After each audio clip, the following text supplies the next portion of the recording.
ASOIAF, Essence of Gacha. Chapter 1, A New Life in Westeros. Third-person POV. The boy woke with a start, his head throbbing as if a blacksmith were hammering his skull. He blinked, squinting against the dim light filtering through a cracked wooden shutter.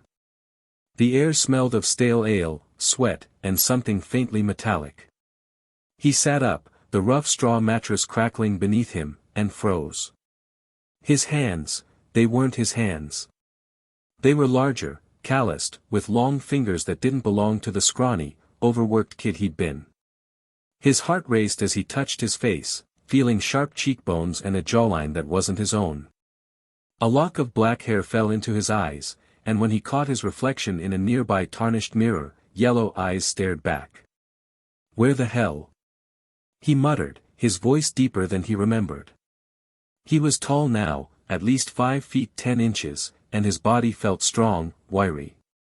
He looked around the room, a small, dingy chamber with a sagging bed, a rickety table, and a single chair. This wasn't his cramped apartment in the city, nor the alley where he'd sometimes slept when money ran dry.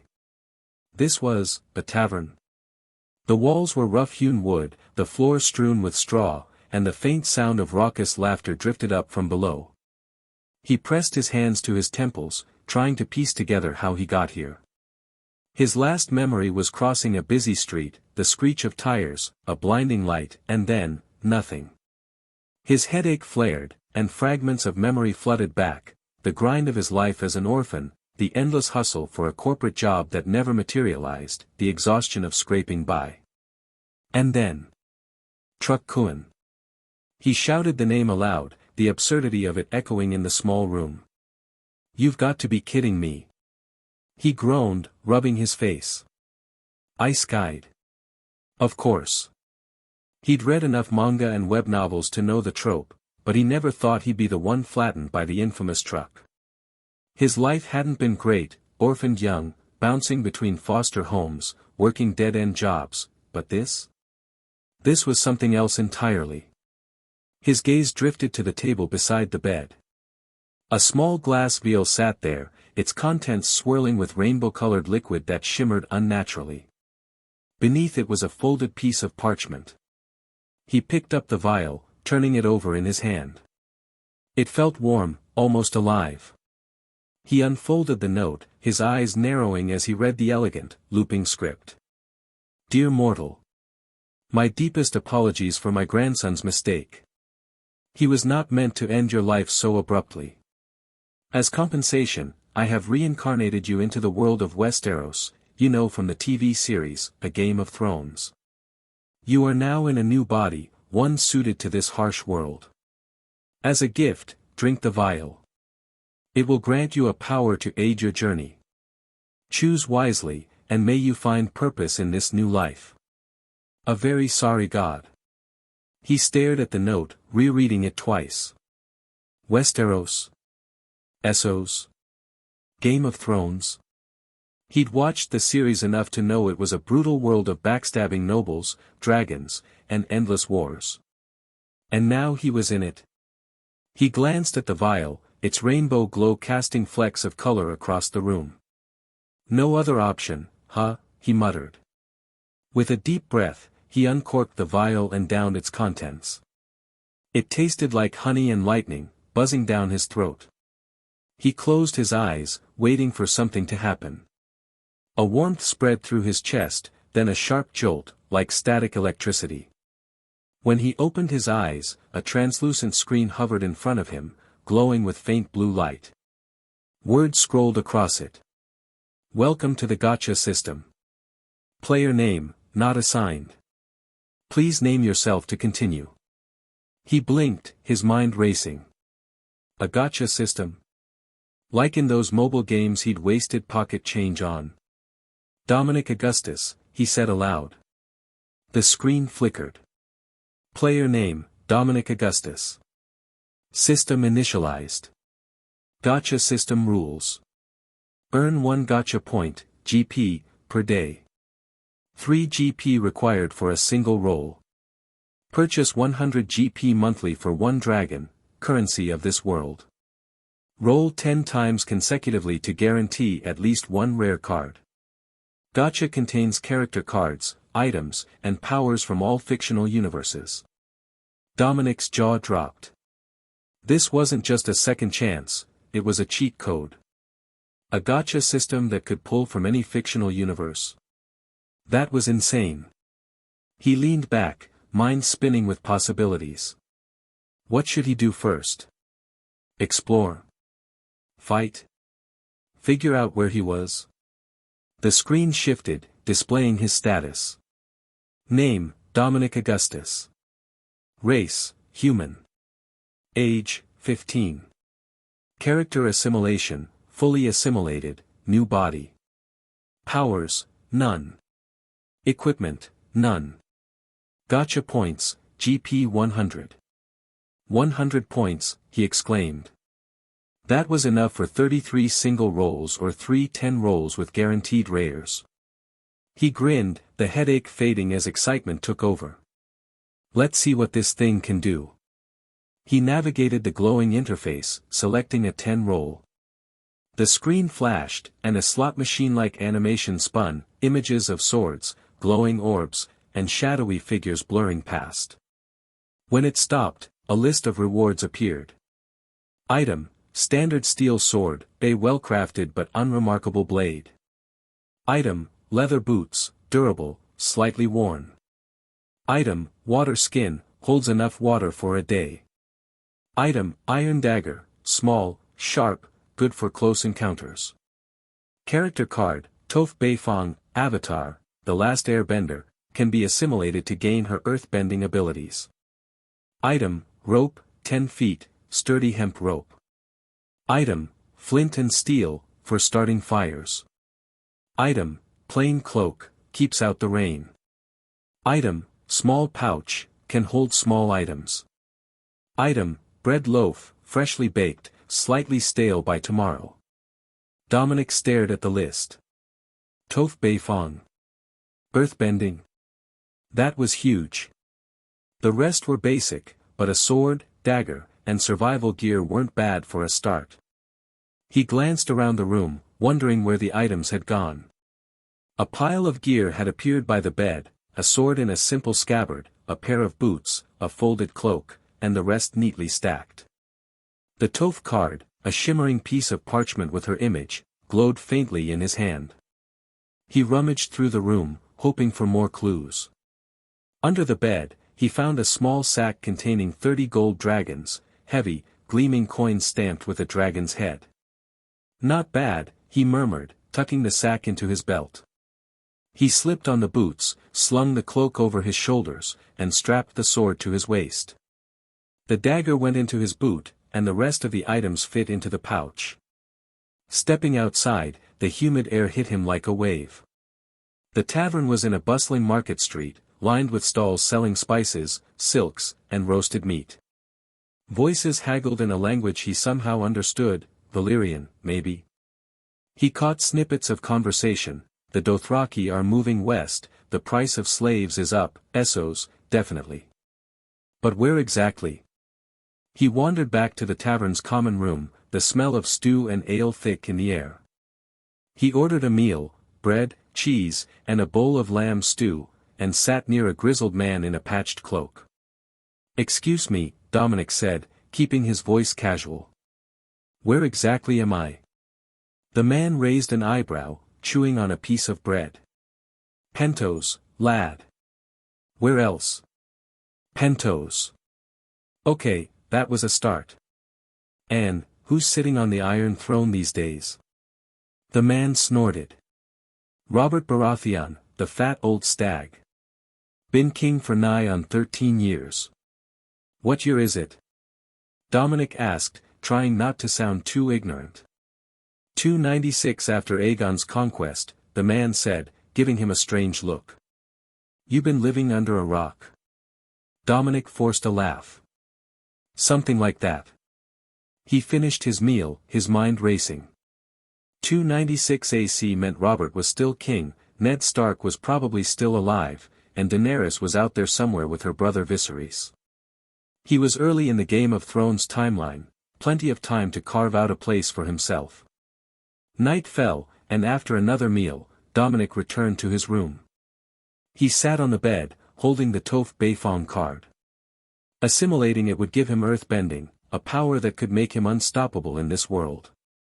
But what would it mean to assimilate? Would he lose himself?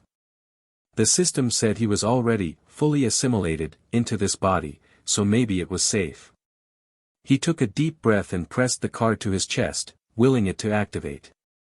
A surge of energy coursed through him, like roots burrowing into his bones. His senses sharpened, he could feel the stone floor beneath him, the vibrations of footsteps downstairs, the pulse of the earth itself. He stomped his foot, and the floor trembled, a small crack spiderwebbing across it. "Holy shit," he whispered, grinning. "Toph's powers are mine." The system screen reappeared, updating his status. Name, Dominic Augustus. Race, human. Age, 15. Character assimilation, Toph Beifong, earthbending, seismic sense, 10%. Powers, earthbending, beginner, seismic sense, beginner. Equipment, standard steel sword, iron dagger, leather boots, plain cloak, water skin, rope, 10 feet, flint and steel, small pouch, bread loaf. Gacha points, GP 70. He flexed his hands, feeling the earth's rhythm through his feet. Seismic sense was like a second sight, he could see the shapes of people moving in the tavern below, their footsteps painting a picture in his mind. This was power, real power. But he needed to be smart. Essos was dangerous, and Westeros was worse.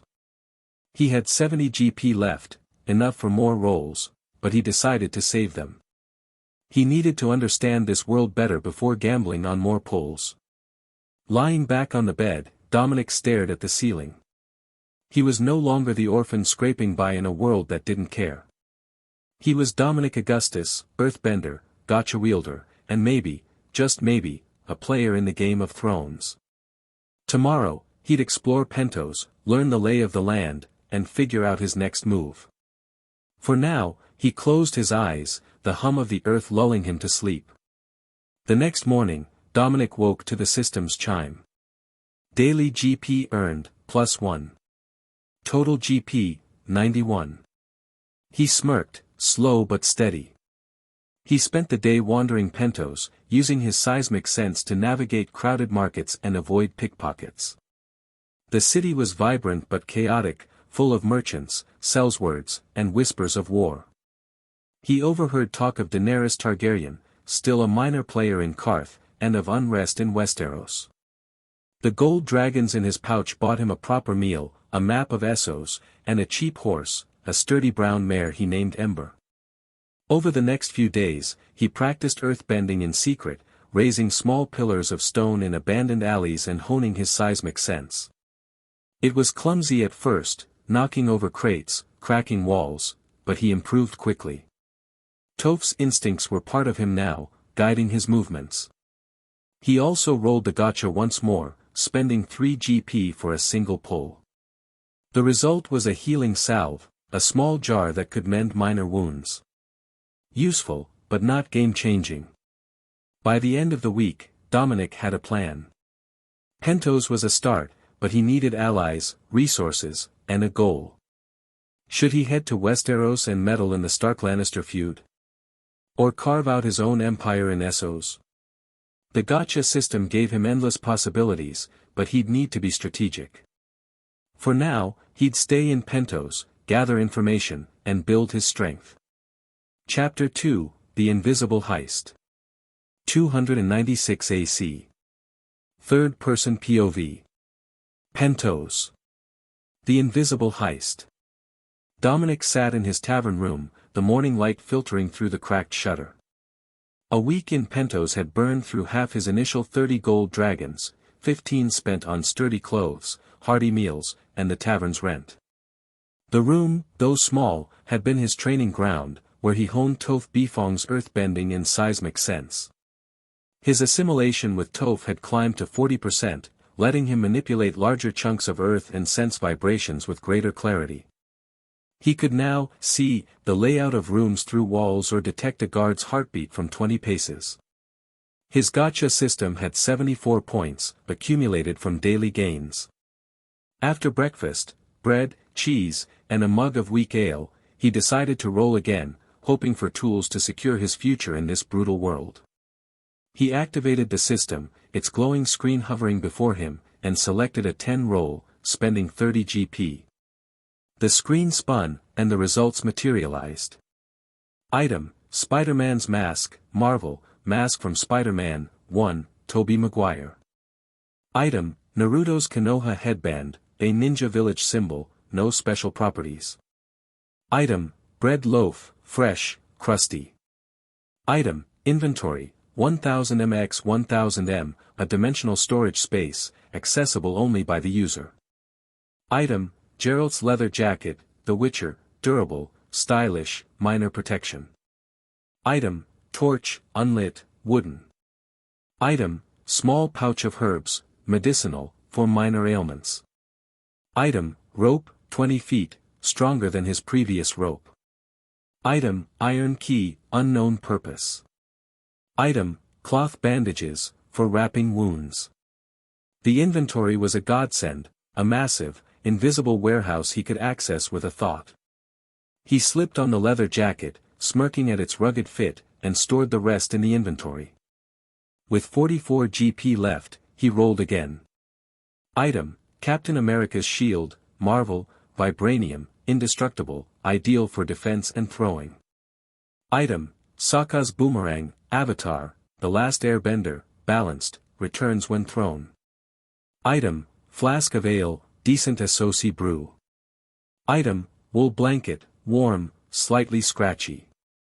Item: Iron shovel, sturdy, for digging. Item: Candle, X3, basic wax candles.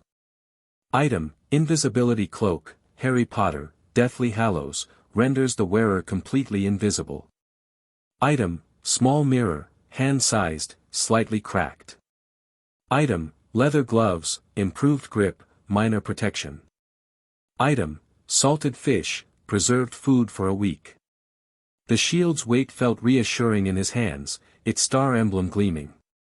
The invisibility cloak was the real prize. Dominic draped it over his arm, watching his hand vanish. He stored all his new items in the inventory, keeping only the dagger in his boot and the leather gloves on. His gold was dwindling, only 15 dragons left, and Pentos was expensive. He needed a plan to secure wealth, and the cloak sparked a bold idea. The magisters of Pentos were filthy rich, their mansions brimming with gold dragons, jewels, and artifacts. With the invisibility cloak, he could slip in, take just enough to avoid suspicion, and amass a fortune. Over one night, he'd hit every major magister's mansion, skimming small amounts from their treasury. It was audacious, but the cloak and his seismic sense made it possible. That night, Dominic prepared meticulously. He wore Geralt's jacket, the leather gloves, and the belt, with the dagger tucked into his boot. The invisibility cloak stayed in his inventory, ready to be summoned. His seismic sense would map the mansions, and the shield would cover him if things went wrong. Pentos at night was a maze of shadows and torchlight. Using his seismic sense, Dominic avoided patrols, their heavy footsteps betraying their routes. The Magister's district was a cluster of opulent mansions, each behind high walls and guarded gates. He started with the smallest, working his way up to avoid drawing attention. Under the cloak's invisibility, he bent earthen ramps to scale walls, dissolving them behind him. His seismic sense guided him through lavish halls, past sleeping servants and patrolling guards. In each mansion, he targeted strongboxes, vaults, and hidden caches, using earthbending to quietly break locks or shift stone panels. He took only a fraction from each, 5,000 dragons here, 10,000 there, a handful of jewels, a silver chalice, or a gold-embossed book. The amounts were small enough that no single magister would notice, but they added up. By dawn, he'd hit 30 mansions, his inventory stuffed with 1.5 million gold dragons, plus assorted valuables, ruby rings, sapphire necklaces, gilded daggers, and a strange obsidian orb that pulsed faintly. He avoided anything too conspicuous, like unique heirlooms, to keep suspicion low. Back in his room, Dominic collapsed onto the bed, exhausted but triumphant. He summoned a handful of gold dragons from his inventory, their weight reassuring in his palm. He'd never have to worry about money again. The system updated his status. Name, Dominic Augustus. Race, human. Age, 15. Character assimilation, Toph Beifong, earthbending, seismic sense, 40%. Powers, earthbending, intermediate, seismic sense, intermediate. Equipment, Captain America's shield, invisibility cloak, Spider-Man's web shooters, Sokka's boomerang, standard steel sword, iron dagger, flint knife, Geralt's leather jacket, leather boots, plain cloak, water skin, rope, 20 feet, flint and steel, small pouch, bread loaf, flask of ale, wool blanket, iron shovel, candles, X3, fishing line, small mirror, leather gloves, salted fish, small pouch of spices, wooden bowl, cloth sash, ink and quill, leather belt, apples, X2, whetstone, copper coins. X10, Konoha headband, cloth bandages, small pouch of herbs, torch, inventory, 1000 x 1000 ruby rings, X3, sapphire necklaces, X2, gilded daggers, X2, gold embossed book. Currency, 2,500,015 gold dragons. Gacha points, GP 14. For now, he had wealth beyond imagination and tools to survive Essos' dangers. Dominic woke the next morning to the system's chime, daily GP earned, +1. Total GP, 15. Sunlight streamed through the shutter, and he sat up, his mind turning to the future. With his wealth, he could do anything, meddle in Westeros, or build something of his own. The idea hit him like a thunderbolt, a kingdom. His kingdom. A place where he could make the rules, free from the backstabbing of nobles or the chaos of Essos city-states. But where? Westeros was too entrenched, its lords too powerful. Essos offered more opportunity, but the free cities were crowded with magisters and warlords. After pacing the room, he settled on the disputed lands, a lawless stretch between Mir, Lys, and Tyrosh, where sellsword companies and petty lords fought endlessly. It was chaotic, but chaos was opportunity. With his powers and wealth, he could carve out a stronghold, a foundation for his own realm. To do that, he needed an army. The Unsullied of Astapor were the answer, elite, disciplined, and loyal to their master. They weren't cheap, but with 1.5 million gold dragons, he could afford thousands. The journey to Astapor would be dangerous, but his earthbending, shield, and cloak made him a one-man army already. He just needed men to hold what he built. He spent the day preparing. At the market, he bought a better horse, a sleek black stallion he named Shadow, for 50 gold dragons. He stocked his inventory with provisions, dried meat, bread, water skins, and a map of Essos. He kept his gear light, relying on the inventory to carry everything. The obsidian orb and amulet stayed buried deep in storage, their strange energy unsettling. The next morning, Dominic paid his tavern bill, saddled Shadow, and rode south toward Astapor. The road was dusty, lined with olive groves and small villages. His seismic sense kept him alert for bandits, while the invisibility cloak stayed ready in case of trouble. The System. Chapter 3, A Kingdom in the Making. 296 AC. Dominic's POV. The first day of travel from Pentos was uneventful until evening. I'd set up camp in a small clearing, the fire crackling as Shadow grazed nearby. The air was warm, scented with dust and wild herbs. My inventory held 1.5 million gold dragons and a trove of artifacts, but I kept my gear simple, Geralt's leather jacket, leather gloves, and the iron dagger in my boot. The invisibility cloak and Captain America's shield stayed in storage, ready if needed. As I ate a piece of salted fish, the ground trembled, 5 sets of footsteps, moving fast. My seismic sense painted their outlines, mercenaries, armed with swords and axes, their armor clinking. They burst into the clearing, surrounding me, their faces hard and greedy. "Hand over your coin, boy," the leader growled, a scarred man with a patchy beard. "No need to make this messy."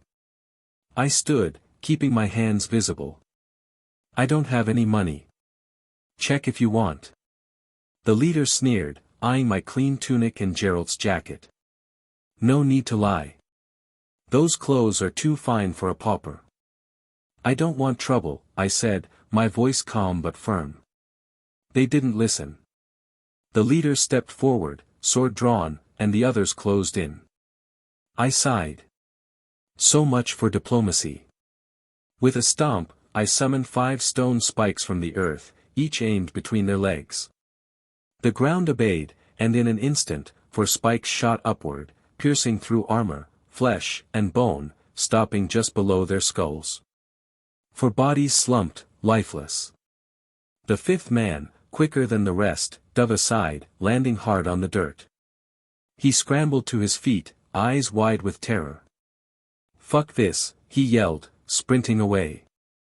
I raised a hand, and the earth responded, forming a semicircular dome of stone around him. He skidded to a halt, trapped. Turning, he dropped his sword and fell to his knees. "Please, spare me. I'll do anything." I chuckled, crossing my arms. "Anything, huh?" "Yes," he stammered, sweat beading on his brow. "Anything you want, I swear." "Swear loyalty to me," I said, my yellow eyes glinting in the firelight. "But if I even suspect you'll betray me, your death will be worse than theirs." I gestured to the spiked corpses. He nodded frantically. "I swear. My loyalty is yours. What's your name?" "Aaron Sand," he said, voice shaking. I lowered the dome, letting him stand. "All right, Aaron. You're with me now. Help me clean this up." We buried the bodies, well, I used earthbending to sink them into the ground, and broke camp. The next morning, we headed south toward Astapor, Shadow carrying me while Aaron trudged alongside, his fears slowly giving way to cautious respect. The journey to Astapor took 45 days, a grueling trek through Essos' vast landscapes. We passed the golden fields, their wheat swaying under the sun, V's Duthrak, its horse gates looming in the distance, the endless grasslands of the Dothraki Sea, Mirine's towering pyramids, Yunkai's yellow brick walls, and finally, Astapor's red brick sprawl. The road was harsh, dusty trails, scorching days, and chilly nights. My inventory kept us fed and watered, with bread, apples, and salted fish to spare. We encountered Dothraki hordes 3 times, their hooves shaking the earth like thunder. Each time, I raised a stone dome around us, thick enough to withstand arrows and curious scouts. Aaron watched, awestruck, as the Dothraki passed, their war cries fading. "You're no ordinary man," he said once, but I only smirked. The Dothraki were a problem for another day.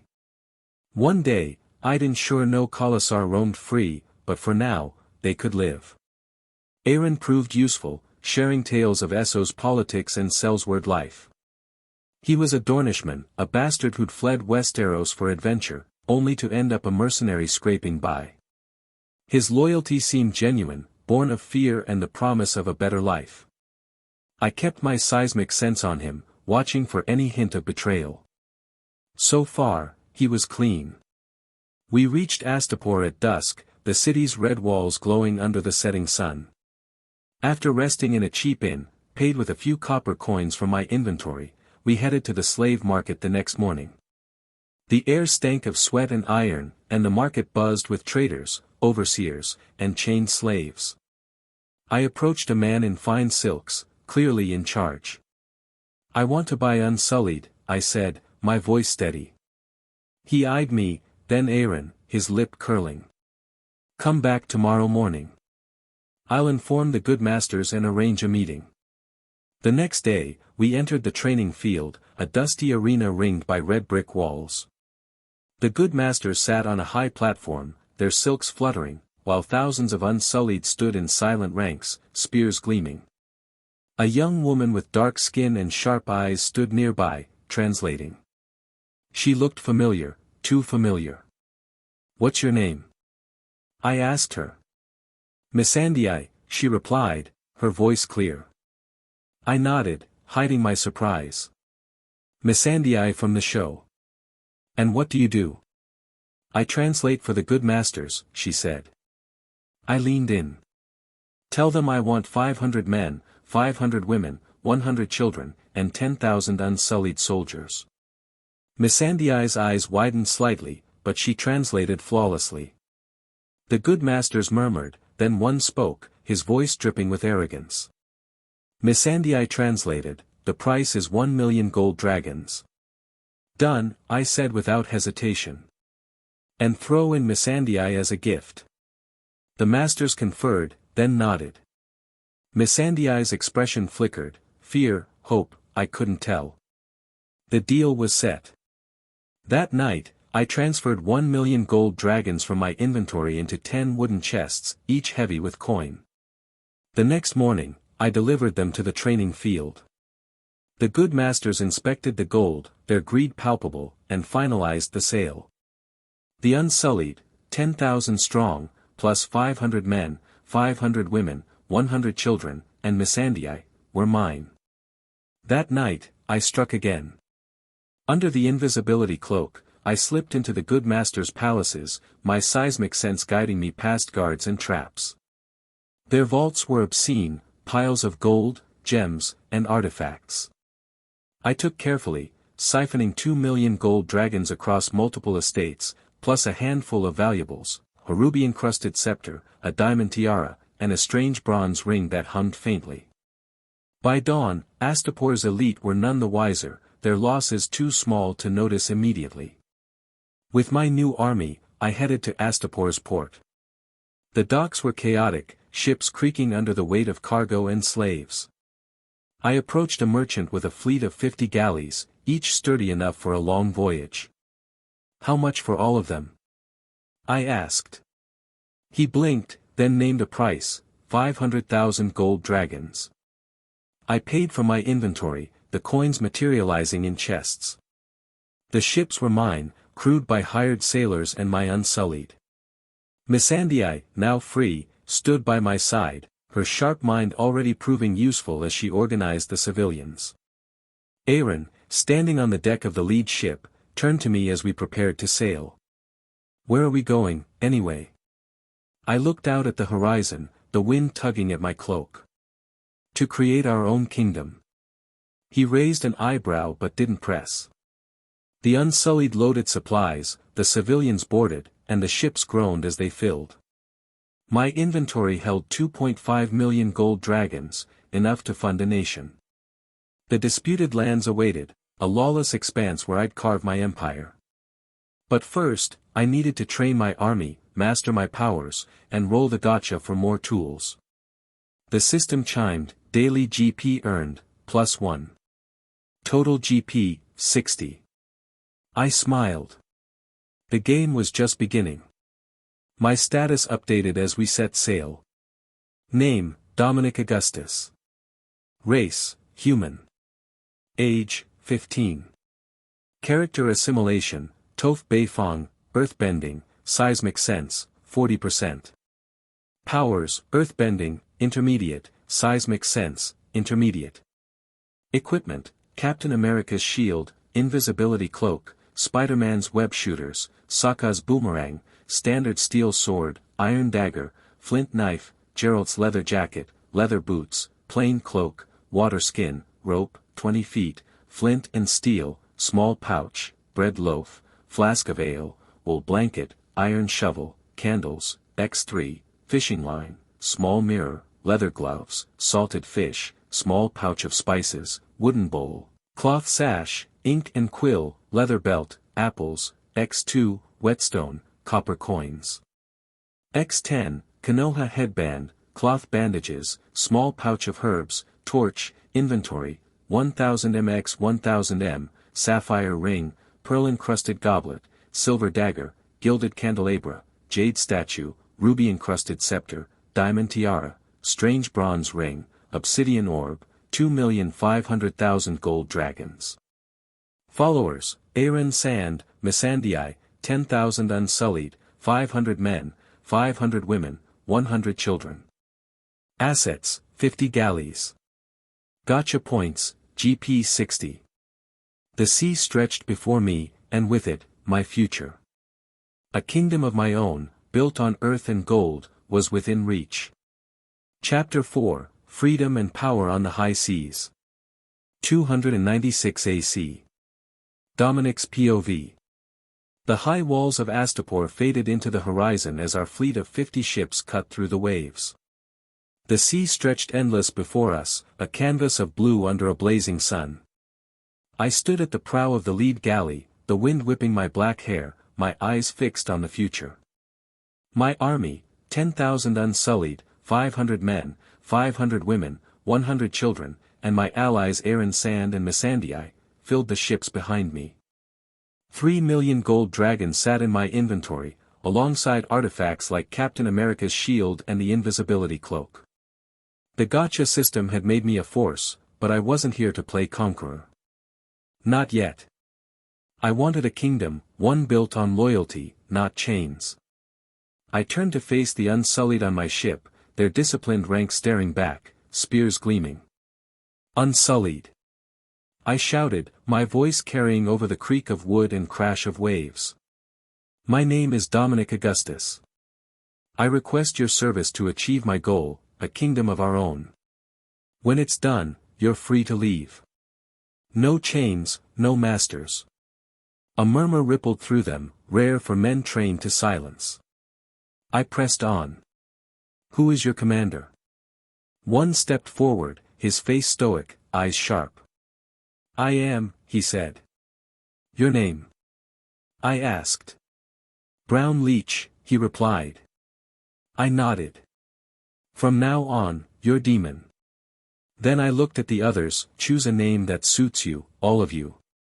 You're free from this day until your last. I don't own you, but I need your strength.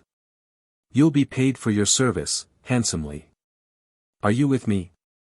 The unsullied raised their spears, slamming them against the deck in unison, a thunderous boom that echoed across the fleet. Agreement, without a word.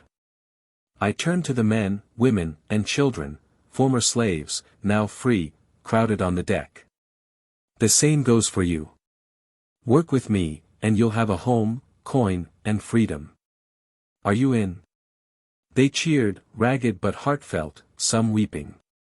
Missandei, standing to my left, spoke softly. The good masters won't be pleased, my lord. I grinned. What can they do now? We're gone. Aaron Sand, leaning against the railing, scratched his neck. So, where are these ships sailing, lord? The disputed lands, I said. That's where we'll build our kingdom. His eyes widened, but he nodded, used to my surprises. The disputed lands, lawless, fought over by Mir, Lys, and Tyrosh, were perfect. Chaotic, unclaimed, a place where a man with power could rise. My power.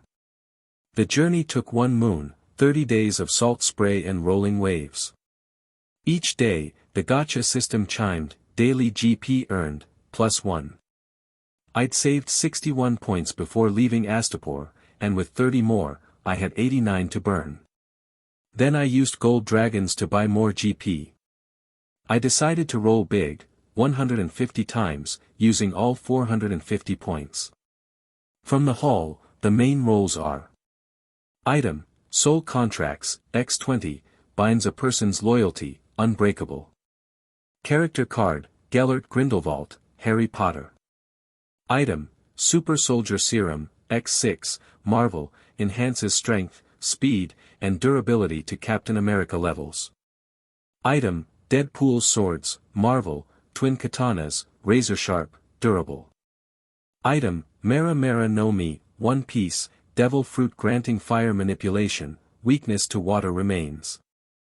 Item, Weakness Removal, X3, eliminates 1 inherent weakness per use. Item, random Pokemon egg, hatches into an unknown Pokemon. Character card, Taskmaster, Marvel. Character card, Black Widow, Marvel. Miscellaneous items, 141, food, bread, dried fruit, jerky, clothing, cloaks, tunics, tools, hammer, nails, rope, and minor valuables, silver rings, copper bracelets. The soul contracts were gold, loyalty was hard to come by in Essos. Then I assimilated the Grindelwald card. The Super Soldier Serum was perfect for my allies, and the Taskmaster and Black Widow cards could make them unstoppable. The Mera Mera no Mi was a OP, fire powers in a world of swords and spears. Devastating is a small word. The Pokemon egg was a mystery, stored safely in my inventory. I called Aaron, Missandei, and Demon to my cabin that night. Aaron, now used to my magic, watched calmly as I summoned 3 soul contracts from my inventory, glowing parchment with intricate runes. Missandei and Demon flinched, their eyes wide. What sorcery is this?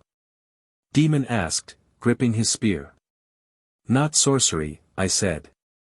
A gift. These contracts bind your loyalty to me, unbreakable unless I say so. In return, I'll make you stronger than you can imagine. Aaron shrugged. I swore already. Might as well make it official. Missandei hesitated, then nodded. I trust you, my lord. Demon studied me, then agreed. I'll serve. I handed each a contract. They signed, the parchment flaring briefly before vanishing into motes of light. The system confirmed, soul contracts activated, Aaron Sand, Missandei, Demon. Their loyalty was mine, no betrayal possible. Next, I pulled 3 vials of Super Soldier Serum, their blue liquid shimmering. Drink, I said. It'll make you faster, stronger, tougher. Aaron downed his without hesitation, grinning as his muscles tensed, his frame visibly sharpening. Missandei sipped hers cautiously, gasping as energy surged through her. Demon drank last, his stoic face twitching as the serum took hold. They stood taller, their movements sharper, like predators unleashed. I wasn't done. Demon, you're getting skills unparalleled to anyone in this world. I pressed the Taskmaster card to his chest, and it glowed, sinking into him. His eyes widened as new instincts flooded his mind, photographic reflexes, the ability to mimic any skill he saw. Missandei. I applied the card, and she swayed, her posture shifting to a deadly grace, her mind now sharp with espionage and combat knowledge. They stared at me, awestruck, except Aaron, who just chuckled. You're a bloody wizard, M-Lord. Something like that, I said, storing the remaining serums and contracts. I kept the Mera Mera no Mi. The weakness removals I saved, maybe for the devil fruit's waterflaw. The Pokemon egg stayed in my inventory, its faint warmth a promise of something big. Over the moon at sea, I trained with my allies. Demon, now a super soldier with Taskmaster's skills, sparred with the 10 Unsullied at a time, copying their spear techniques flawlessly. Missandei, enhanced by Black Widow's template, moved like a shadow, teaching the women stealth and knife work. Aaron, stronger and faster, took to Deadpool's swords, twirling them with surprising skill.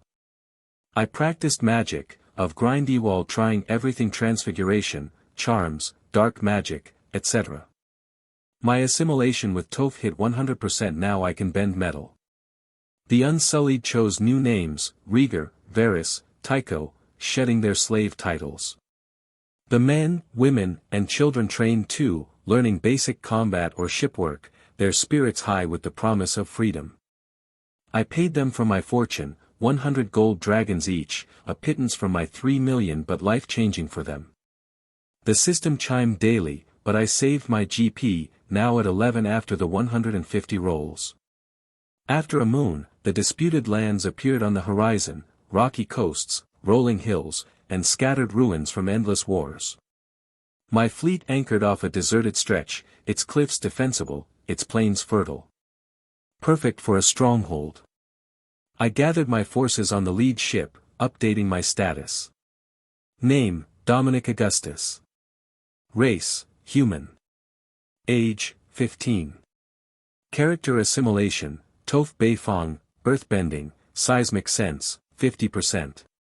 Powers, earthbending, advanced, seismic sense, advanced.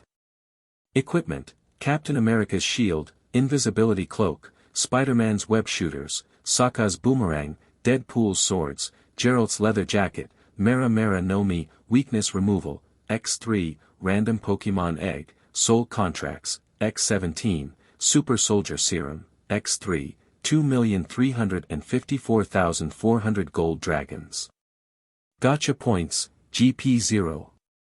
Allies, Aaron Sand, soul contract, super soldier serum, Deadpool's swords, Missandei, soul contract, super soldier serum, Black Widow template 30%, demon, soul contract, super soldier serum, Taskmaster template 40%, 10,000 unsullied, 500 men, 500 women, 100 children.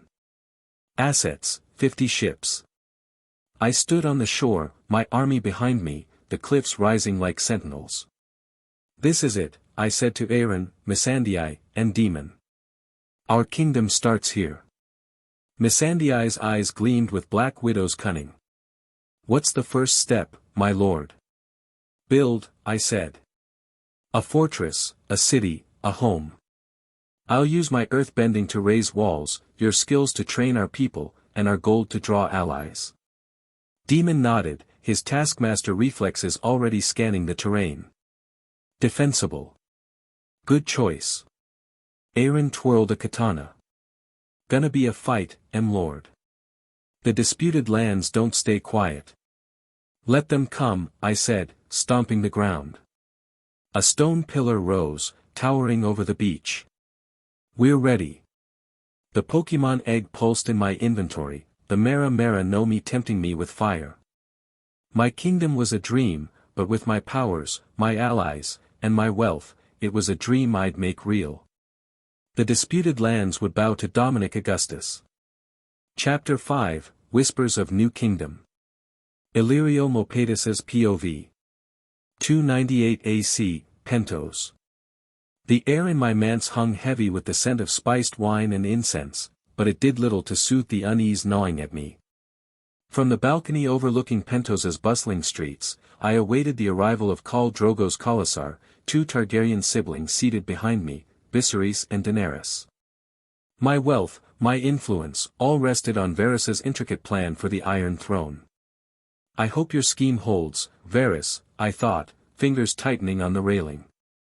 The streets below teemed with merchants and carts, but my mind was elsewhere, tangled in rumors of a new power rising in the south. Lord Illyrio, Viserys' voice cut through, sharp and petulant, when is my army going to be here? I turned, forcing a practiced smile. The boy, barely a man, though he styled himself king, lounged on a cushioned chair, his silver hair gleaming under the torchlight, violet eyes narrowed with impatience. Soon, your grace, I said smoothly. We've heard the Khal is riding out with his band. They were last seen heading toward the new kingdom of Urak. Gods help us if that fool attacked Urak, I thought, my stomach twisting. My spies' reports were grim, thousands had perished against Urak's walls, their armies broken by stone and sorcery. The city was an enigma, a fortress risen from the disputed land's chaos, its king, Dominic Augustus, a name spoken in whispers of fear and reverence. Daenerys, seated quietly beside her brother, looked up, her violet eyes bright with curiosity. Can you tell me again about this Urak, Lord Illyrio? Her voice was soft, laced with a hope that contrasted Viserys' arrogance. I leaned against the balcony, gathering the details my spies had painstakingly collected. The city lies on the coast south of here, in the heart of the disputed lands, near the entrance to what was once old Valyria.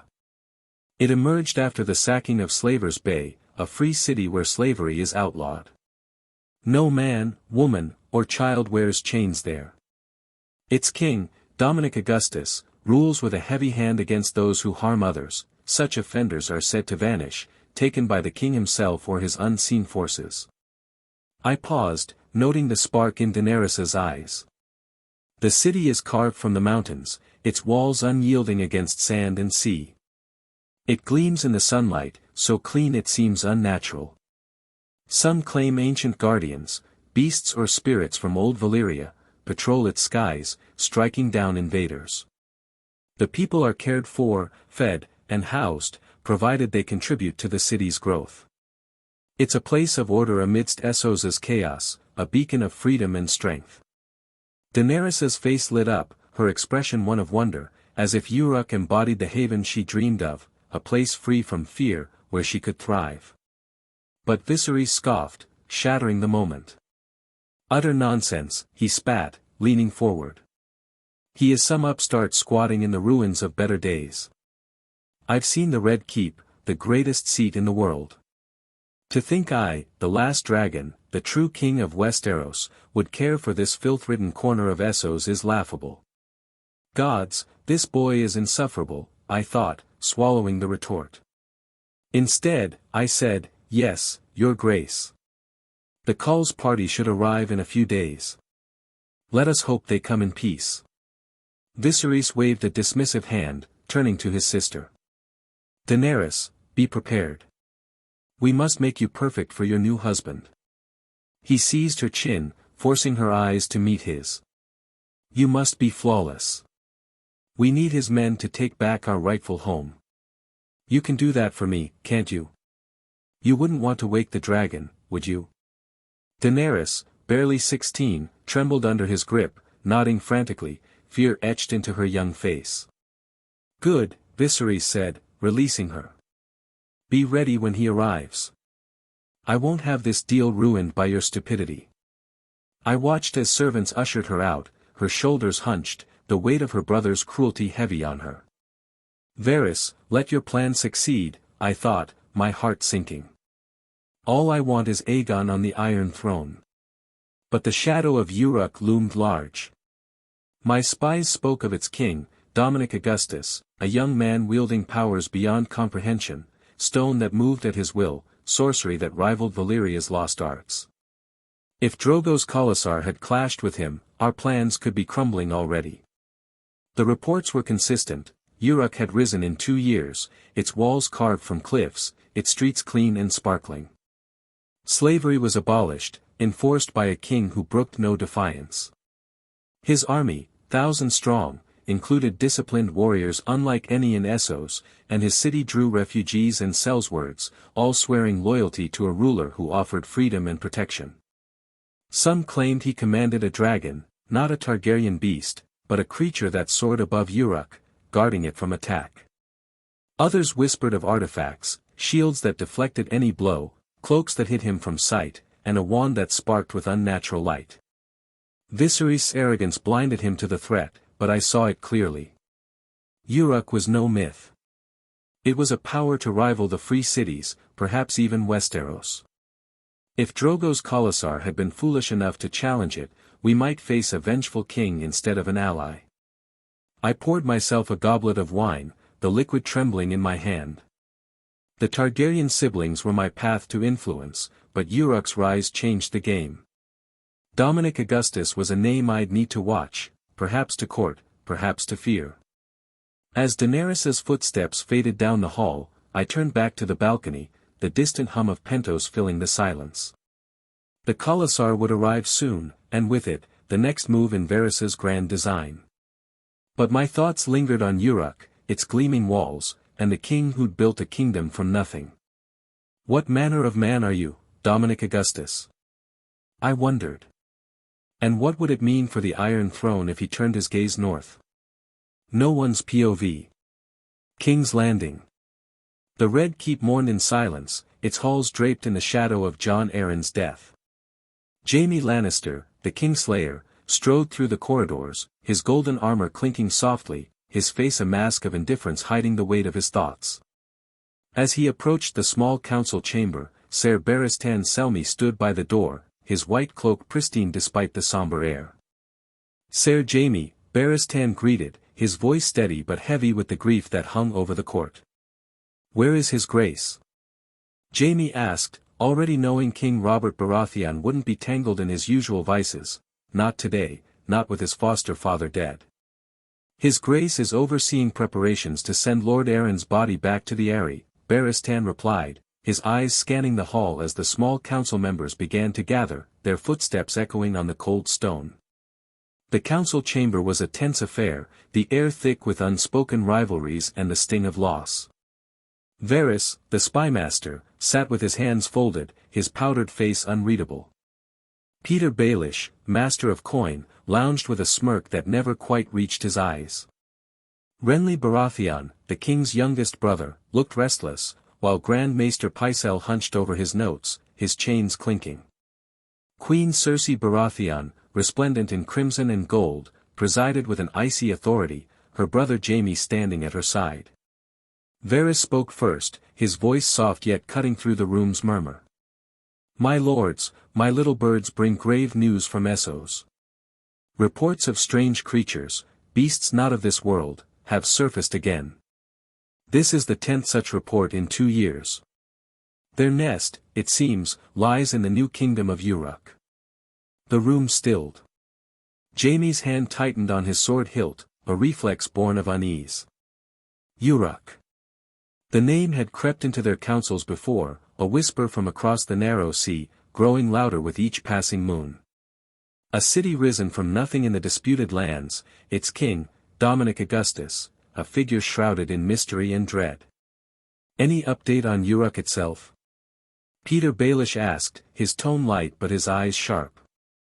His own spies, usually so reliable, had vanished without a trace in the disputed lands, a fact that gnawed at him. Unfortunately, no, Varys replied, his lips pursing.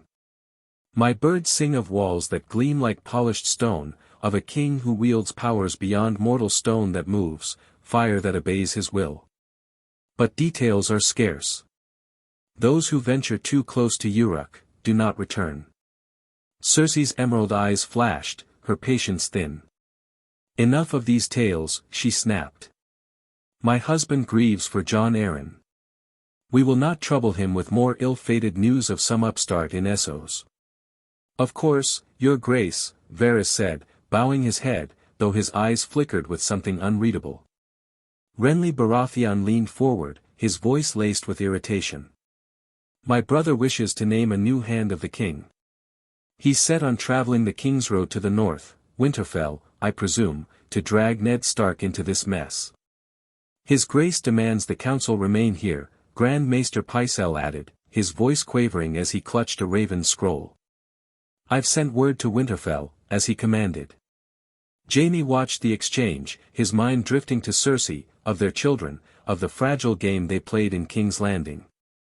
Baelish tapped his fingers on the table, his mind clearly working.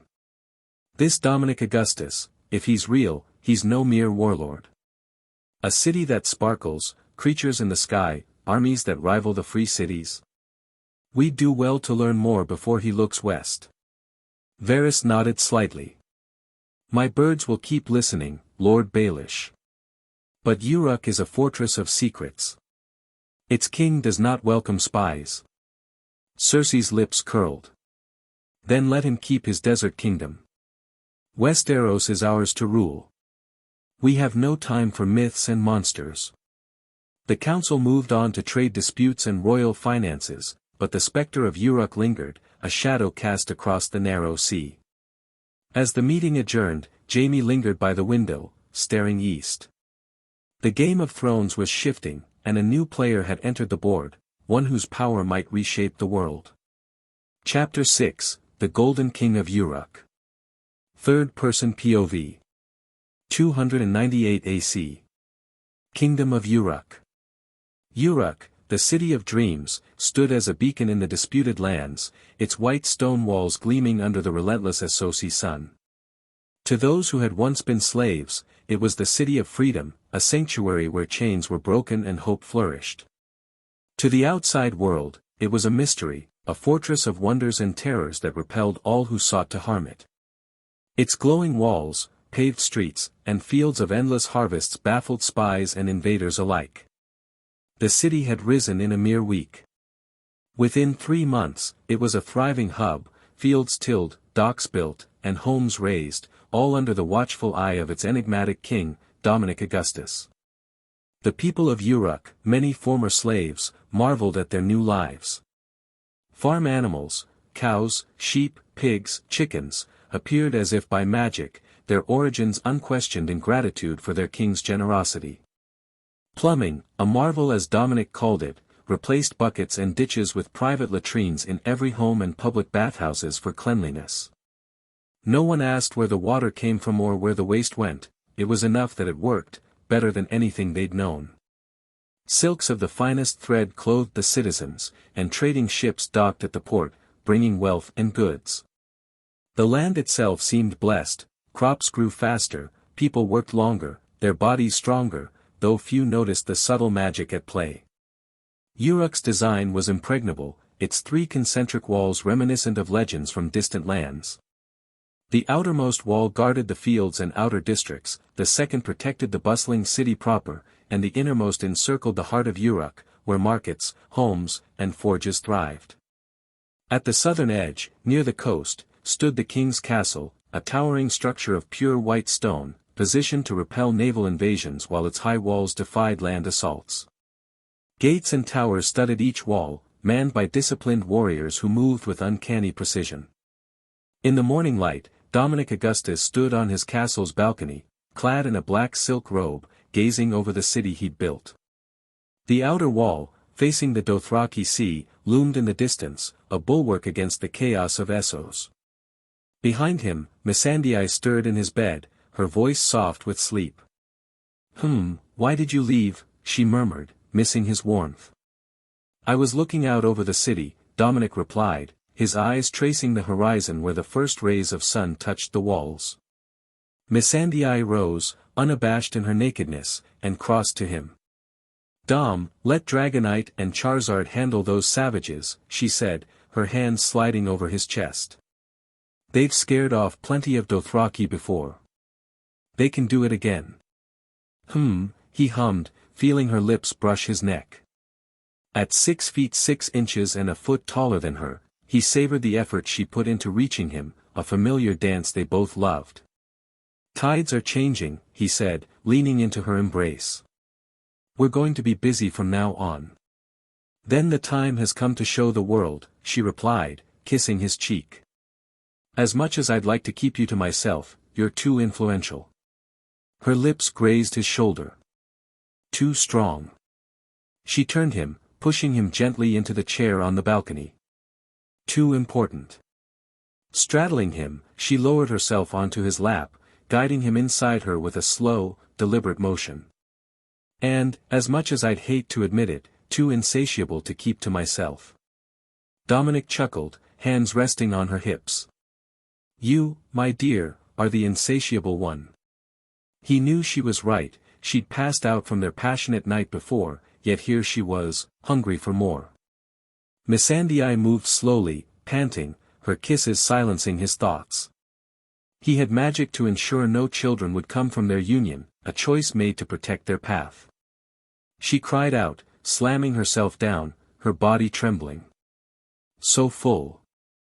"Missandei," he groaned, feeling her tighten around him. "Love, please." She moved faster, lost in the rhythm, until they both reached their peak, her cries mingling with his grunt as he released, magic flaring to maintain their choice. As they held each other in the rising sun, bells tolled across Urak, a warning Dominic had long anticipated. He lifted Missandei, exhausted and glowing, and carried her to the bed. "Love, I must go," he said, kissing her deeply. "Be careful," she whispered, pulling him into a passionate kiss. "I always am," he murmured, resting his forehead against hers before stepping away. An hour later, Dominic soared above Urak on Dragonite, Charizard gliding beside him. The Pokémon, born from the Gacha's Pokémon eggs, had grown into fearsome guardians. Dragonite, a dragon-type Pokémon, and Charizard, a fire Pokémon, were legends in their own right, their presence fueling tales of Urak's ancient guardians. Below, a Dothraki Khalasar, 40,000 strong, churned the earth, their hooves a drumbeat detected by his seismic sense. This was not the first Dothraki assault in 2 years. Every Khalasar that passed tested Urak's walls, only to be repelled by stone, fire, or Dominic's wrath. Most fled or negotiated, few survived defiance.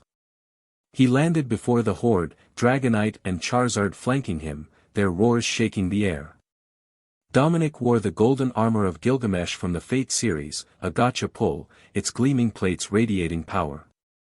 Whispers rippled through the Dothraki, the Golden King, they called him, a title born from his venture into Valyria's ruins, where he'd claimed this a lot of Valyrian armors, swords, and untold riches. The doomed city had yielded to him, the first man since its fall to return alive. Who is the leader of this Khalasar? Dominic called in Dothraki, his voice amplified by a flick of his wand. Who is your call?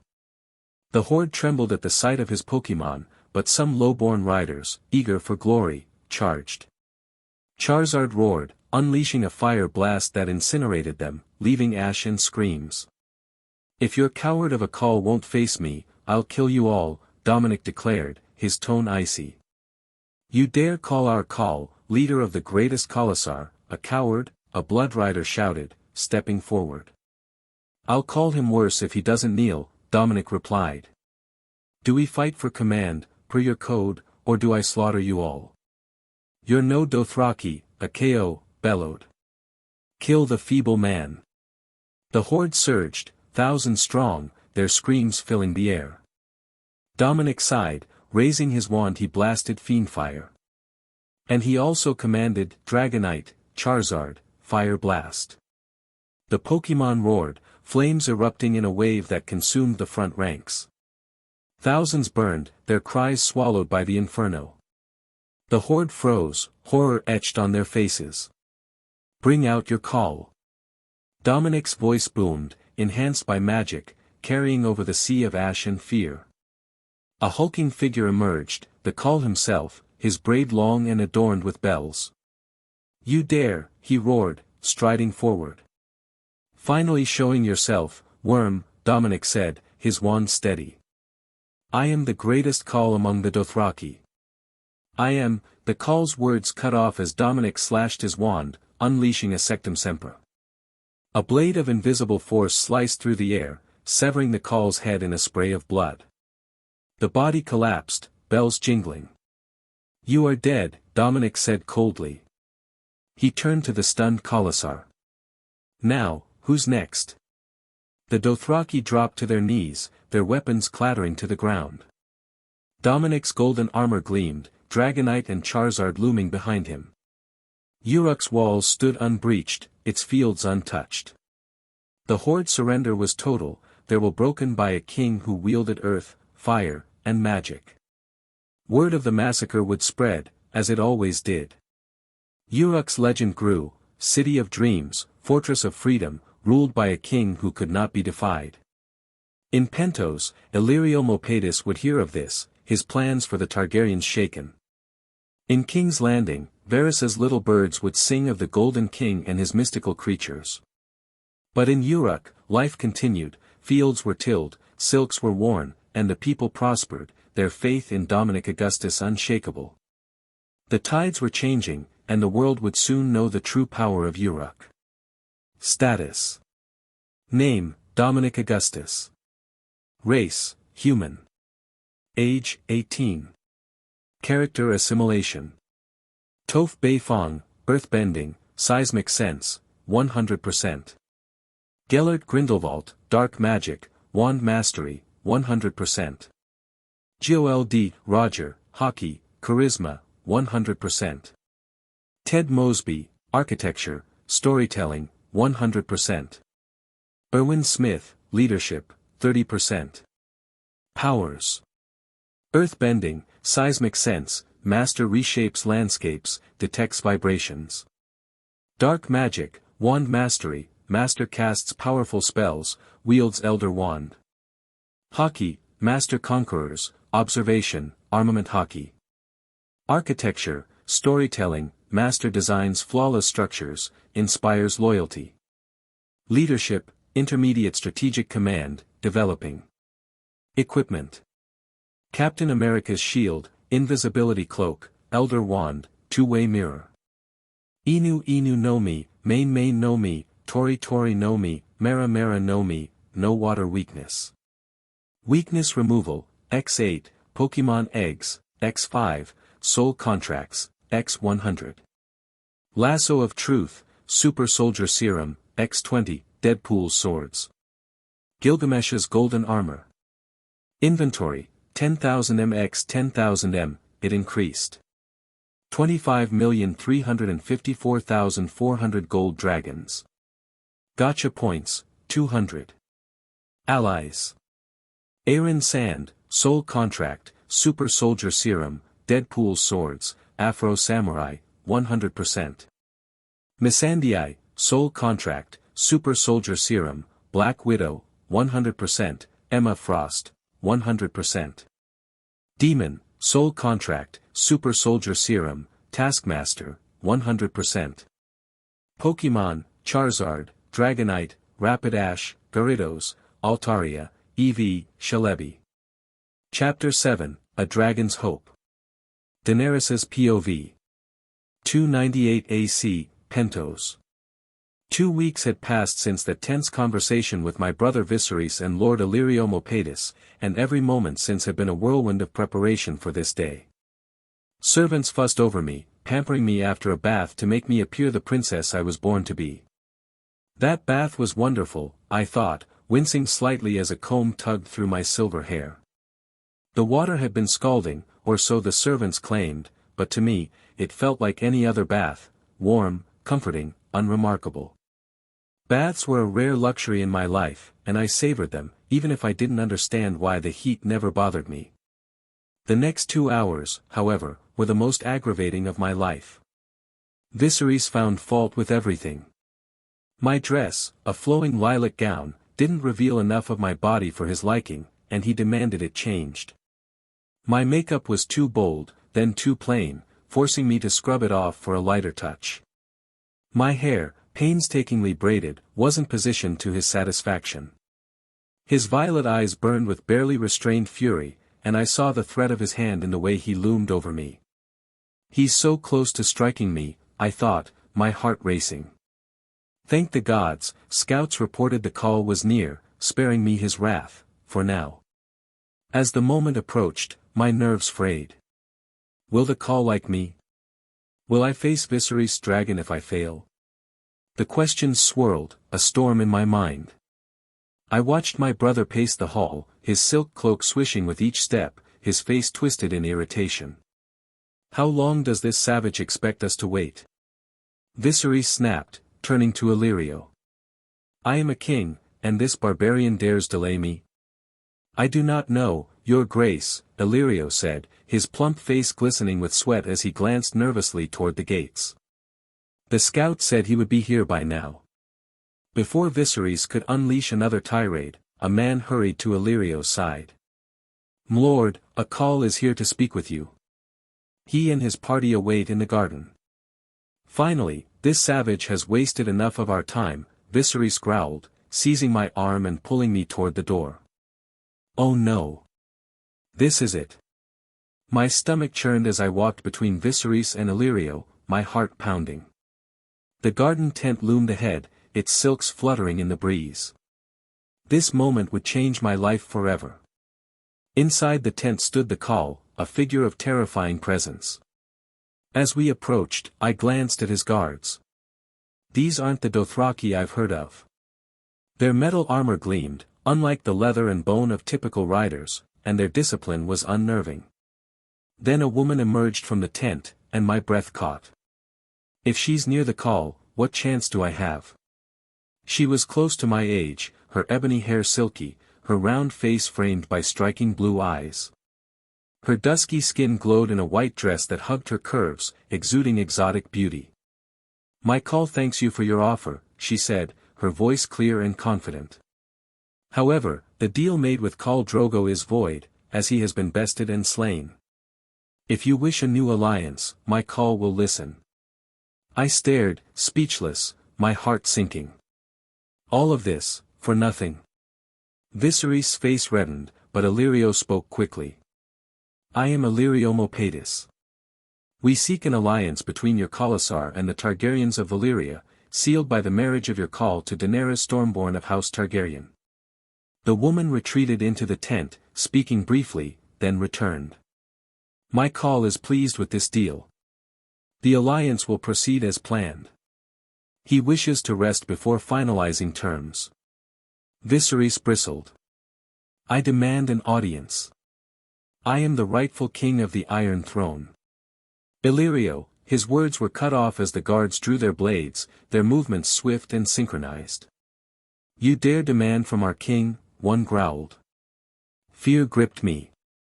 Viserys' arrogance would get us killed. Before the situation escalated, a deep voice boomed from the tent.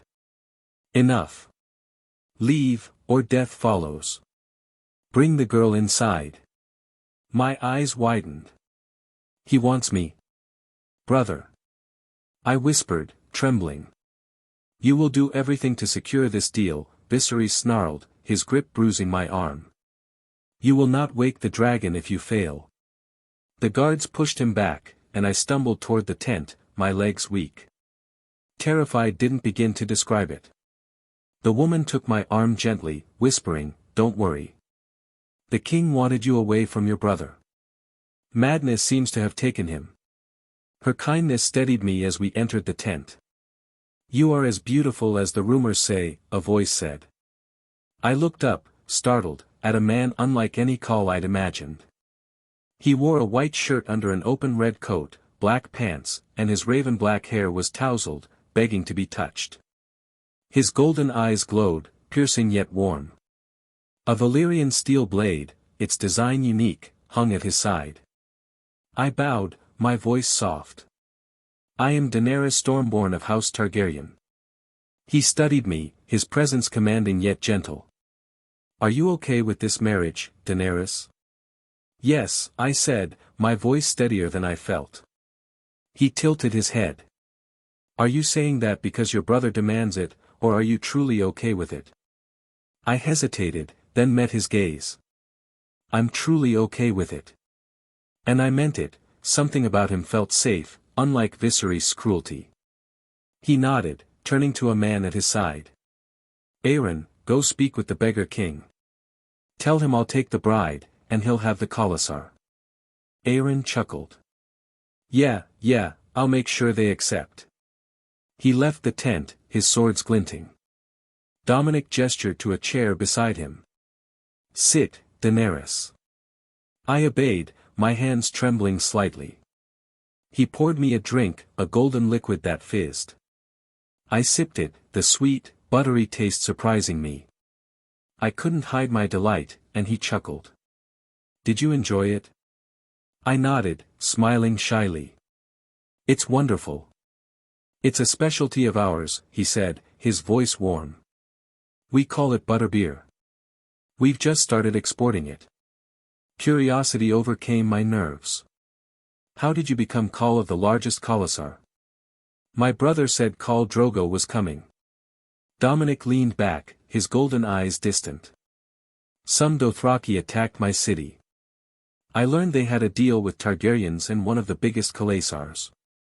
By Dothraki law, I challenged Drogo to single combat. We fought, and now I'm here. You killed Khal Drogo? I asked, shocked. He nodded. Yes. Then he shifted, his tone gentle. But enough about me. Missandei, please see to our guest, Daenerys Stormborn of House Targaryen. I hesitated, then asked, will you really help us? Daenerys, he said, and my heart fluttered at the way he said my name. I'll help you. Your brother, unfortunately, is a lost cause. Once Valyrian madness takes hold, little can stop it. But. I faltered, stunned. Missy, please, he said to the woman, Missandei. Have the staff help with her things. He turned to me. Your brother is part of the deal, I suppose. I'll ensure he has what he needs to live, but I can't help him take the 7 kingdoms now. But the people sing of our return, I pleaded. They wish for us. Dominic's eyes softened, but his words were firm. The people don't care, Daenerys.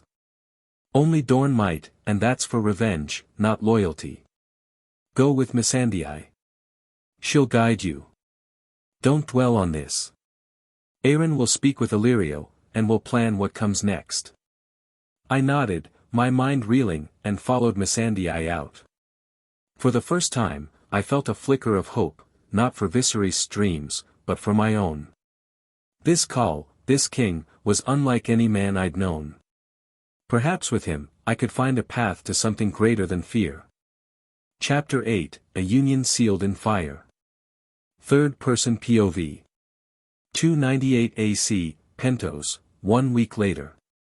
This wretched week can finally end, Dominic Augustus thought, seated beside Daenerys Targaryen under a canopy in Illyrio Mopatis's garden, swarmed by gifts from the Dothraki and Pentoshi alike.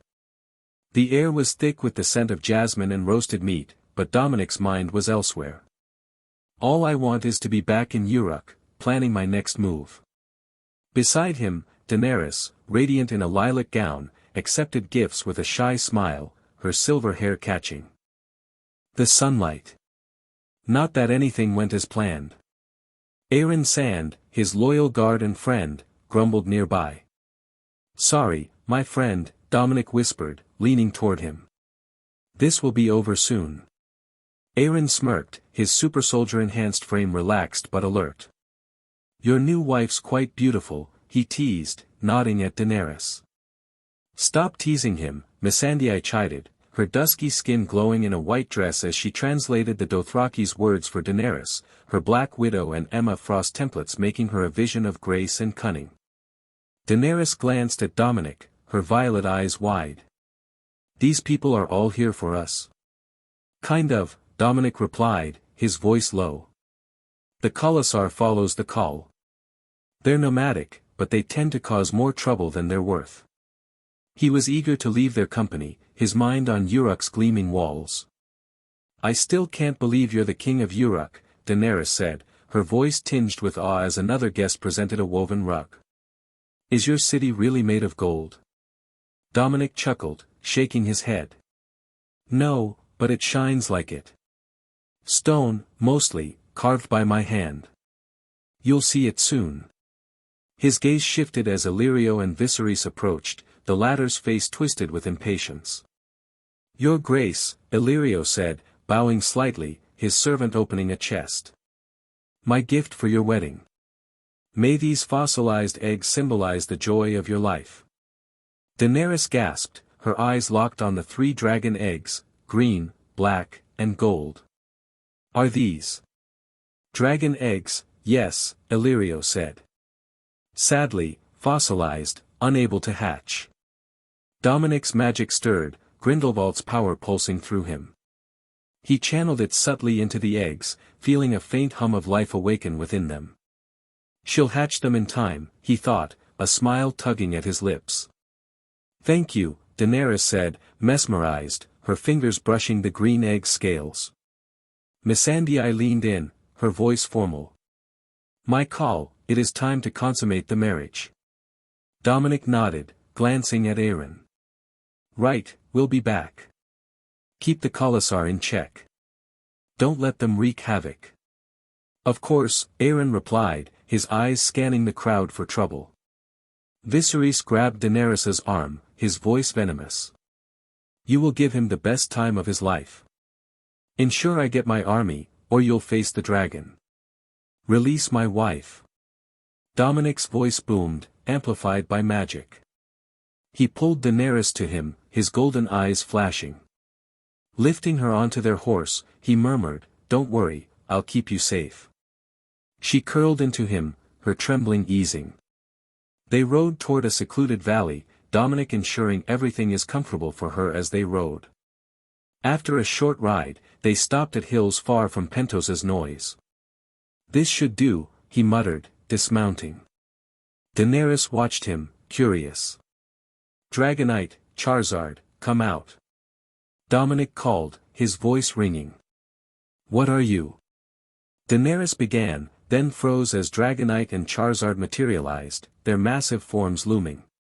Dragonite's draconic aura and Charizard's fiery tail left her speechless. The one with the fiery tail is Charizard, Dominic explained. The other's Dragonite. Meet Daenerys. Charizard growled, Char, Char, while Dragonite hummed, acknowledging her. Daenerys's eyes widened in wonder. How? She asked, stepping closer. Magic, Dominic said simply, his lips curling into a teasing grin. Like the kind that makes a Targaryen princess blush. Daenerys's cheeks flushed, and she looked away, shy. I don't blush that easily. Oh, I think you do, he teased, stepping closer, his towering frame casting a shadow. I bet I could make you blush brighter than Charizard's flame. She ducked her head, her silver hair falling over her face. Stop it, she mumbled, but a smile tugged at her lips. Dominic chuckled, leaning down to meet her eyes. What's wrong, Daenerys Stormborn? Afraid a Call's charm is too much for you? Her shyness flickered, and a spark of defiance lit her violet eyes, the inner dragon awakening. You think you're charming? She shot back, stepping closer, her voice gaining strength. I've faced my brother's temper. A teasing call is nothing. He raised an eyebrow, delighted. Oh, the dragon bites back. Good. I like a wife with fire. Daenerys crossed her arms, her blush fading as she held his gaze. You'll find I have plenty of fire, Call. Don't test me. Test you. Dominic grinned, stepping so close she had to tilt her head to meet his eyes. I'm just warming you up, princess. Wait till you see what Urak has in store. Her lips parted, a retort ready, but she faltered, her boldness softening. You're impossible, she said, her voice half laugh, half exasperation. And you're adorable when you try to keep up, he replied, winking. Come on, let's talk somewhere quieter. He led her to a shaded spot under a tree, the valley's breeze cooling the air. They sat, and he poured her another cup of butterbeer from his inventory. She sipped, her eyes lighting up again. This is incredible. You said it's from Urak? Made it myself, he said, leaning back. Well, with a bit of magic. You'll love the city. No slaves, no filth. Just freedom and strength.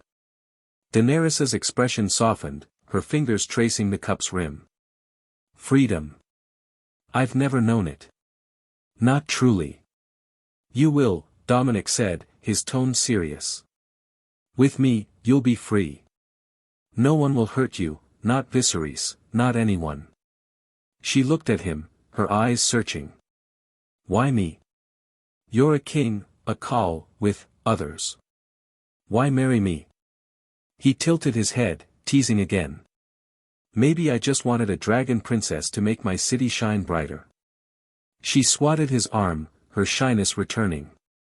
Stop that. I'm serious. So am I, he said, his voice softening. You're strong, Daenerys, even if you don't see it yet. I saw it in your eyes when you stood up to me just now. You're not just Viserys' sister. You're a queen in waiting. Her breath caught, and she looked away, her cheeks pink. I don't know if I can be that.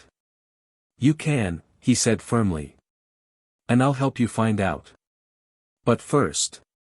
He grinned, leaning closer. You've got to survive me. She laughed, the sound bright and free, her inner dragon stirring again. You're awful, she said, shoving him playfully. But I'll survive you, Call. Just watch. That's my girl, he said, standing and offering his hand. Come on.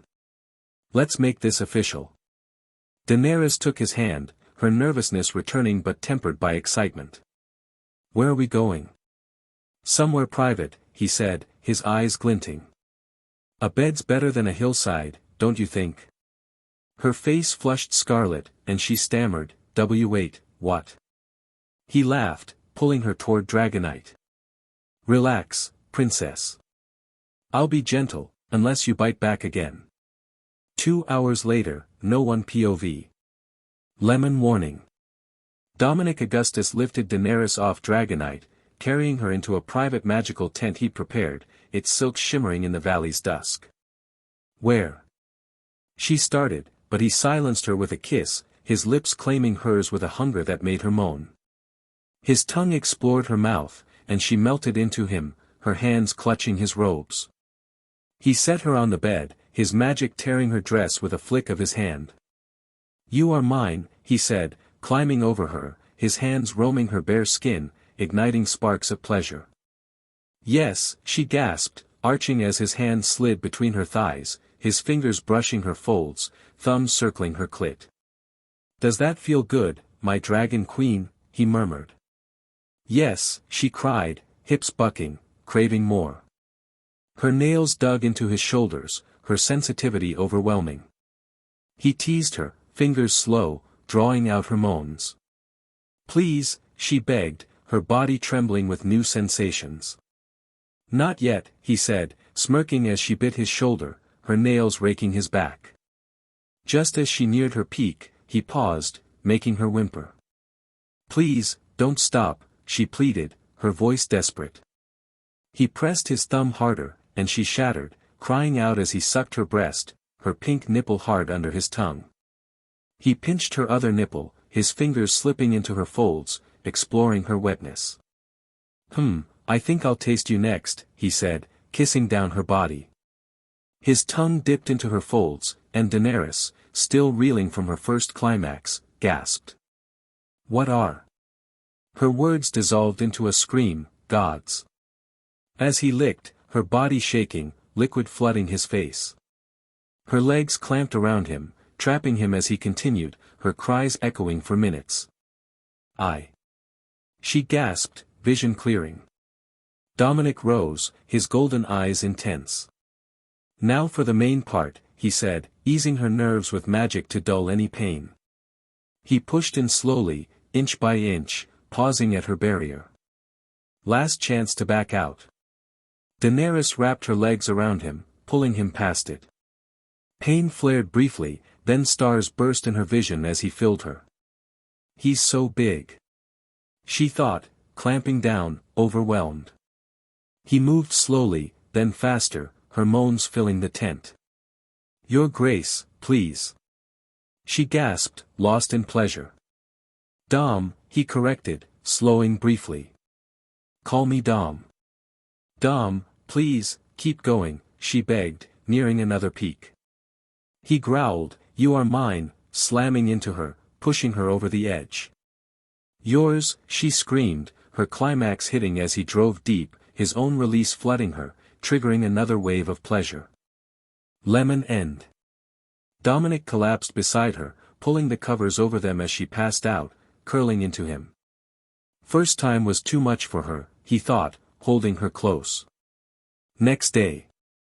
"Where are they?" Viserys shouted, his face purple with rage as he stormed through Illyrio's courtyard, furious that Daenerys hadn't returned. "I'm sure they're on their way," Illyrio said, watching the Khalasar prepare to depart. Dragonite and Charizard landed in the fields, their wings stirring dust. "Dragons!" Viserys exclaimed, eyes wild. "With them, I could take the 7 kingdoms." "Sorry I'm late," Dominic said, dismounting Dragonite, his red coat billowing. "Are you ready to go home?" "About time," Aeron said, patting Dragonite. "Been a good boy?" "Missandei, ready to return?" Dominic asked, ignoring Viserys.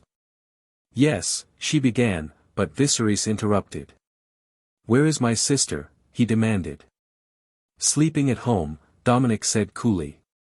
"I've come for my guard and wife." "You owe me an army."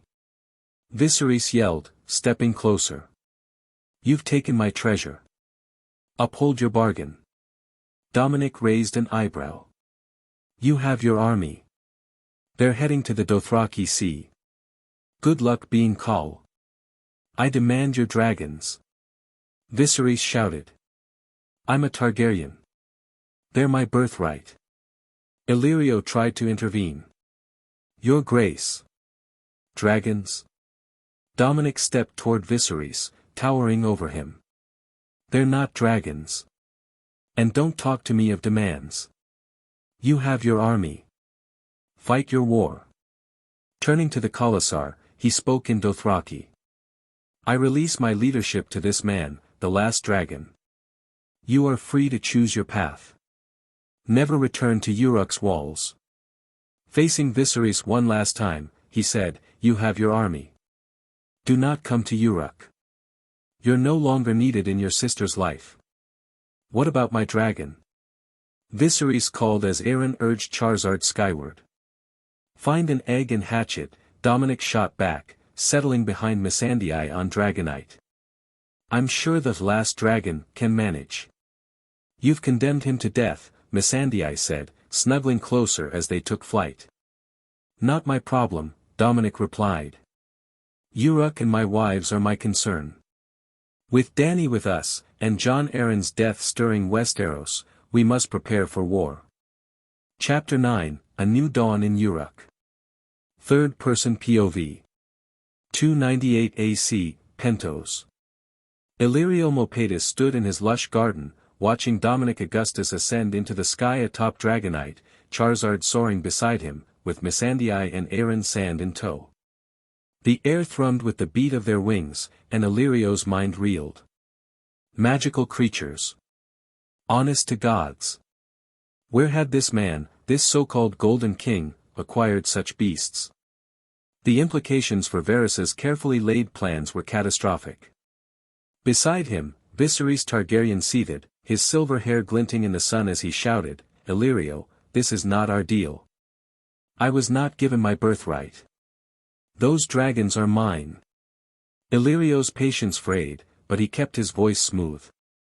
Your Grace, I cannot alter the terms.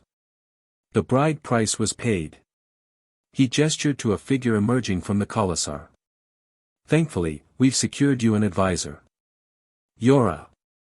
A grizzled man in worn armor stepped forward, kneeling before Viserys. Your Grace, he said, his voice steady despite the tension. This is Ser Yora Mormont, Illyrio explained. He will guide you. Viserys' eyes narrowed. Good enough for now, I suppose. I have an army. But I demand everything that man has. He spat in the face of the last dragon. He turned to Yora. You'll help me claim what's rightfully mine. Illyrio watched Viserys stride toward the Khalasar's leaders, his arrogance a beacon. They follow Dominic's orders for now, Illyrio thought, but that boy's attitude will get him killed. He began drafting a message to Varys, his mind racing with new plans to salvage their scheme. Winterfell. Lord Eddard Stark stood before Winterfell's gates, the cold northern air biting as he awaited King Robert Baratheon. The rebellion was long over, yet Ned felt its weight, his family lost to the Mad King's cruelty, his nephew hidden as a bastard to shield him from harm. Jon Snow, the bastard of Winterfell, bore names that tormented Catelyn, but Ned could never reveal the truth. Better to take it to my grave, he thought as the royal guard's banners appeared. Robert got off his horse, grinning. You got fat, he boomed, prompting a wry look from Ned. They laughed, embracing warmly. Cat. Robert called, hugging Catelyn, then greeting their children with praise for their traits. Winterfell is yours, Ned said, welcoming his old friend. Come, show me to the crypts, Robert said, ignoring Cersei's emergence from the carriage. We've ridden all day, my love, surely the dead can wait. Ned, come, Robert insisted, brushing past her. The Queen's children followed. Arya asks, where's the imp, earning a glare from Cersei and her mother, then Cersei orders Jaime to fetch Tyrion. Well, that could have gone better, Robb Stark muttered to Theon Greyjoy. You're telling me, Theon replied.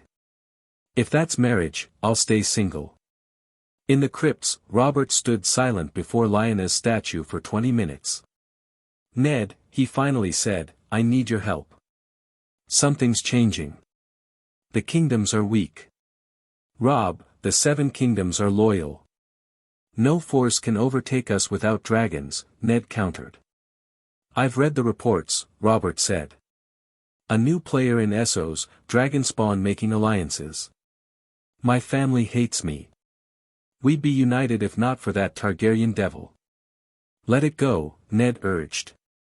The Targaryens are across the sea, powerless. Lyanna wouldn't want you killing for her. But we both did, Robert shot back. I'm king of the 7 bloody kingdoms. I want you as hand of the king. Ned knelt. Your grace, it's an honor, but my place is the north. You help me take the throne. Help me protect it, Robert said, pinning the hand's badge on Ned's chest. That night, Catelyn fumed. This is bad, Ned. Tell him no. He's the king, Ned argued.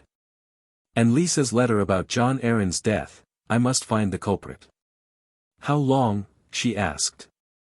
A moon before we march south, Ned replied. A week later, Ned and Robert hunting in the Wolfswood when a messenger galloped up. My lord, an emergency. Jory Castle called. Ned raced to Winterfell, bursting into Bran's room. What happened? We found him at the tower's base, Jaime Lannister said, his face grim. I noticed him while returning from training. How did you see him? Ned asked, rage simmering. A wolf was growling in the bushes, Jaime explained. Then I saw your son. Ned exhaled, gratitude warring with grief. Thank you, Sir Jaime. If you need anything. No thanks necessary, Jaime said. I'm sorry it happened this way. Ned, we'll discuss what's to be done, Robert said. Jaime, find your sister and brother for prayers. Jaime left, his thoughts dark. He hadn't meant for Bran to fall, only to protect his and Cersei's secret. At the whorehouse, he found Tyrion. Your presence is needed, Jaime called as a woman yelped, grabbing her clothes. Brother, must you interrupt? Tyrion groaned, sitting up. One of Stark's sons has fallen from the wall, Jaime said, tossing him his pants. Get up. Fallen? Tyrion asked, dressing. Yes, Jaime said, recounting the scene. Those wolves will be grumpy, Tyrion noted. Yes, I'll be traveling to the wall, avoiding our brother-in-law and his son. Yeah, we need to move. You won't leave again until we do, Jaime said. Get our nephew first, Jaime said. I'll fetch Cersei. Tyrion said, giving Jaime a look. Speaking of our nephew, he's been a pain since we got here. You'll have to get him. I've been instructed to get Cersei, Jaime said, walking with his brother. Always the evil uncle to discipline, Tyrion said, seeing the castle. We shouldn't keep his majesty waiting. I'll see you once you get our sister. At Cersei's door, Ser Meryn Trant blocked him. Her Grace said no one enters, Kingslayer. This is the king's command, Jaime replied, shoving past. Cersei. What's going on? Cersei demanded, startled. Bran Stark's injured, Jaime said. Robert wants us for prayers. You wouldn't be in this mess if you'd controlled yourself, Cersei hissed, dressing. You're as much to blame, Jaime whispered. The boy saw nothing. Our hands are clean. If he survives, we need a plan, Cersei said. We can stage it as an assassin from Urak, then we could rally the kingdoms. You're vindictive, Jaime muttered as they neared Bran's room. Tyrion, meanwhile, entered the courtyard, dreading family gatherings. Joffrey accosted him, Sandor Clegane at his side. Whoring before we've settled in this dump? Joffrey sneered. Whores know the people best, Tyrion quipped. Heard a boy was hurt. Father's acting like it's an attack on him, Joffrey whined. Why go to them? It's expected, and you will go and offer your sympathies to them, Tyrion said. Joffrey tries to retort, but Tyrion smacks Joffrey. Offer condolences to the Starks. How dare you? Joffrey spat, silenced by another smack. Go, Tyrion ordered. Joffrey stormed off, Sandor warning, he'll remember this. If he forgets, Be a good dog and make sure he remembers, Tyrion retorted, heading to castle. Urak. Daenerys Targaryen had been in Urak a week, awestruck by its pristine streets and public baths, affordable for all. Her silk dress, woven from magical spider silk, hugged her curves, a gift from Dominic. One night, lying with Dominic and Missandei, he explained, Urak's silk comes from giant spiders, regulated in their forest by magic. They sound intelligent, Daenerys said skeptically. They are, Dominic chuckled. The elder spiders keep order. Dragonite and Charizard ensure they behave. And occasionally me. What did you do? Daenerys asked, seeing Missandei chuckle. He walked into their nest to protect us, Missandei said, shaking her head. I've never seen such slaughter. It worked, Dominic said. They're allies now, especially after Slavers Bay's attack. Daenerys shivered, recalling rumors of an army vanishing. Urak's people thrived, their clothes lightweight, their lives vibrant. Dominic had gifted her the Mera Mera no Mi, granting body made of fire and power to control it, and taught her hockey, awakening her inner strength. Missandei became a kindred soul, though Daenerys initially wanted Dominic alone. Their passionate nights left her breathless, often unable to move, frustrating her. In a bathhouse, she vented to Missandei. He's too much for one of us, Missandei said, laughing. I'm glad you're here. I can avoid a cum-filled stupor. You were in my position. Daenerys asked, curious. 2 magical years, Missandei said, blushing. His magic strengthens him. He built Urak in a week. How strong is he? Daenerys asked, nervous. Insatiable, one time he took 5 girls to bed. The poor girls were delirious. Missandei replied. Did it work? Daenerys asked, rubbing her thighs to hide her arousal. No, he was too much for 5 girls, Missandei said, shuddering at the memory. He walked out, saw me, and pulled me in. It was my first time with another woman. Lemon warning. Missandei's hands slid from Daenerys's hair to her shoulders, then neck. Want to feel exotic pleasure, she whispered, sucking Daenerys's earlobe. We can take him together. Daenerys moaned as Missandei's hands grazed her breasts, her towel falling. Do you want me to continue? Missandei teased, pinching a nipple. Yes. Daenerys gasped as Missandei's fingers slipped between her legs, curling inside. Or my mouth. All of it, Daenerys moaned as Missandei's tongue flicked her nipple, climbing atop her. Dominic treats you well, Missandei said, lowering her mouth to Daenerys's core. Ah! Daenerys cried, climaxing as Missandei lapped her juices. You taste delicious, Dany, Missandei chuckled, kissing her, letting Daenerys taste herself. We have time to practice, Missandei said, her hand slipping back down. Yes. Daenerys yielded, lost in pleasure. Lemon end. Later, Dominic found them entwined, chuckling. Daenerys bonded with Missandei, exploring Urak with her and Daemon, savoring cinnamon rolls and the city's vibrancy. Thoughts of Viserys lingered, though. Dominic, she said one morning, resisting the urge to pull him back to bed, have you heard about my brother? No, which is good, he said, pulling on his pants. He'd have hurt you if I'd left you with him. He's family, she said, recalling his slaps. I'll ensure he's cared for, but I can't stop his foolishness, Dominic said. He's calm now, but if he's not calm, he'll do something drastic. You don't think? Daenerys trailed off. He demanded Dragonite and Charizard like they're his, Dominic said. He'll come for them or your eggs if he knows they can hatch. They're not beasts. Daenerys said, stroking Evie, who'd scampered in, interrupting their moment. Dominic grumbled, just when it was getting good, Evie. Daenerys chuckled as Shalebi joined, floating playfully. As they played with the Pokémon, Dominic asked, Dany, do you want the Iron Throne? We could take it in a day. She laughed. Why leave this peaceful life for a viper's pit? How about a visit, he suggested. To see where your mother grew up, where your family ruled. They'd recognize me instantly, she said. It'd start a war. I can change your hair and eye color with magic, he offered. Would you go then? Yes, she said, excited. Where first? The king's in Winterfell, he said. How about there? When? She asked, eyes sparkling. Tomorrow morning, he said. You, me, and Missy. Chapter 10, A Journey to Winterfell. Name, Dominic Augustus. Race, human. Age, 18. Character assimilation.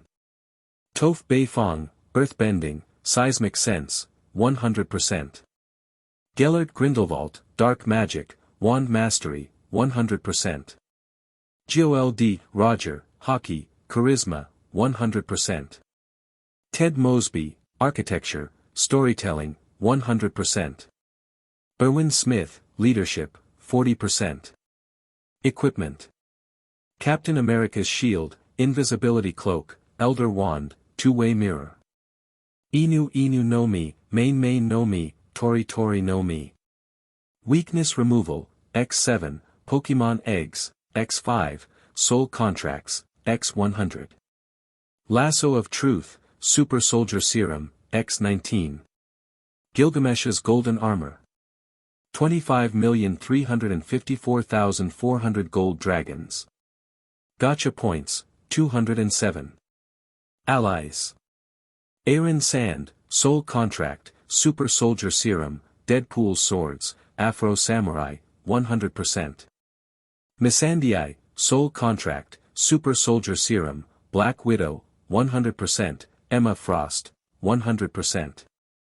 Daenerys Targaryen, soul contract, super soldier serum, Mera Mera no Mi, Boa Hancock template 20%, without devil fruit powers. Demon, soul contract, super soldier serum, Taskmaster, 100%.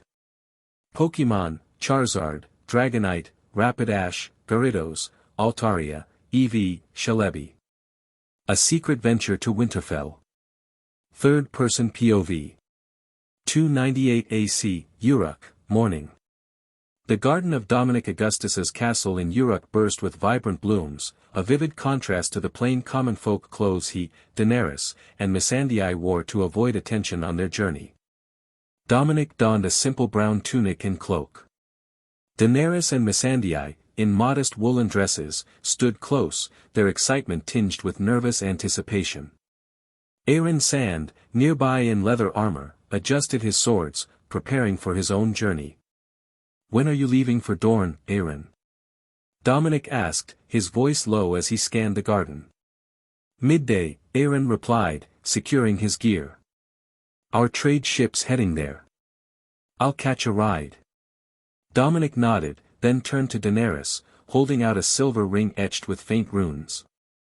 Dany, wear this. She slipped it onto her finger, gasping as her silver hair darkened to jet black and her violet eyes shifted to warm brown. She rushed to a nearby fountain, marveling at her reflection. It's incredible, she exclaimed, touching her altered hair.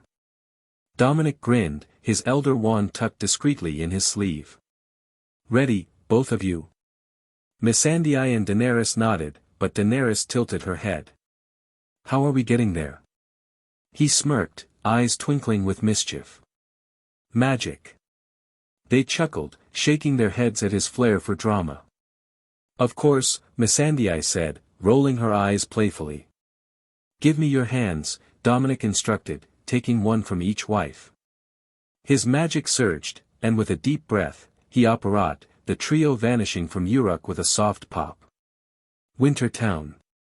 They reappeared on the outskirts of Wintertown, the biting northern cold hitting them like a wall. Daenerys and Missandei staggered, faces paling as they doubled over, vomiting from the squeezing sensation of their first apparition. Dominic, unfazed by the spell, rubbed their backs gently. You'll get used to it, he said, chuckling. First time's always rough. Never again, Daenerys groaned, wiping her mouth with her sleeve, her brown eyes glaring at him. Absolutely not, Missandei muttered, shivering as a gust of wind whipped through. Dominic pulled 2 cloaks from his dimensional inventory, each enchanted with body-warming charms. Here, he said, draping them over his wives. The cloaks radiated warmth, easing their shivers as they straightened, grateful. They trekked toward Wintertown, its bustling streets alive with merchants hawking wares and locals hurrying about. King Robert Baratheon's retinue had swelled the town, making the trio's arrival unremarkable. The market brimmed with Urak's goods, spider silk fabrics shimmering in the light, polished tools crafted from Gacha blueprints, and vibrant produce grown from high-quality seeds Dominic had acquired through his system. For a year, Urak's trade with the 7 kingdoms had flourished, its innovations spreading far. Daenerys and Missandei paused at a flower stall, captivated by winter roses, their pale blue petals delicate yet resilient.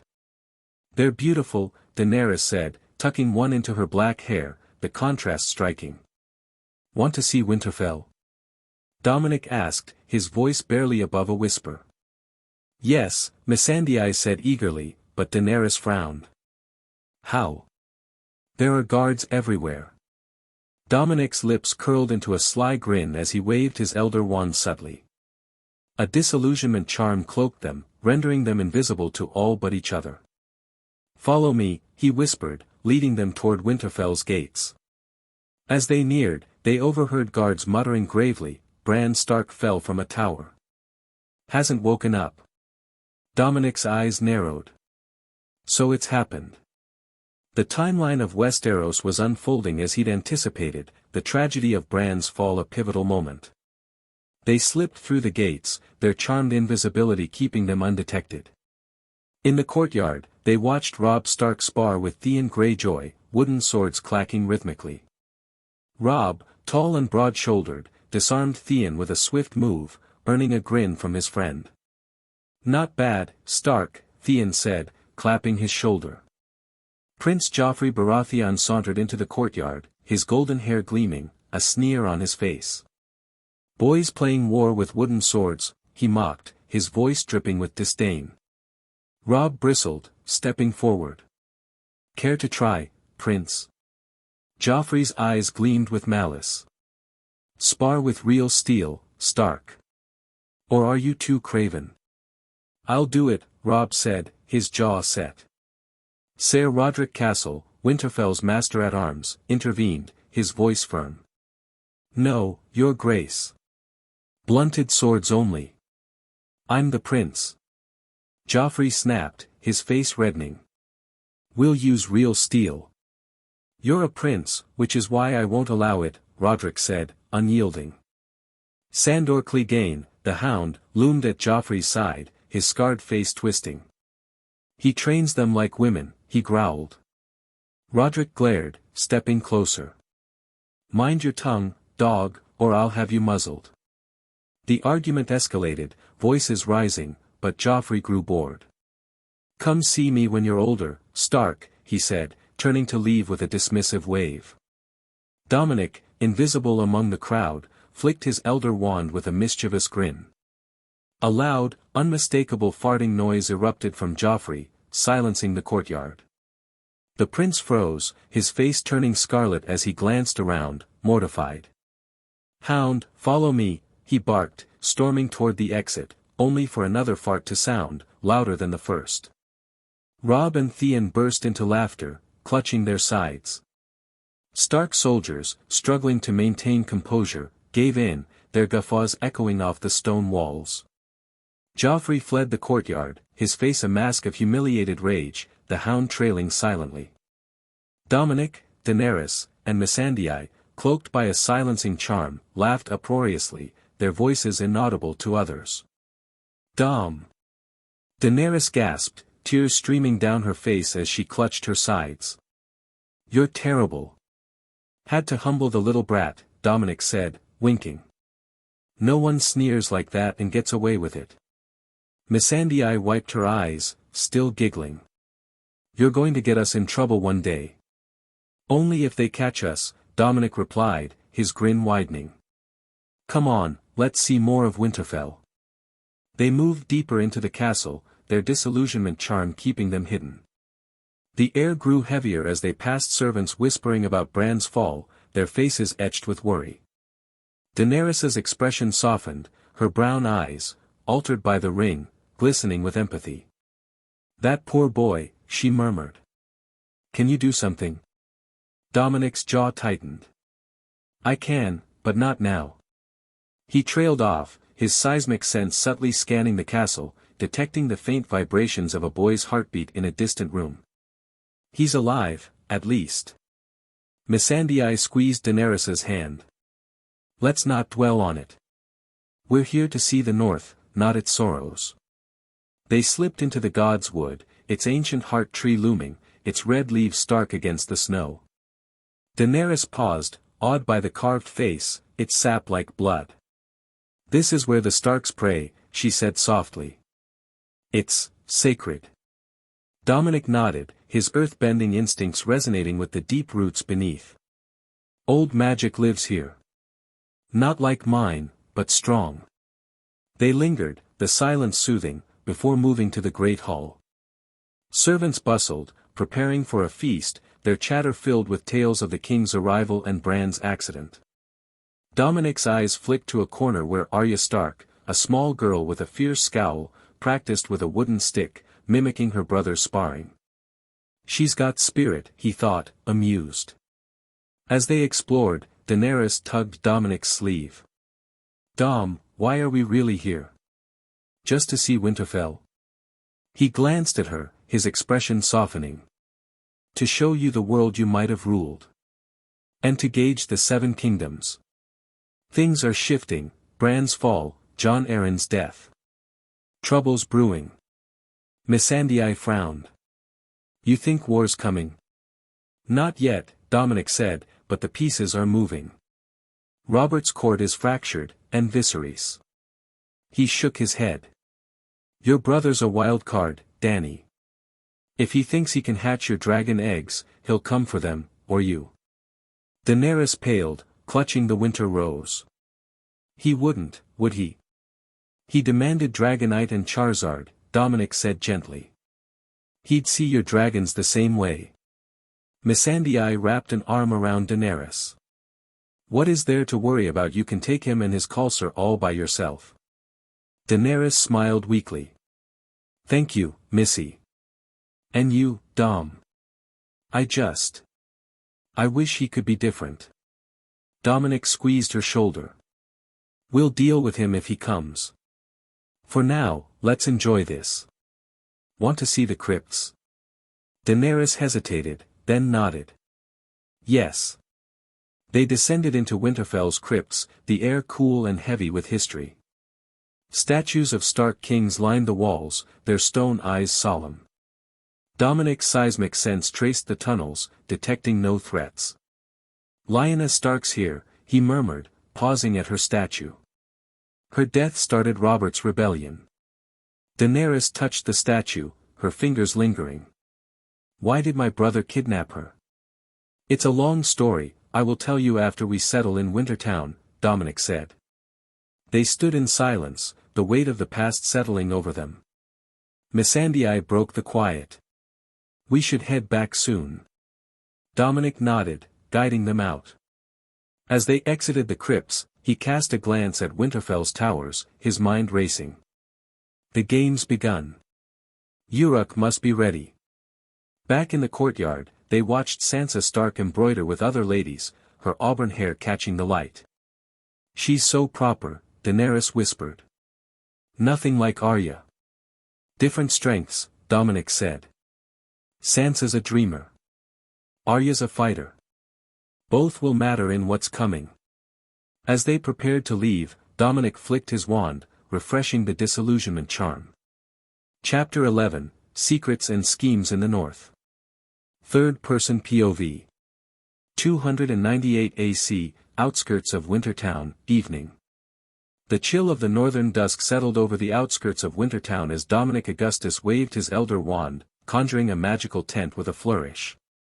Then he places a "Notice Me Not" charm on the tent. The tent's exterior was plain canvas, but inside, it was a marvel of comfort, a spacious hall with plush couches, a fully equipped kitchen, 3 furnished bedrooms with connected bathrooms, each adorned with warm furnishings and enchanted lights. Dominic, Daenerys, and Missandei, still cloaked in common folk garb, stepped inside, the warmth banishing the cold.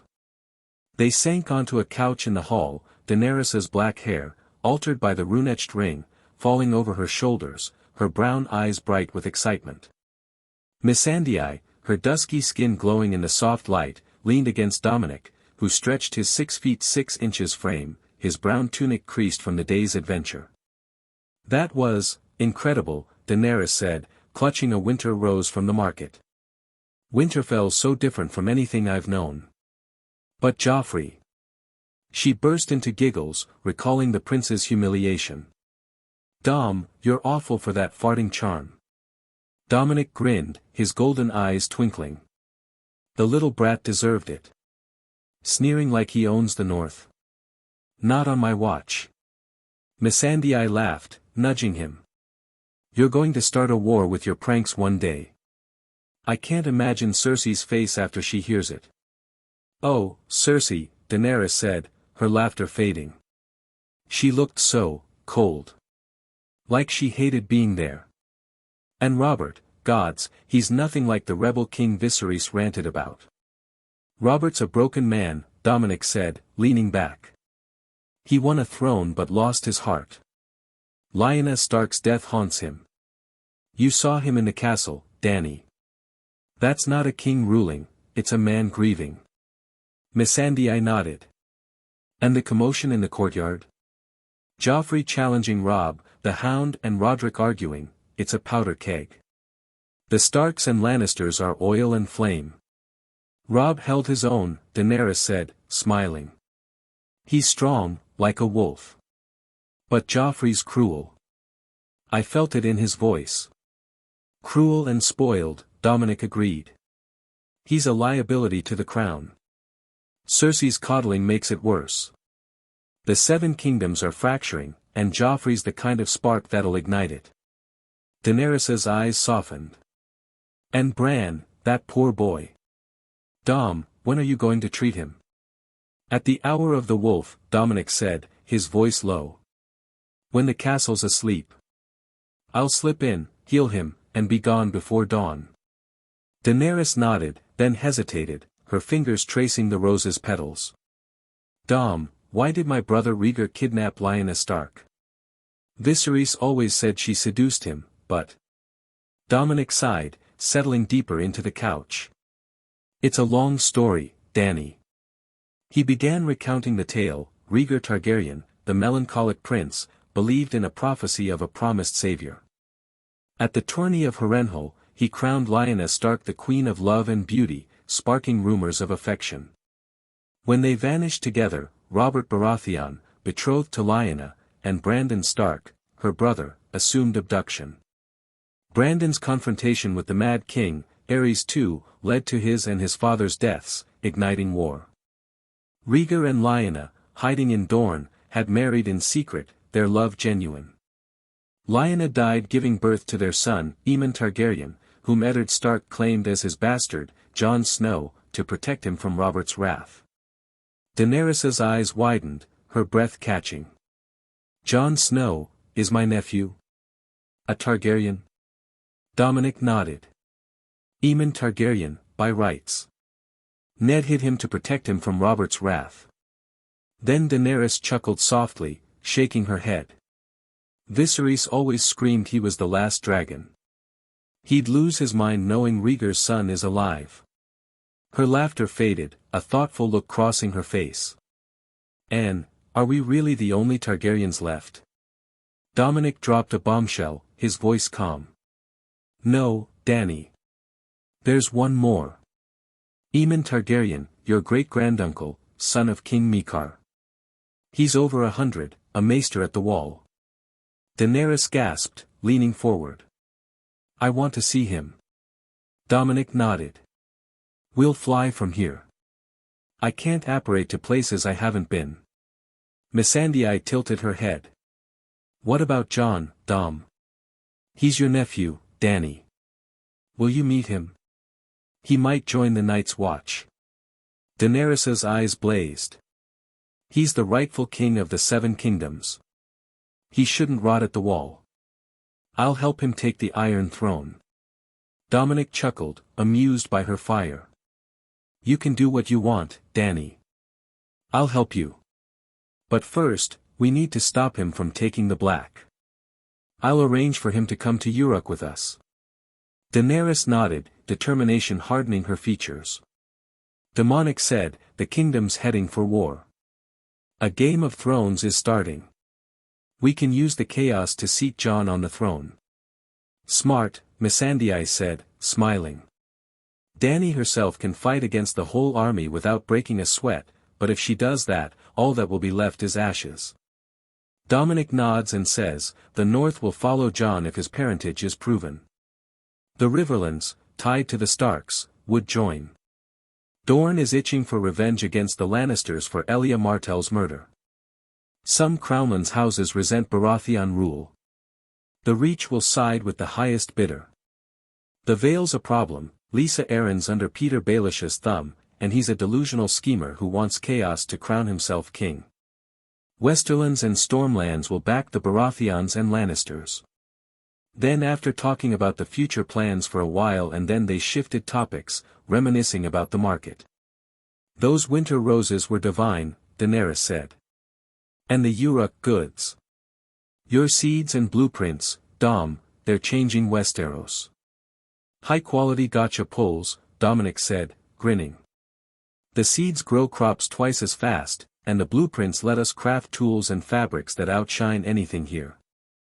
Missandei laughed. The spider silk dresses were a hit. I saw ladies eyeing them like treasure. Speaking of treasure, Daenerys teased, nudging Dominic, you're our treasure, Dom. But gods, that apparition was awful. Never again, Missandei declared, shuddering. Dragonite smoother. You'll learn to love it, Dominic said, winking. Or I'll carry you both next time. Daenerys blushed, swatting his arm. You're impossible. Yet you love me, he shot back, pulling her close. She giggled, leaning into him, while Missandei snuggled against his other side. They talked late, the fire in the hall crackling, their bond a warm shield against the world's brewing storms. Evening, dinner. Dominic stood in the kitchen, his wand levitating a pot of stew simmering with Urak spices. Hope you're hungry, he called, setting the table with a flick of his wrist. Daenerys inhaled deeply, her brown eyes sparkling. It smells like heaven. Missandei smirked. Dom's cooking is better than his pranks. High praise, Dominic said, serving them steaming bowls and butterbeer. They ate, savoring the rich flavors, their laughter filling the tent. Night, bedroom. Lemon warning. After dinner, Dominic led Daenerys and Missandei to the master bedroom, its wide bed draped in spider silk sheets. The air thrummed with anticipation as he pulled Daenerys close, kissing her deeply, his tongue exploring her mouth. She moaned, her hands tugging at his tunic, her altered brown eyes dark with desire. Missandei pressed against his back, her lips grazing his neck. Don't leave me out, she whispered, her black widow grace evident as she slid his tunic off, revealing his chiseled frame. Dominic chuckled, turning to kiss Missandei, his hands roaming her curves. Never, Missy. He lifted her dress, magic tearing it away, leaving her bare. Daenerys, emboldened, shed her own dress, her Mara enhanced warmth radiating. He guided them to the bed, laying Daenerys down, his lips trailing down her neck to her breasts, sucking a nipple as she gasped. Dom, she cried, her fingers in his raven hair. Missandei straddled Daenerys's hips, kissing her passionately, their tongues entwining. Dominic's fingers slipped between Daenerys's thighs, teasing her folds, her wetness coating him. So eager, my dragon queen, he murmured, circling her clit. Yes. Daenerys moaned, bucking against his hand. Missandei moved lower, her tongue flicking Daenerys's other nipple, their shared pleasure building. Dominic shed his pants, his arousal evident, and positioned himself between Daenerys's legs. "Ready?" he asked, his voice husky. She nodded, pulling him closer. He entered her slowly, her warmth enveloping him, her moans filling the room. Missandei kissed Daenerys, muffling her cries, then moved to Dominic, her hands guiding him deeper. "Gods, Dom," Missandei gasped as he pulled her close, his fingers finding her core, teasing her as he thrust into Daenerys. The bed creaked, their rhythm syncing, a dance of fire and magic. Daenerys's nails raked Dominic's back, her climax nearing. "Dom," she screamed, her body trembling as he drove deeper, her walls clamping around him. Missandei, lost in her own pleasure, straddled Daenerys's face, moaning as Daenerys's tongue explored her. "Dany," she cried, her climax hitting as Dominic's fingers worked her. Dominic grunted, his release flooding Daenerys, triggering another wave of her pleasure.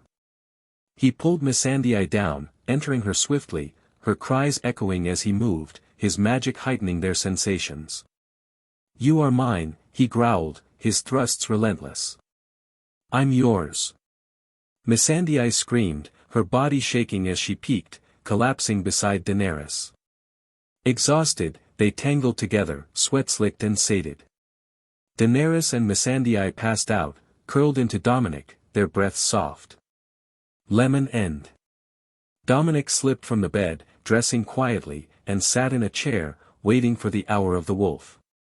To pass the time, he activated his Gacha system, his 201 GP allowing 67 rolls at 3 GP each. He discarded minor items, candles, spices, a rusty dagger, but kept the significant pulls, a Pokemon egg, Super Soldier Serum, X2, a weakness removal card, Talia al Ghul's character card, Shank's character card, and the Resurrection Stone. Not bad, he thought, pocketing the items. Hour of the Wolf, Winterfell. At the Hour of the Wolf, Dominic cast a disillusionment charm on himself and apparat to Winterfell's courtyard, his seismic sense guiding him. He slipped into Bran Stark's room, finding Catelyn Stark asleep in a chair, Summer, Bran's dire wolf, at the bedside. The wolf's head snapped up, sensing him, but Dominic's wand flashed, a stupefy spell rendering Summer motionless. Another spell stilled Catelyn. Approaching Bran, Dominic used Grindelwald's magical knowledge, his wand glowing as he scanned the boy's body. A fractured spine. With precise magic, he mended the bones, knitting them seamlessly. The three-eyed raven will try to influence him, he thought, recalling Bran's destiny. He wove a mental barrier in Bran's mind, shielding him from external forces, then stepped back, satisfied. Leaving the room, Dominic roamed Winterfell, his mind scheming. Time to mess with the royals. A dark chuckle escaped him as he scanned the castle with observation hockey, pinpointing Arya Stark's room. Entering silently, he pulled Talia al Ghul's character card, applying it to the sleeping girl. She'll cause chaos with those skills, he thought, imagining Arya's ferocity enhanced by Talia's assassin training. Next, he crept to Joffrey's room. With a flick of his wand, he cast Rictum Sempra. Joffrey jolted awake, laughing uncontrollably, flailing in his bed. Dominic smirked, apparating back to the tent, leaving the prince to his humiliation. Dominic settled into the chair, the tent quiet save for his wife's soft breathing. The night's work was done, but the Game of Thrones loomed. With Jon Snow's claim, Daenerys's ambition, and Urak's might, the Seven Kingdoms would soon feel the Golden King's shadow. Chapter 12, A Game of Whispers and Wings. Third-person POV. 298 AC, Wintertown, morning. The magical tent on Wintertown's outskirts glowed softly in the dawn, its enchanted warmth a shield against the northern chill. Dominic Augustus woke first stirring beside Daenerys and Missandei, who slept tangled in spider silk sheets. He dressed in his common folk tunic, his eyes glinting with purpose. Daenerys, her hair black and eyes brown from the rune-etched ring, stirred next, followed by Missandei, whose dusky skin shone in the morning light. "Morning, my loves," Dominic said, kissing each wife gently. "Ready for another day?" Daenerys yawned, stretching. After last night? Barely. Missandei smirked, slipping into a woolen dress. You're insatiable, Dom. But yes, I'm ready. They gathered in the tent's kitchen, where Dominic made a breakfast of warm bread, honey-drizzled porridge, and smoked fish, using his elder wand to streamline the task. The trio ate heartily, laughing over yesterday's antics, Joffrey's humiliation chief among them. His face. Daenerys giggled, mimicking the farting noise. I almost felt bad for him. Don't, Dominic said, grinning. He's a spoiled brat. A little embarrassment builds character. After breakfast, Dominic handed each wife a small pouch, its expansion charm making it bottomless. Explore Wintertown today. Buy what you like, see the sights. Meet me back here at midday. Daenerys raised an eyebrow. You're not coming. I've got business in Winterfell, he said, his tone cryptic. Stay safe. These pouches are charmed with extension, and there are 10,000 golden dragons in it. Missandei nodded, tucking the pouch into her cloak. We'll be fine. Dany and I can handle a market. Famous last words, Dominic teased, winking. He cast a disillusionment charm on himself, vanishing from sight, and apparat to Winterfell's courtyard with a faint pop. Winterfell. The courtyard bustled with morning activity, servants hauling firewood, guards drilling, and stable boys tending horses. Dominic, invisible, scanned for Jon Snow. He spotted the dark-haired youth near the armory, brooding as he sharpened a sword.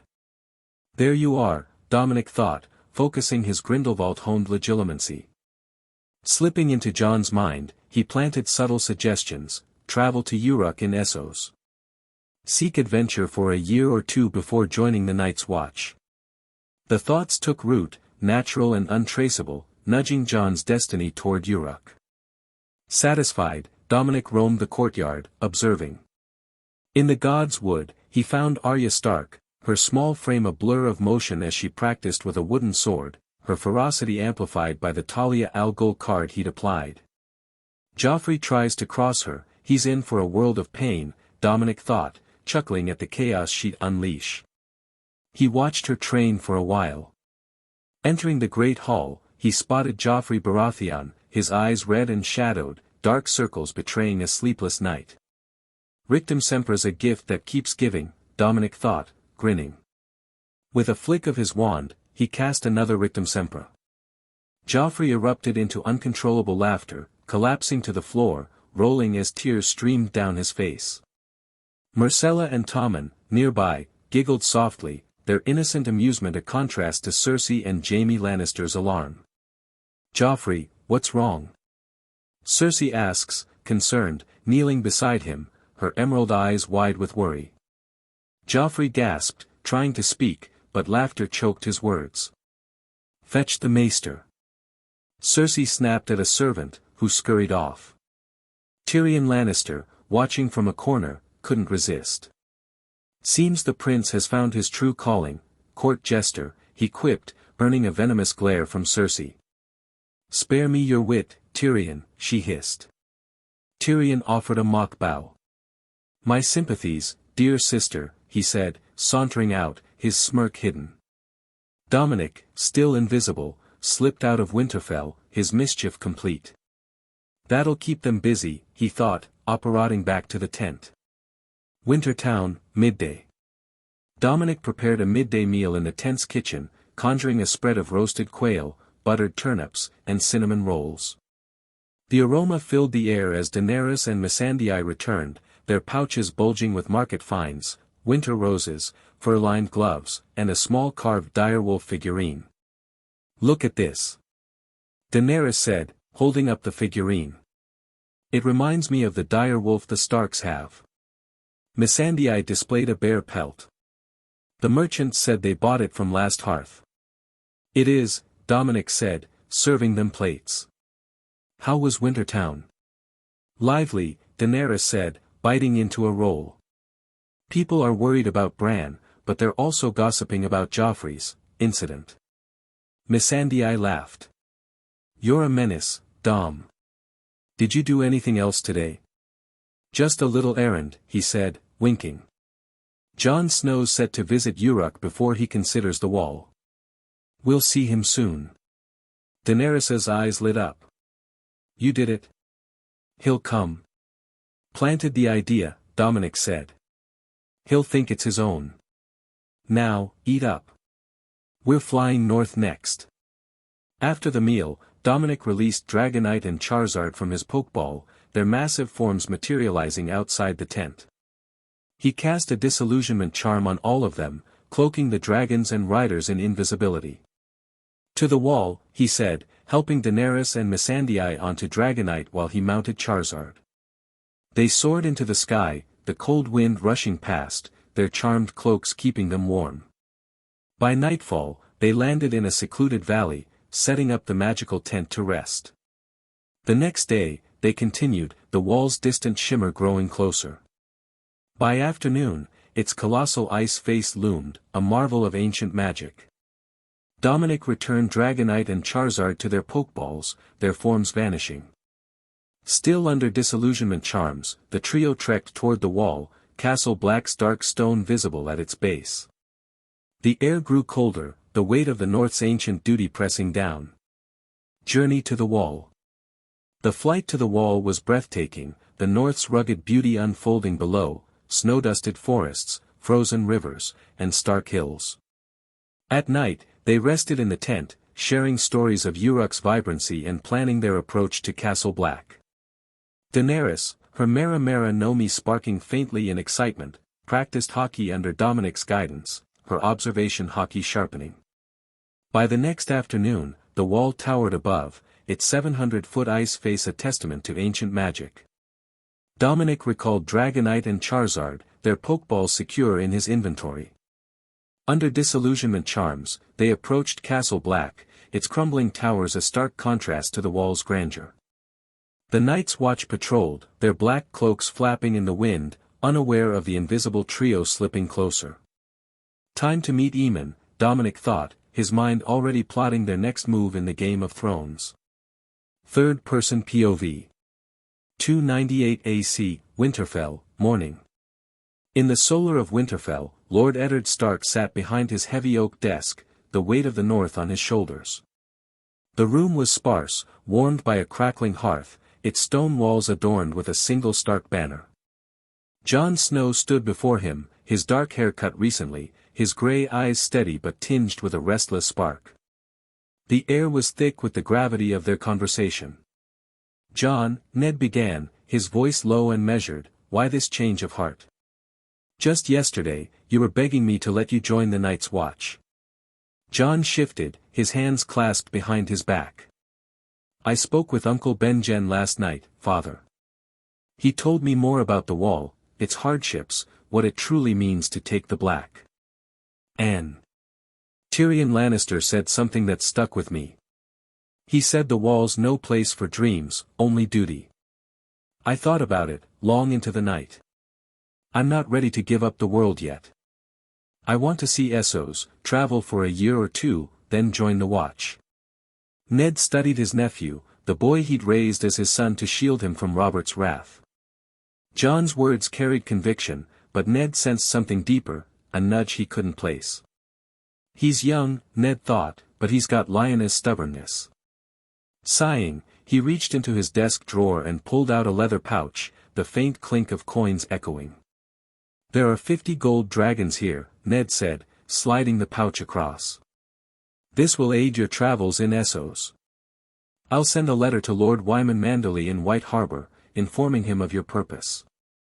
He'll arrange a berth on a ship bound for Essos. Jon's eyes widened, gratitude softening his features. Thank you, Father. Ned leaned back, his stern face softening. Where will you go first? Urak, Jon replied without hesitation. Ned nodded, a faint smile tugging at his lips. Good choice. We've strong trade ties with Urak. Their seeds and goods, cheap, yet unmatched, have bolstered the North stores. Don't cause trouble there, Jon. We need those relations intact. I won't, Jon promised. I'll note in the letter that you're headed to Urak, Ned added, already mentally drafting the missive. Be careful, John. Essos is not the north. Trust sparingly. John gripped the pouch, his resolve firm. I will. Thank you, father. With a nod, John turned and left the solar, the door closing softly behind him. Ned stared at the hearth, his thoughts heavy. He's leaving the north, but not the danger. The Game of Thrones was stirring, and John, unknowingly, was a piece on the board. Chapter 13, Pull. What power should Jon Snow have? Chapter 14, Dorne. Third-person POV. 298 AC, Sunspear, Dorne. The water gardens of Sunspear shimmered under the Dornish sun, their pink marble pools reflecting the vibrant bougainvillea that draped the arches. Aron Sand strode through the lush pathways, his leather armor dusted from travel, sword strapped to his back. His super-soldier-enhanced frame moved with purpose, his dark eyes scanning the serene beauty around him. The scent of citrus and salt filled the air, a stark contrast to the arid sands beyond. At the heart of the gardens, Prince Doran Martell sat in his wheeled chair, his gout-afflicted legs covered by a light silk blanket. His face, lined with wisdom and pain, softened as Aron approached. Aron Sand, Doran said, his voice warm but measured. It has been some time since you graced Dorne. How do you fare? Aron bowed slightly, a rare gesture for the brash warrior. Well, my prince. And you? How's your health? Doran's lips curved into a faint smile. The medicine your king provided works wonders. I can walk for short spells now, a gift I thought lost. Convey my thanks to Dominic Augustus. Will do, Aron said, his grin easy. Before he could speak further, a sultry voice cut through the tranquility. Aron Sand. What new tidings do you bring us? Princess Arianne Martell emerged from a shaded alcove, her olive skin glowing in a flowing gown of orange and gold. Her dark eyes sparkled with mischief, her full lips curling into a teasing smile as she approached. Aron's grin widened. Princess Arianne. I'm finer than a Dornish vintage. You. Ever the charmer, Arianne said, tossing her raven hair. Tell me, what's Urak's golden king been up to? Aron leaned against a marble pillar, his Afro-samurai grace evident. Dominic's wed Daenerys Targaryen, 4-1. They're touring Winterfell now, stirring up the north. And Viserys Targaryen? He's call of the biggest Khalasar in the Dothraki Sea. A mad one he is, but we don't know for how long. Doran's eyes narrowed, his mind already turning over the implications. A Targaryen call. Interesting. And Daenerys with Urak's king, the board shifts. Arianne raised an eyebrow. Winterfell? What's Dominic plotting in that frozen wasteland? Knowing him, trouble, Aron said, chuckling. But I've a message from him for Prince Doran's eyes only. He produced a sealed scroll from his belt, handing it to the prince. Doran took it, his fingers deft despite his ailment. He broke the seal, his eyes scanning the parchment. Minutes passed in silence, the only sound the gentle splash of fountains. Finally, he folded the scroll, his expression unreadable. You must be weary, Aron. Rest now. I'll summon your father to meet you within the week. Aron nodded. Thank you, my prince. He turned to leave, but Arianne stepped forward. I'll show him to his quarters, she said, her tone light but her eyes locked on Aron's. Doran's gaze flickered between them, but he said nothing, only nodding. Arianne led Aron through Sunspear's winding halls, her hips swaying with deliberate grace. The palace's sandstone walls glowed in the afternoon light, tapestries of Martell victories fluttering in the breeze. Neither spoke, the air thick with unspoken tension. At a carved door, Arianne paused, ushering him into a spacious chamber with a canopied bed, silk curtains, and a balcony overlooking the sea. As the door clicked shut, Arianne turned, her eyes blazing.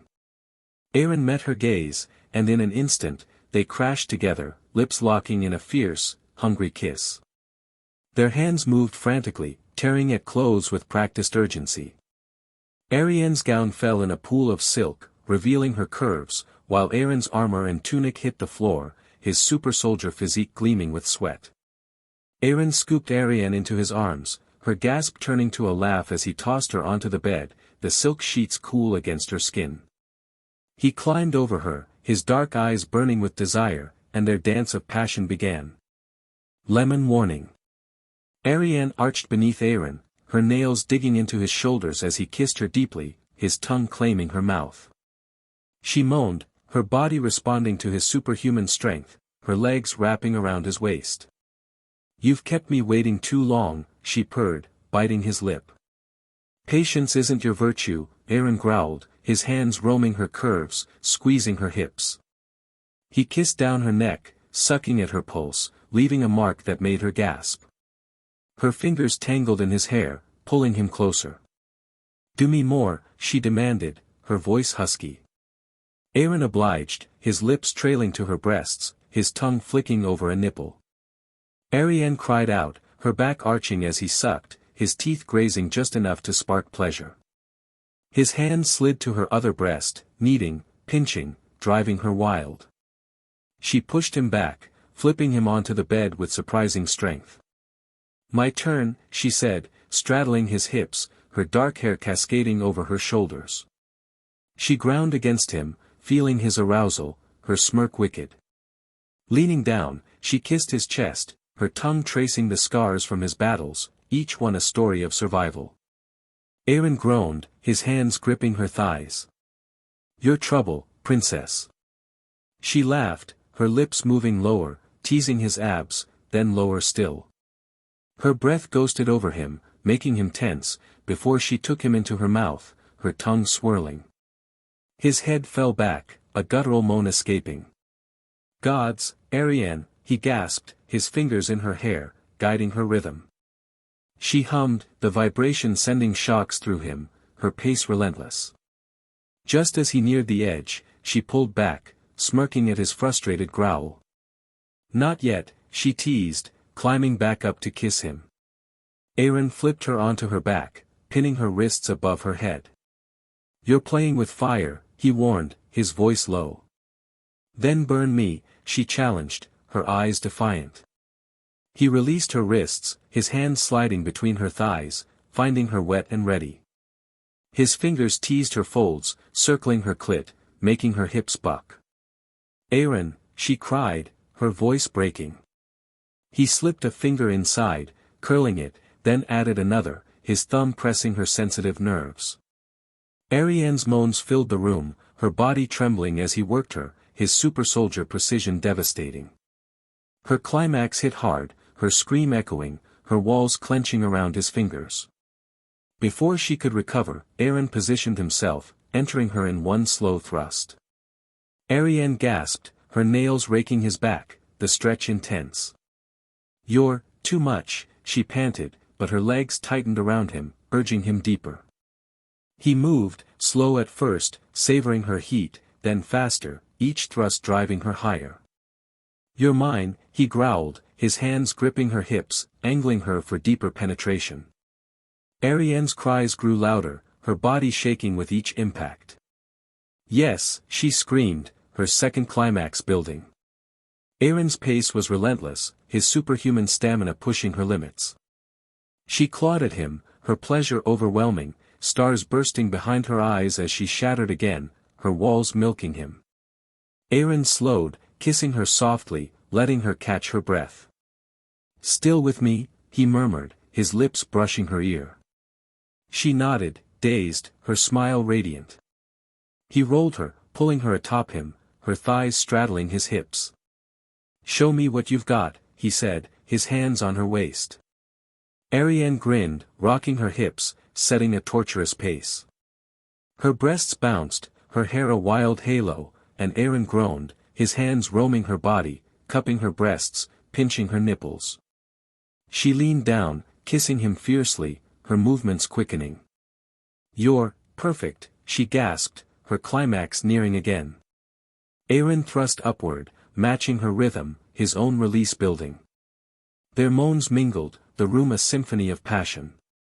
Ariane's third climax hit, her scream raw, her body convulsing. Aaron followed, his release flooding her, his growl primal. She collapsed onto his chest, both panting, sweat-slicked, and sated. He held her close, kissing her forehead, their heartbeats sinking. "Gods, Aaron," she murmured, her voice hoarse. "You'll ruin me for anyone else." "Good," he said, smirking. "That's the plan." They lay tangled, the sea breeze cooling their skin through the open balcony. Ariane traced his scars, her touch gentle. "Stay in Dorne," she whispered, half serious. "You know I can't," he said, his tone soft. "Urak calls." She sighed, nestling closer. "Then come back soon." Lemon End. Doran sat alone in the water gardens, the scroll from Dominic in his lap. Its contents were cryptic yet bold, a proposal of alliance, hints of Targaryen restoration, and a warning of Westeros's brewing chaos. Urak's king plays a dangerous game, Doran thought, his mind turning to Elia Martell's murder, the Lannisters' betrayal. Dorne waits, but not for long. Arianne and Aaron, now dressed, shared a quiet moment on the balcony, the sea stretching endless before them. "What did Dominic's message say?" she asked, her voice low. Aaron shrugged, his grin easy. "Above my pay grade, princess. But knowing Dom, it's big." She smirked, leaning against him. "Then we'll make our own trouble." As the sun dipped, Dorne's plots deepened, Urak's influence spreading like wildfire, and the Game of Thrones grew ever more perilous. Chapter 15, Blood of the Dragon at the Wall. Third-person POV. 298 AC, Castle Black, afternoon. The wall loomed above Castle Black, its 700-foot ice face glinting in the pale northern sun, a silent sentinel of ancient magic. Dominic Augustus, Daenerys Targaryen, and Missandei slipped through the castle's gates under disillusionment charms, their forms invisible to the black-cloaked brothers patrolling the crumbling fortress. The air was sharp with cold, carrying the scent of pine and frost, and the clatter of training swords echoed from the courtyard. Dominic, his 6 feet 6 inches frame cloaked in a commoner's tunic, led the way, his golden eyes scanning with hockey-enhanced precision. Daenerys, her hair black and eyes brown from the rune-etched ring, followed closely, her heart pounding at the thought of meeting her great-granduncle. Missandei, her Emma Frost senses alert, kept pace, her presence a quiet comfort. They navigated the narrow, icy corridors of Castle Black, avoiding stewards hauling firewood and recruits trudging to the mess hall. Reaching the Maester's Solar, a heavy oak door marked by years of wear, Dominic used his observation hockey to confirm only one heartbeat inside. He pushed the door open, revealing Maester Aemon, frail and blind, seated at a cluttered desk, his hands tracing a worn scroll. Dominic waved his elder wand, casting a Notice Me Not charm to ensure no one would disturb them and a silencing charm to trap sound within the room. With another flick, he dispelled their disillusionment charms, their forms shimmering into view. The soft creak of their footsteps drew Aemon's attention, his milky eyes turning toward the sound. "Who's there?" Aemon's voice was thin but steady, laced with the wisdom of a century. Daenerys stepped forward, her voice soft but clear. "It's Daenerys Targaryen, great-granduncle." Aemon froze, his hands trembling on the scroll. "Daenerys Targaryen?" His voice cracked, disbelief mingling with hope. "Come closer, child." She approached, kneeling beside his chair. Aemon's gnarled fingers reached out, tracing her face with delicate care, feeling the contours of her cheeks and brow. Tears welled in his blind eyes, spilling down his weathered cheeks. "Blood of my blood," he whispered, a smile breaking through. "I never thought to see a Targaryen before I die." Daenerys clasped his hands, her own eyes glistening. "I'm here, uncle. I found you." Aemon's tears flowed freely, his joy palpable. "How are you here, child, without the watch noticing?" Castle Black is no place for secrets to slip through. Daenerys glanced at Dominic and Missandei, who stood watchfully nearby. My husband, Dominic Augustus, King of Urak, brought me with magic. This is Missandei, my closest companion. We came unseen, by his power. Aemon's head tilted, curiosity sharpening his tone. Magic? True magic, like the tales of old. He chuckled softly. The world turned strange again. Tell me, Daenerys, how do you fare? And your brother, Viserys? Daenerys's smile faltered. I'm well, thriving in Urak with Dominic and Missandei. Viserys. She hesitated, then recounted his descent, his arrogance, his new role as Khal of a vast Dothraki Khalasar, and his dangerous obsession with reclaiming the Iron Throne. He's not the brother I hoped for, but I'm safe from him now. Aemon nodded, his expression somber. Viserys carries the fire of Ares, I fear. And you, child, what do you plan for the future? Daenerys's voice grew firm, her brown eyes blazing with resolve. I've learned of Rhaegar's son, whose mother is Lyanna Stark, Aemon Targaryen, your namesake, now known as Jon Snow.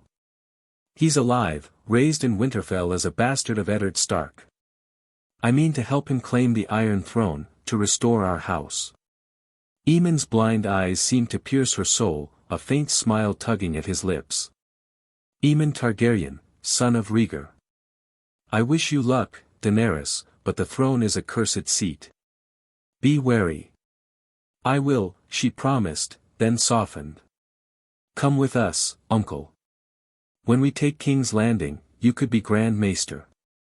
You don't have to stay here. Aemon shook his head, his voice gentle but unyielding. I swore my life to the wall, child. I'll die here, as I've lived, serving, not ruling. Don't fret for me. My time is near, but yours is just beginning. Daenerys swallowed her protest, respecting his resolve. Aemon's hand patted hers, then he turned slightly toward Dominic. Young king, would you do an old man a favor? Near the fourth shelf, there's a plank on the floor. Beneath it lies a secret compartment. Fetch what's inside. Dominic nodded, crossing the room with silent grace. He went towards the fourth shelf, where he pried up a loose plank, revealing a hidden nook. Inside rested a long, narrow box, its wood dark and polished. He lifted it carefully, then placed it on Aemon's desk. Aemon's fingers brushed the box, a tremor in his touch. Open it, Daenerys. She unlatched it, her breath catching as the lid swung back. Inside, nestled in velvet, lay Dark Sister, the ancestral Valyrian steel sword of House Targaryen, its slender blade gleaming with a deadly elegance. Gods, she whispered, lifting it reverently. How long have you had this? Bryn Den Rivers, Blood Raven, gave it to me before he vanished beyond the wall, Aemon said, his voice heavy with memory. He bid me keep it safe, for a Targaryen who would need it. Use it, Daenerys, to restore our house to its rightful place. Daenerys's eyes shone with determination as she hugged Aemon tightly. I will, Grand Uncle. A Targaryen will sit the Iron Throne again. I swear it. Aemon returned the embrace, his frail frame trembling with emotion. Go with fire and blood, child, but temper it with mercy. For 2 hours, they spoke, of Targaryen history, Aemon's youth in King's Landing, and Daenerys's dreams for Urak and Westeros. Missandei shared tales of Noth, her gentle wisdom easing Aemon's heart, while Dominic stood sentinel, his haki ensuring no threats approached. Aemon's laughter, rare and precious, filled the solar as he recounted old jests with his brother Aegon, the egg of Dunk and egg tales. As dusk fell, Dominic touched Daenerys's shoulder. We should go, Dany. The watch will stir soon. She nodded, reluctant, hugging Aemon once more. I'll come back, Grand Uncle. I promise. Aemon smiled, his blind eyes warm. I'll hold you to that, dragon. Dominic recast the disillusionment charms, cloaking them in invisibility, and dispelled the room's charms. They slipped out, leaving Eamon alone with his scrolls, a faint smile lingering on his face. The trio navigated Castle Black's corridors, exiting into the biting cold of the courtyard, the wall's shadow stretching long. Outside, Daenerys clutched Dark Sister, her voice soft. I wanted to talk more with him. He's family. Dominic wrapped an arm around her, his voice reassuring. Now that I've been here, I can apparate back anytime. We'll visit often, Dany. She nodded, a smile breaking through her melancholy. Thank you, Dom. We'll come back. Missandei squeezed her hand. He's proud of you, Dany. You gave him joy today. Dominic took their hands, magic surging. With a pop, they apparat to Urak, the wall's chill replaced by jasmine-scented warmth. Dark Sister gleamed, a vow forged in steel, as Urak's golden walls welcomed them home. The Beggar King's Wrath. Third-person POV. 298 AC, Dothraki Sea, evening. The endless expanse of the Dothraki Sea stretched under a bruised sky, its swaying grasses whispering secrets of conquest and blood. Viserys Targaryen stood at the edge of his camp, his silver hair glinting in the torchlight, violet eyes burning with a manic fury. His Khalasar sprawled behind him, 40,000 Dothraki warriors, their tents dotting the plain like stars, horses snorting in the cool night air. Yet, as he surveyed his army, disgust twisted his features. I should have the power of dragons. I am the last dragon, the rightful king. The thought seared his mind, as it did every time he pictured his sister Daenerys and that man, Dominic Augustus, the so-called Golden King of Urak. He stole her, my birthright, my dragons. Viserys' fists clenched, his nails biting into his palms. He still believed Dragonite and Charizard, the massive beasts he'd seen in Pentos, were true dragons, not Pokemon. If I kill him, I'll take his city, his dragons, and make my whore of a sister give me an heir. His plan, born of envy and madness, felt flawless in his fevered mind. Urak's wealth, its women, its grandeur, he'd claim it all. Ser Jorah Mormont approached, his worn armor clinking softly, his grizzled face etched with caution. Your Grace, he said, kneeling, I've received word from King's Landing. Viserys' head snapped toward him, his sneer barely concealing his impatience. Well, what is it? He demanded, noticing two Dothraki warriors nearby glaring at him and Jorah, their braids heavy with bells, their araks gleaming at their hips. Jorah kept his head bowed. Jon Arryn is dead, and Robert Baratheon is in Winterfell, asking Eddard Stark to become Hand of the King. Viserys' lips curled into a mocking smile. So, the usurper wants his northern dog to replace the old one. He paced, his silk cloak billowing. We need to ride to Urak. With this horde, Dominic's throne will be mine. Viserys said. Jorah hesitated, his voice steady but wary.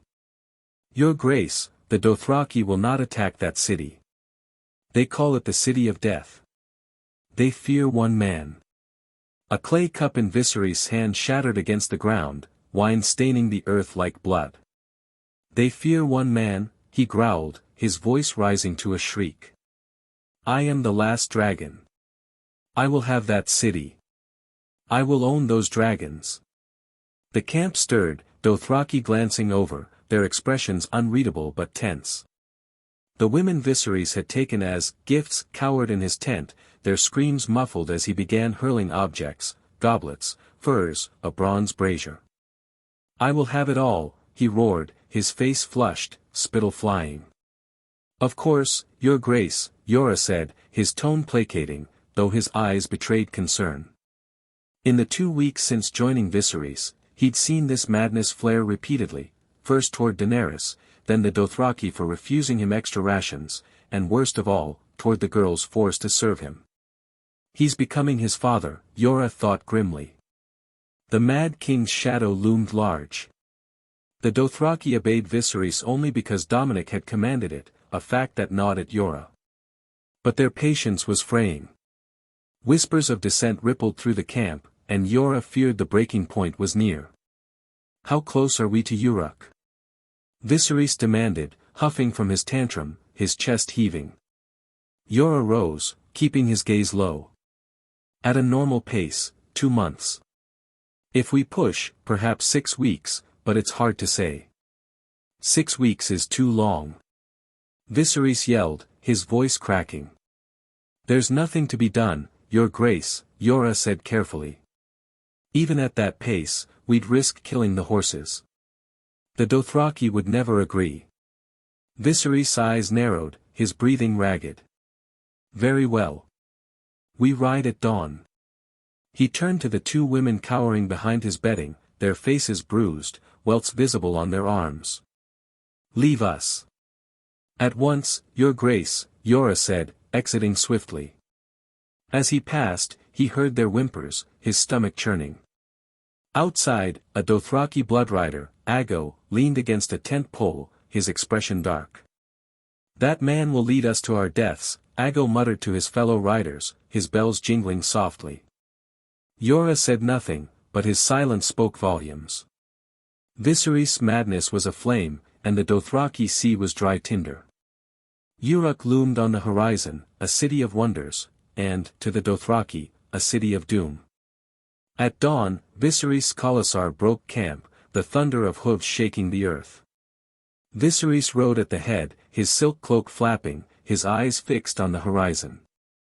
Urak will be mine, he thought, his madness a fire that refused to dim. Yora rode beside him, his face grim, while Aggo and his bloodriders trailed, their loyalty strained. The Dothraki whispered of the city of death, of a king who wielded dragons and magic. Viserys heard none of it, his mind consumed by visions of crowns and conquest.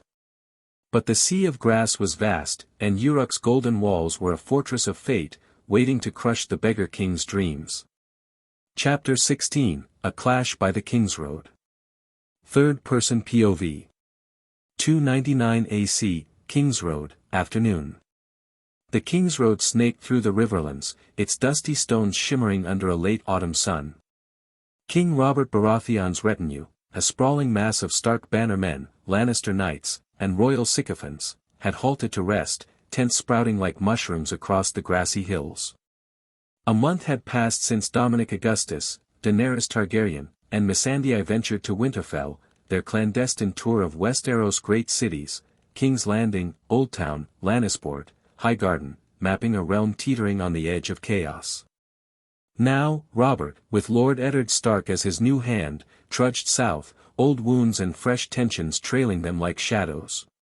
By a burbling stream, Arya Stark, her wiry frame clad in a dirt-streaked tunic, sparred with a boy wielding a stick. Her movements were lethal, honed by the 40% assimilation of Talia al Ghul's assassin skills, her wooden sword a blur of precision. The boy, Micah, a butcher's son with freckles and a nervous grin, struggled to match her, his stick clacking weakly against hers. Prince Joffrey Baratheon sauntered over along with Sansa Stark, golden curls glinting, a sneer twisting his lips. "Your sister, huh?" he said to Sansa, his voice laced with mockery. He turned to Micah, who froze mid-swing. "What's your name, boy?" "Micah, Lord," the boy stammered, clutching his stick. Sansa, eager to curry favor, spoke up. "He's a butcher's boy, Your Grace." Arya's gray eyes flashed, stepping between them. "He's my friend," she snapped, her voice a low growl. Joffrey's sneer deepened. "A butcher's boy who dreams of knighthood, eh?" He unsheathed Lion's tooth, its steel glinting cruelly. "Come, fight me. Let's see what kind of knight you are." Micah's eyes widened, his stick trembling. "These are just sticks, Lord. I'm your prince," Joffrey spat, stepping closer, "and I say pick up your sword." "It's not a sword, my prince," Micah said, voice quaking. "It's a stick."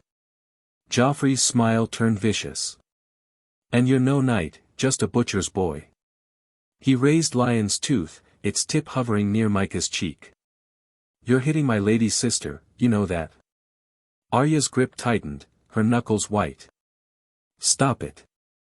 Sansa stood, hands twisting nervously. "Arya, stay out of this. Joffrey's blade grazed Micah's cheek, drawing a thin bead of blood. "I won't hurt you, much," he taunted, his voice dripping with malice. Arya's patience shattered. With a swift crack, she struck her stick against the back of Joffrey's knee, buckling him. Micah, seeing the blade fall away from his face, bolted into the trees, his footsteps fading. Joffrey staggered up, face crimson with rage, and swung Lion's tooth at Arya, his curses venomous. "You filthy wolf bitch! I'll carve you open." Arya, Talia al Ghul's instincts surging, parried with her stick, her movements fluid and deadly. "You're a coward, picking on a boy with a stick," she shouted, dodging a wild slash. Sansa screamed, "Arya, stop. You're ruining everything." Arya ignored her, her focus razor-sharp. With a flick of her wrist, she disarmed Joffrey, sending Lion's tooth spinning into the grass. She struck his knees again, harder, dropping him to the dirt with a yelp. Standing over him, she glared as he whimpered, his arrogance crumbling. "Please, don't." Joffrey pleaded, eyes wide with fear, hands raised defensively. Arya snatched his sword and hurled it into the stream, its splash echoing like a slap. "You're no prince," she spat, turning on her heel and storming toward her father's tent, her stick still clutched tightly. Hours later, Lannister soldiers in crimson cloaks marched into Eddard Stark's tent, their hands hovering over sword hilts. "The king demands your daughter, Lord Stark," their captain barked. Arya Stark must answer for her crimes. And they were making their way towards Arya. Ned rose, his face a mask of northern ice, the great sword ice gleaming at his side.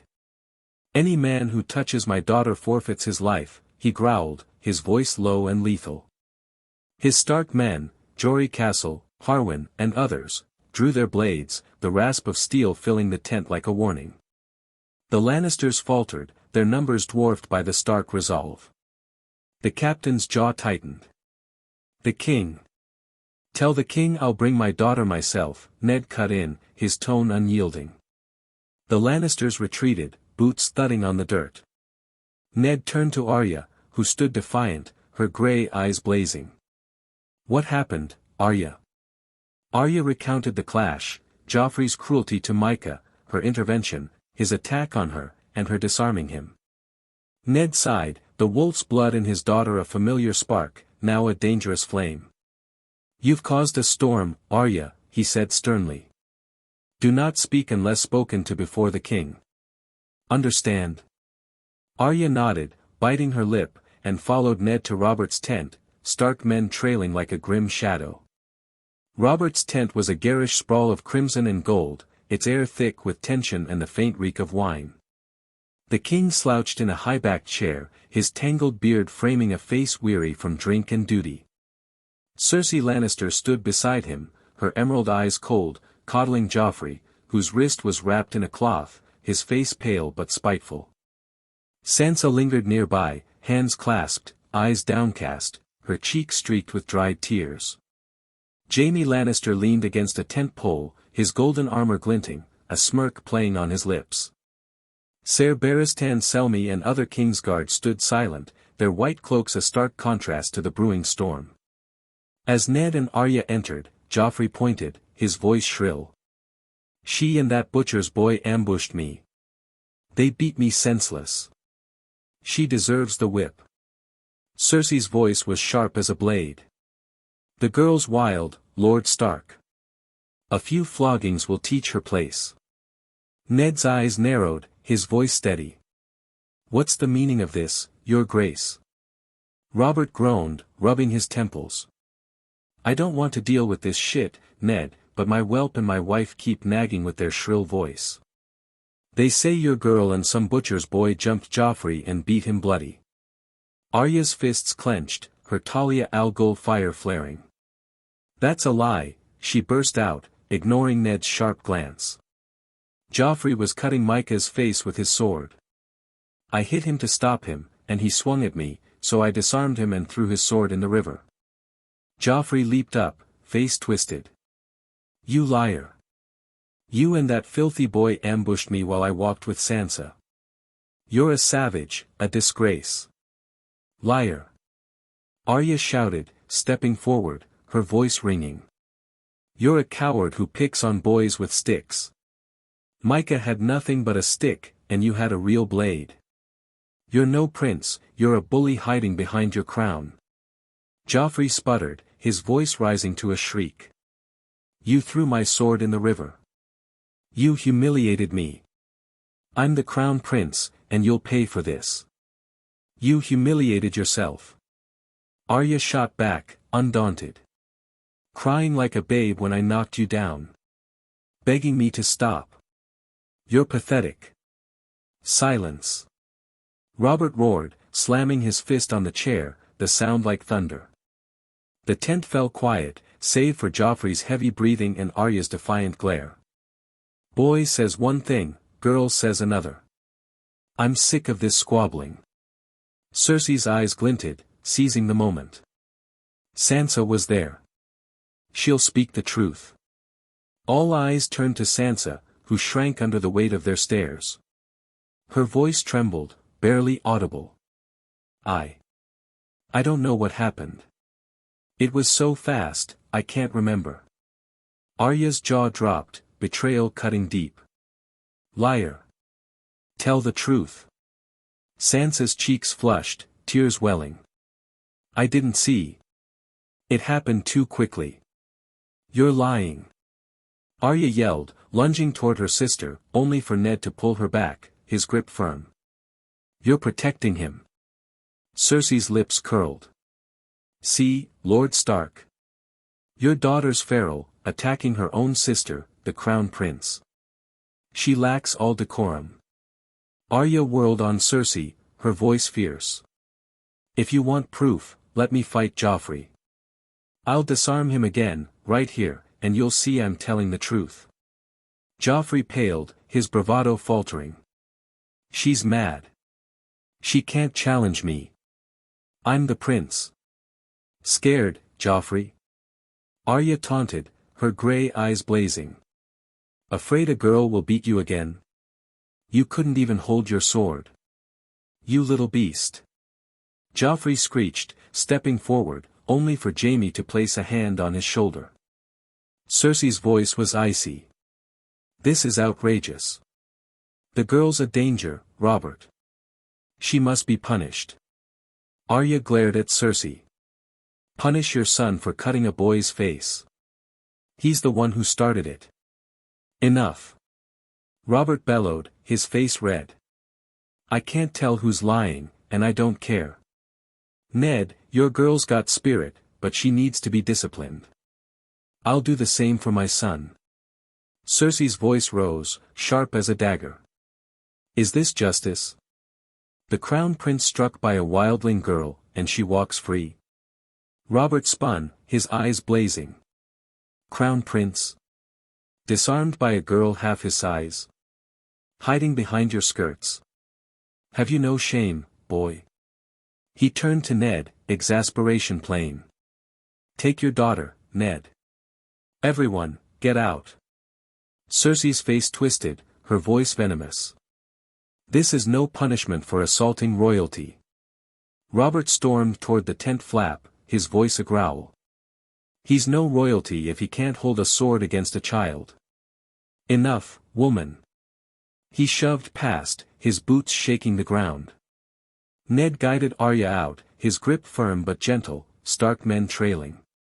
Cersei's glare burned into their backs, Joffrey's whimpers echoing, Sansa's silent tears falling. The King's Road stretched ahead, a path of dust and discord, the Game of Thrones growing ever more tangled. Aftermath. In their tent, Ned sat Arya down, his grey eyes heavy with concern. You've stirred a hornet's nest, girl. The Lannisters won't forget this. Arya's chin jutted out, unrepentant. Joffrey deserved it. He was hurting Micah. Ned sighed, the wolf's blood in his daughter a spark he both admired and feared. You were right to protect your friend, but shaming a prince has consequences. You must learn to temper that fire. The South is not the North. Arya's voice softened, guilt flickering. I'm sorry, father. But I couldn't let him hurt Micah. Ned placed a hand on her shoulder, his voice gentle. I know. But caution now, Arya. The Lannisters are vipers. Outside, the camp buzzed with gossip, Stark honor clashing with Lannister pride, a girl besting a prince. Micah has been sheltered by Stark guards so the Lannisters could do anything to him. Sansa, in her tent, wept, torn between sisterly loyalty and dreams of a golden prince. Joffrey, nursing his bruised ego, plotted petty vengeance, while Cersei's mind spun darker webs. The King's Road rolled on, a ribbon of fate binding north and south, honor and treachery. Arya's defiance had drawn blood, and the realm would feel its ripples, as Urak's shadow loomed ever closer across the sea. Chapter 17, Dragonfire and Destiny. Third-person POV. 299 AC, Urak, morning. The golden light of dawn filtered through the silken drapes of Dominic Augustus's opulent bedroom in Urak's palace, casting intricate patterns across the marble floor. Dominic, leaning against the carved headboard of the massive bed, stretched languidly, his golden eyes glinting with satisfaction after a night of passion with his wives, Daenerys Targaryen and Missandei. The air was warm, scented with jasmine from the open balcony, where the distant hum of Urak's vibrant city, its markets, and forges. With a thought, Dominic summoned his status panel, a translucent interface shimmering before him. His gaze flicked to his Gacha points, GP 31. Not bad, he murmured, reaching into his inventory for 100 gold dragons. He converted them, watching the GP climb to 131. Time for a roll. He initiated 43 rolls, leaving 2 GP, his fingers tingling with anticipation. The results flashed: Ace, Roger's sword, poison resistance, Shoto Todoroki, Levi, attack on Titan.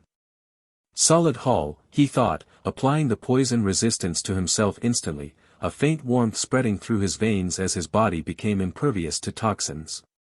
As he contemplated his next moves, Urak's rise, the looming threat of Viserys, and Jon Snow's impending arrival, Daenerys stirred beside him, her silver hair spilling across the pillow, violet eyes fluttering open. "Morning, my love," she said, her voice soft but rich with warmth, a smile curving her lips. Missandei, her dusky skin glowing in the dawn, propped herself on an elbow, her dark curls framing her face. "Good morning, Dom," she said, her tone teasing. "You look far too pleased with yourself." Dominic chuckled, leaning down to kiss Daenerys, then Missandei, his lips lingering. "Morning, my sun and stars. My moon of my life. Can't help it, last night was memorable." Daenerys blushed, swatting his arm. "You're incorrigible. You did not stop even when we begged." "Then why did you curse me when I stopped the first time?" he teased, winking. Missandei laughed, rolling her eyes. "You nearly broke the bed, Dom." "Worth it," he grinned, sliding out of bed, his bare feet hitting the cool marble. "I'm heading to freshen up. Join me." Daenerys stretched, her lithe form outlined by the sheets. "In a moment. I need to wake up first." Missandei smirked. 5 minutes, then we're invading your bath." Dominic strode to the adjoining bathroom, a marvel of Urak's engineering, polished stone walls, a steaming pool fed by hidden springs, and enchanted mirrors that never fogged. He sank into the water, letting the heat soothe his muscles, his mind drifting to his plans, Viserys approaching Khalasar, Jon Snow's redirection, and the ritual Daenerys would perform today. 5 minutes later, as promised, Daenerys and Missandei entered, their laughter echoing as they joined him, the water rippling around them. "Dany, you're hogging the warm spot," Missandei complained, splashing her playfully. "There's enough for all of us," Daenerys retorted, flicking water back. "Dom, tell her to share." Dominic chuckled, pulling them both closer. "Plenty of warmth to go around, ladies. Urak springs are magic." "Everything here's magic," Daenerys said, her voice softening. "I still can't believe this is my home." "It's ours," Missandei corrected, leaning against Dominic. "You've built something incredible, Dom. But, what's on your mind? You've got that scheming look." He smirked, brushing a wet strand from her face. "Just planning the future. Viserys, Jon, the 7 kingdoms, and today's ritual." Daenerys's eyes lit up. "The dragon eggs. I'm ready, Dom. I can feel it." "I know you are," he said, kissing her forehead. "You're a dragon, Dany. Today, you'll prove it." After their bath, the trio dressed in silks from Urak's looms, Daenerys in violet, Missandei in sapphire, Dominic in black edged with gold. Servants brought breakfast to their room, a feast of honeyed flatbreads, spiced eggs, and fresh mangoes from Gacha-enhanced orchards. They sat at a carved table by the balcony, the city's golden walls gleaming below. Daenerys sipped her tea, her expression turning somber. "Any news of my brother?" Dominic nodded, cutting into a mango. "Viserys is riding for Urak with his Khalasar. 6 weeks out, if they push." Daenerys sighed, setting her cup down. "He's still chasing his crown. I hoped, maybe he'd change." Missandei reached for her hand. "I'm shocked his Khalasar hasn't rebelled. He's unhinged, Dany. Even the Dothraki must see it." Dominic chuckled, leaning back. "They haven't rebelled because they think I'll hunt them down if they kill him. My reputation's keeping them in line, for now." Missandei's lips twitched. "The City of Death, they call us. You've got them terrified, Dom." "Good," he said, grinning. "Fear buys us time. Speaking of time, Jon Snow's due in a week." Missandei nodded, her Emma Frost telepathy humming. "Jon's a wild card. Honorable, like his uncle, but he's got Targaryen blood. What's your plan for him?" "Guide him," Dominic said, his Erwin Smith leadership shining through. "He's key to Dany's vow, Aemon's hope for a Targaryen on the throne. We'll train him, show him Urak's strength." Daenerys's eyes softened. "He's my nephew. I want him safe, Dom. But if he's to be king, we'll make him ready," Dominic promised. "There is no one in the world who can challenge Urak and stay alive." Then he asks, "Dany, are you ready to awaken the eggs?" Missandei raised an eyebrow. "Dragons? You're sure about this ritual, Dany?" Daenerys's voice was firm. "I am. The eggs call to me. My fire will wake them." Dominic squeezed her hand. "You're ready. Let's finish eating, then it's time." They polished off the meal, their banter lightening the mood. "These mangoes are divine," Missandei said, licking her fingers. "Your Gacha orchards are cheating, Dom." "Cheating's my specialty," he teased, standing. Dany then gets up from the chair, her violet eyes blazing. "Shall we go then?"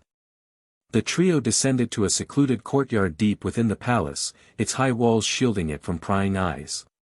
A pyre loomed at the center, built from cedar and oak, with 3 wooden posts where bound criminals, slavers convicted of heinous crimes, stood, their faces pale with dread. Atop the pyre lay 3 dragon eggs from Illyrio Mopatis, one black with scarlet veins, one green with bronze swirls, one creamy white with gold flecks. Guards stood watch, their Pokémon, Arcanine and Macamp, patrolling the perimeter. Dominic and Missandei stood back as Daenerys stepped forward, her Mera Mera no Mi igniting, flames dancing along her arms. "For House Targaryen," she whispered, unleashing a torrent of fire. The pyre roared to life, the criminals' screams piercing the air, then fading as the flames consumed them. The heat was intense, but Daenerys stood unafraid, her silver hair glowing like a beacon. When the screams ceased, Daenerys walked into the pyre, flames licking her unburned skin, her fire immunity a gift of her fruit and blood. The courtyard held its breath. As the flames died, she emerged, a grin splitting her face, 3 small dragons clinging to her shoulders. The black one hissed, its red highlights gleaming, the green one chirped, bronze eyes bright, the white one nuzzled her, gold scales shimmering. Dominic and Missandei rushed forward, their smiles wide. "Danny!" Missandei gasped, reaching for the green dragon. "They're beautiful." Dominic laughed, stroking the black one's snout. "You did it, dragons reborn, what will you name them?" Daenerys beamed, lifting the black dragon with red highlights. "This is Morgul," she said, nodding to the black one. "The green is Regal, and the white is Tyrax's." "Strong names," Dominic said, pulling meat from his inventory and tossing it to the dragons, who snapped it up eagerly. "They're already fierce." Missandei giggled as Regal nibbled her finger. "They're adorable now, but when they grow." "Trouble," Dominic finished, grinning. "Just like their mother." Daenerys swatted him playfully. "What's next, Dom?" "With dragons, Viserys, Jon, what's our plan?" Dominic's eyes gleamed, his voice low. "We end slavery, free the slaves, and take the free cities. Essos will be ours, a foundation for the throne." Missandei's eyes widened. "That's ambitious." "How?" Then he starts telling them about his plans for the free cities of Essos. As they spoke, Altaria swooped down from above, her cottony wings flaring as she tackled Dominic, chirping happily. The dragons hissed, Morgul bearing tiny fangs. Altaria chirped louder, fluffing her feathers in defiance, sparking a squabble of hisses and squawks. The trio burst into laughter, Daenerys clutching her sides. "They're like siblings already," Missandei said, wiping tears. "When those dragons grow, we'll have chaos." "Glorious chaos," Dominic agreed, shooing Altaria back to the sky. He turned to Daenerys. "Stay with them, Dany. Bond. We'll handle the city." Daenerys nodded, cradling Tyrax's. "Thank you, both." Dominic and Missandei left, strolling through the palace's sunlit halls. Missandei's voice grew quiet. "I want one, Dom. A dragon, or something." He paused, seeing her wistful expression, and pulled a Pokemon egg from his inventory, its shell swirled with blue and gold. "When this hatches, it's yours. Could be anything, luck's the game." Missandei's face lit up, hugging him. "Thank you, Dom." They continued inside, Urak's future bright but perilous, its king and queens ready to reshape the world. Meanwhile in Dorne. In Sunspear's water gardens, Aeron Sand lounged under a lemon tree, the past month a blur of nocturnal passion with Princess Arianne Martell. Her fire matched his, their nights leaving him both exhilarated and exhausted. Now, he stood before Prince Doran Martell in a shaded chamber, his leather armor dusted from travel, Deadpool's swords at his back. "My prince," Aeron said, bowing. "I must return to Urak. King Dominic has summoned me."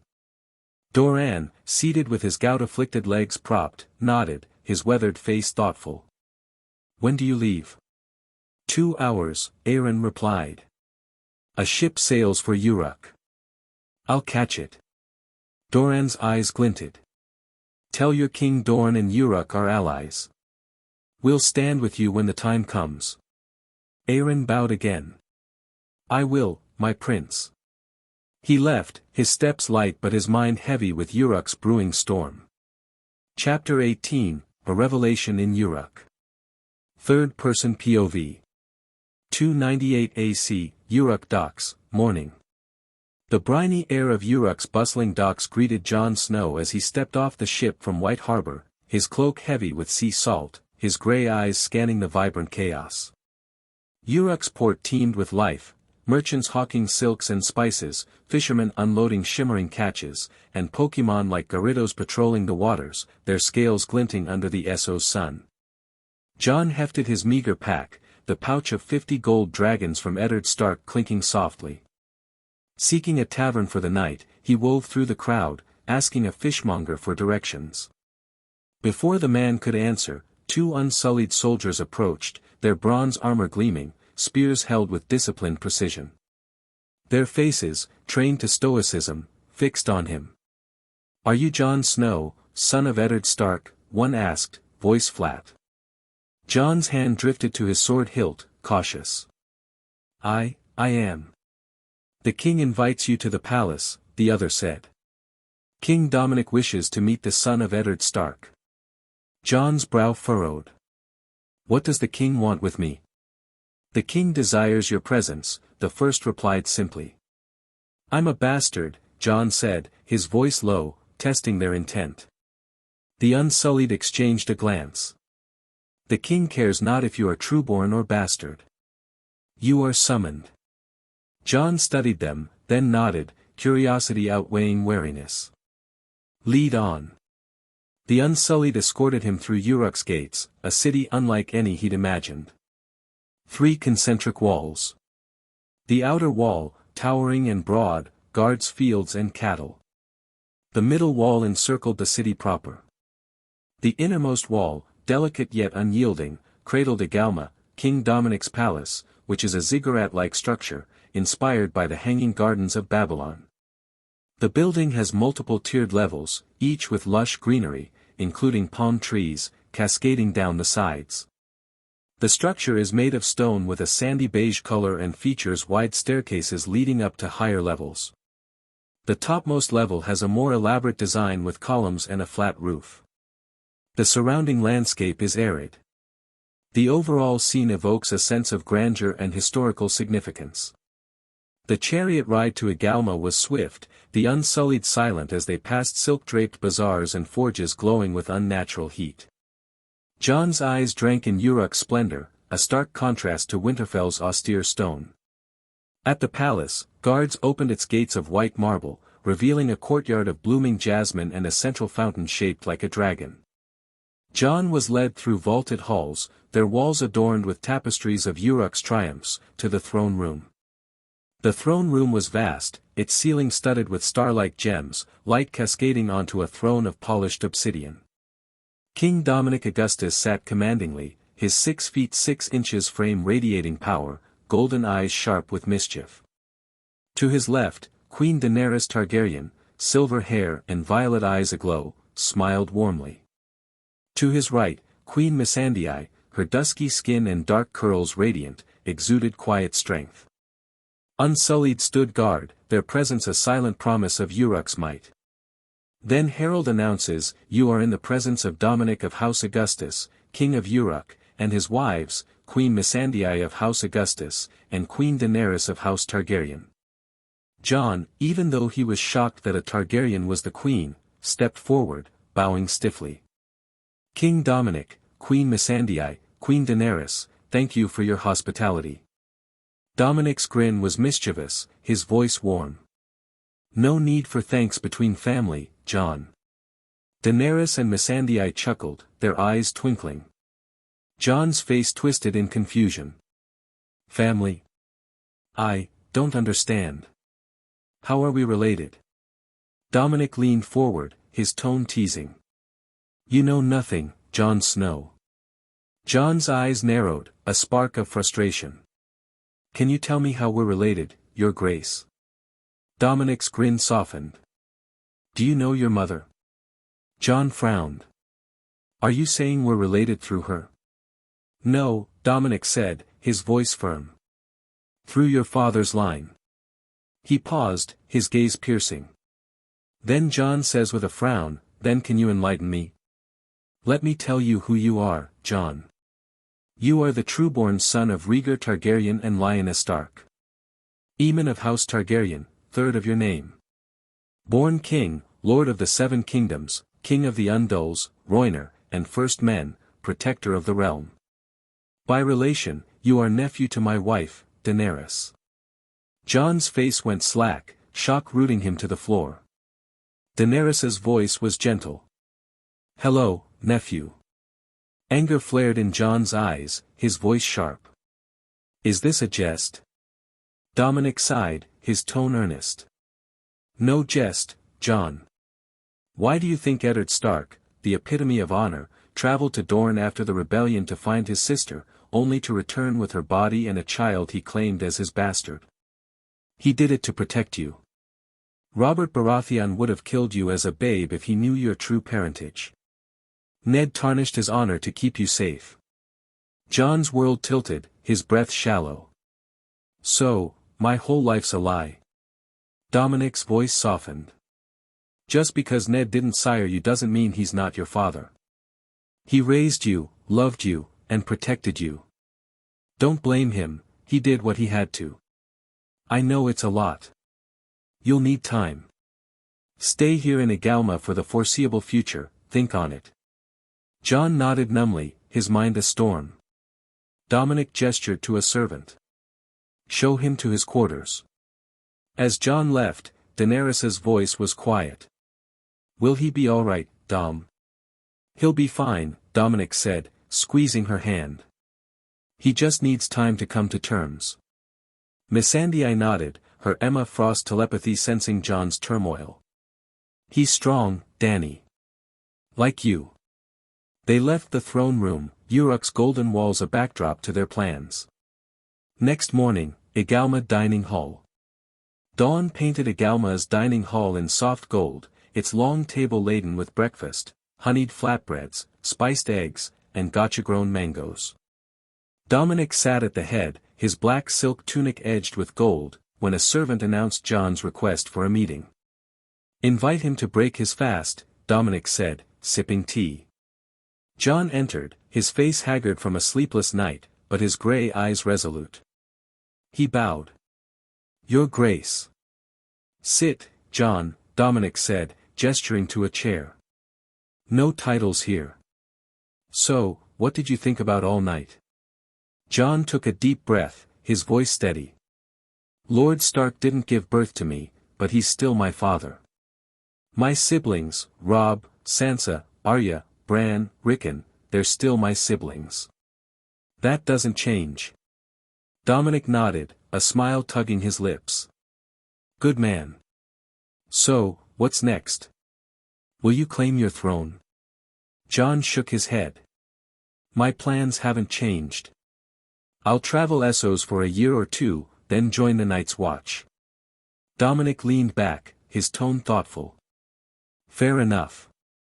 But know this, Jon, the only way to make sense of change is to plunge into it, move with it, join the dance. There will be lot of changes in the future, troubled times are ahead. Until then, join my army. We're planning to liberate slaves in Essos, conquer the free cities. Jon's eyes widened, then he nodded. I'll fight for that. Freeing slaves, it's honorable. I'll speak to Daemon, commander of the Unsullied, Dominic said. You'll train with them. Now, about Essos. Daenerys and Missandei entered, their silks swishing, interrupting. Jon stood, bowing. Queen Daenerys, Queen Missandei. Daenerys smiled, waving him down. No formality, Jon. We're family. Call me Dany, as those close to me do.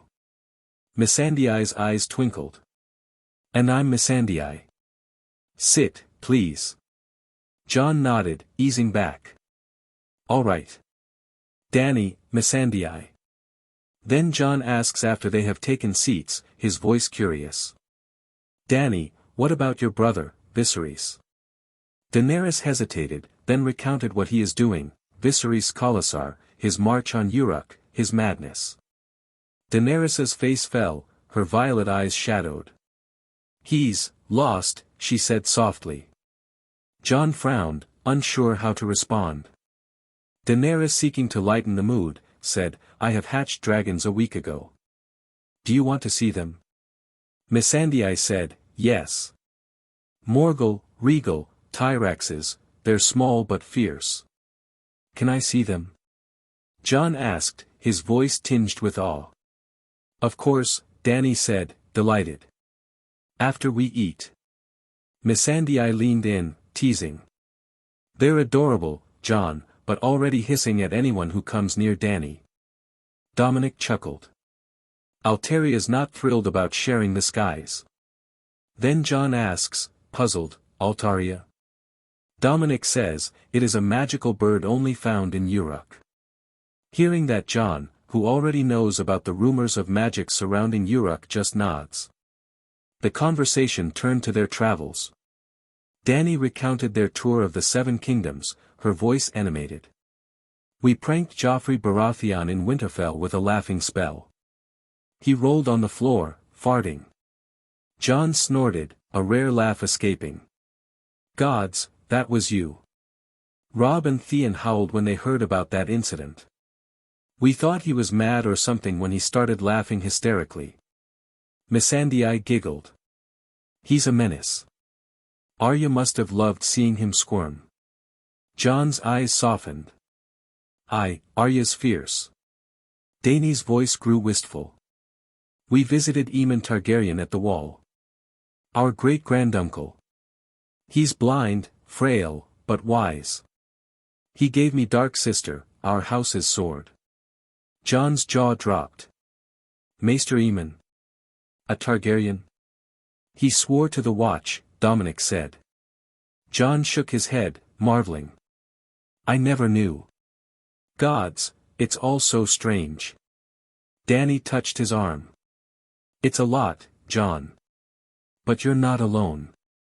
We're family. The breakfast ended, plates cleared, laughter lingering. Jon felt lighter, Urak's warmth easing his burdens. As they rose, Dany promised to show him the dragons, Dominic to arrange his training, and Missandei to share tales of Urak's Pokémon. Egalma's halls echoed with their voices, a new bond forming, as Essos's future loomed. Chapter 19, A Game of Secrets in King's Landing. Third-person POV. 298 AC, King's Landing, Small Council Chamber, morning. The small council chamber in the Red Keep was a stifling room, its air heavy with the scent of wax and old parchment. Narrow windows let in slivers of sunlight, casting long shadows across the polished table where Lord Eddard Stark, Hand of the King, sat at the head. His grey eyes, stern as Winterfell's walls, fixed on Janos Slynt, commander of the City Watch, whose florid face glistened with sweat under his gold cloak. My lord, Janos whined, his voice grating, the City Watch is stretched thin. 500,000 souls in King's Landing, and only 2,000 men to keep order. We can't patrol every alley, not with thieves, cutthroats, and drunks spilling from Flea Bottom. Ned's jaw tightened, his patience fraying. That doesn't mean you can slack in your duty, Slynt. The king's peace must hold, or this city will eat itself. Janos spread his meaty hands, defensive. I'm doing what I can, Lord Stark. 2,000 against 500,000, impossible odds. We need more men, more coin. Ned leaned forward, his voice cold as northern frost. I'll lend 100 of my household guards to the Watch. See to it that crime is controlled. No more excuses. Janos's eyes darted, his mouth opening to protest, but he thought better of it under Ned's glare. As you command, my lord, he muttered, sinking back. The council moved to other matters, grain shortages, tensions with the free cities, and whispers of unrest in the Riverlands. Lord Varys, his powdered face unreadable, offered tidbits of intelligence, while Peter Baelish, smirking, juggled numbers to mask the crown's debts. Grand Maester Pycelle droned about omens, and Renly Baratheon quipped about tourneys. Ned listened, his mind half on the north, where his son Robb held Winterfell, and on Jon, now in distant Urak. After hours of wrangling, Ned adjourned the council, his shoulders tight with the weight of a city he distrusted. Tower of the Hand, midday. Ned climbed the spiral stairs to the Tower of the Hand, craving the quiet of his quarters and a simple meal. The Red Keep's opulence, its tapestries, gilded sconces, and perfumed air, felt alien, a far cry from Winterfell's honest stone. As he entered his solar, he found Sansa, Arya, and Septa Mordane at the table, a spread of roasted capon, bread, and stewed plums before them. Sansa, her auburn hair braided neatly, ate with delicate precision, her blue eyes flickering with irritation. Septa Mordane, stern and grey, tooted loudly as Arya, her dark hair a tangled mess, stabbed her meat repeatedly with a knife, each thrust deliberate. The clink of steel on plate grated in the quiet room. Arya, Septa Mordain snapped, that is no way for a lady to behave. Stop butchering your food. Arya's grey eyes flashed, her lips curling. I'm practicing. Practicing for what? The Septa asked, her voice sharp. Arya's gaze hardened, her voice low but fierce. For when Joffrey comes near me again. Sansa slammed her spoon down, her face flushing. Arya, you're so embarrassing. Why must you always act like a savage? Arya whirled on her sister, knife still in hand. Better a savage than a liar who defends that monster. You saw what he did to Micah. Enough. Ned's voice cut through, deep and commanding. Both girls froze, Sansa's cheeks red, Arya's jaw set. Arya, go to your room. Now. Arya shoved her chair back, glaring at Sansa before stalking out, her boots echoing on the stone floor. Ned sighed, rubbing his temples, and turned to Sansa, who sat with her hands folded, tears brimming. Sansa, why must you always fight with your sister? Sansa's voice trembled, her words spilling out. She's impossible, father. She's wild, rude, and she humiliated Joffrey on the King's Road. Everyone whispers about it, and I'm the one betrothed to him. She's ruining everything. Ned's heart ached for his eldest daughter, caught in a web of courtly dreams and harsh realities. I'll speak to her, he said gently. But your sisters, Sansa. You must stand together, not tear each other apart. Sansa nodded, wiping her eyes, but her expression remained sullen. Ned finished his meal in silence, the capon tasteless, his thoughts on Arya's fire and the dangers of King's Landing's vipers. Arya's room, afternoon. Ned knocked on Arya's door, its oak heavy under his knuckles. Arya, it's me. A muffled grumble answered, and he entered to find Arya standing by her narrow bed, her back to him, hands hidden behind her. The room was sparse, a mattress, a chest, a small window overlooking the Red Keep's courtyard. Arya's tunic was dirt-streaked, her hair a wild tangle, but her grey eyes, so like his own, burned with defiance. What are you hiding? Ned asked, his tone calm but firm. Nothing, Arya said quickly, her shoulders tensing. Ned raised an eyebrow, stepping closer. Come now, show me. I won't be mad. Arya hesitated, then sighed, pulling a slender sword from behind her back. Its blade was thin, almost delicate, its hilt wrapped in worn leather. Needle. Where did you get this? Ned asked, though he suspected the answer. Arya's chin lifted, her voice proud. Jon gave it to me before he left for Essos. A parting gift. Ned took the sword, testing its balance, its lightness perfect for Arya's small frame. Then you should know how to wield it. Arya's eyes lit up. I do. Ned chuckled, handing Needle back. Yes, yes, you do. His tone grew teasing, but he saw the spark in her eyes, the same fire that had disarmed Joffrey on the King's Road. But do you, truly? I do. Arya insisted, gripping the hilt. I'm good, father. Better than Joffrey, anyway. Ned's smile faded, replaced by curiosity. How about I find you a swordmaster? We'll keep it secret, tell Sansa you're going for dancing lessons. Arya's face transformed, a beaming smile breaking through her usual scowl. Really? She gasped, her voice high with excitement. Ned nodded, warmth spreading in his chest. Really? Arya squealed, launching herself at him, her arms wrapping around his waist. Thank you, thank you, thank you, she repeated, her face buried in his tunic. Ned hugged her back, chuckling. All right, little wolf, enough. He stepped back, gesturing to Needle. Show me what you can do. Arya grinned, stepping into the center of the room. She assumed a stance, needle flashing as she moved, thrust, parry, riposte, her feet gliding across the floor with a grace that stunned Ned. Her strikes were precise, her form fluid, like a seasoned veteran rather than a girl of 13. She spun, slashing an imaginary foe, then stopped, breathing lightly, her eyes bright. Ned's jaw slackened, awe mingling with unease. Where did you learn to fight like that? Arya shrugged, sheathing needle. I don't know. I just do it. Instinct, I guess. Ned's brow furrowed. Arya. Really, father, she insisted, her voice earnest. It's like my body knows what to do.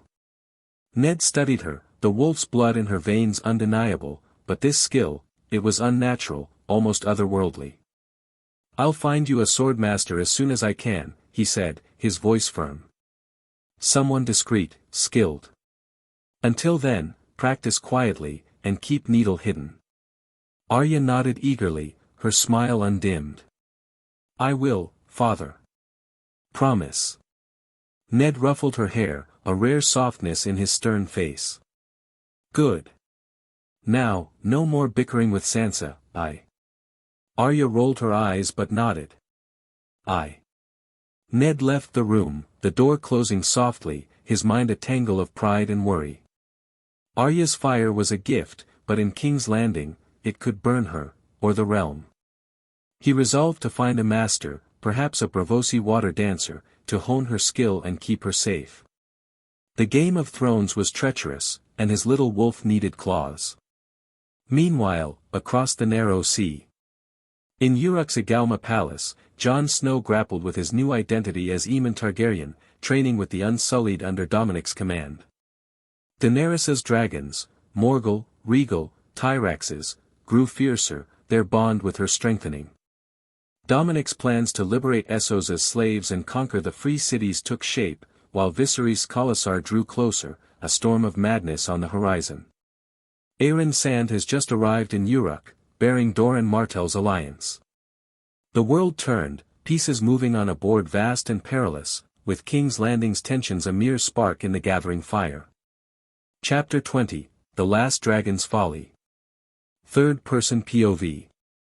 299 AC, Urak, midday. The Dothraki Sea's golden grasses rippled under a merciless sun, a deceptive calm masking the storm of hooves thundering toward Urak's radiant walls.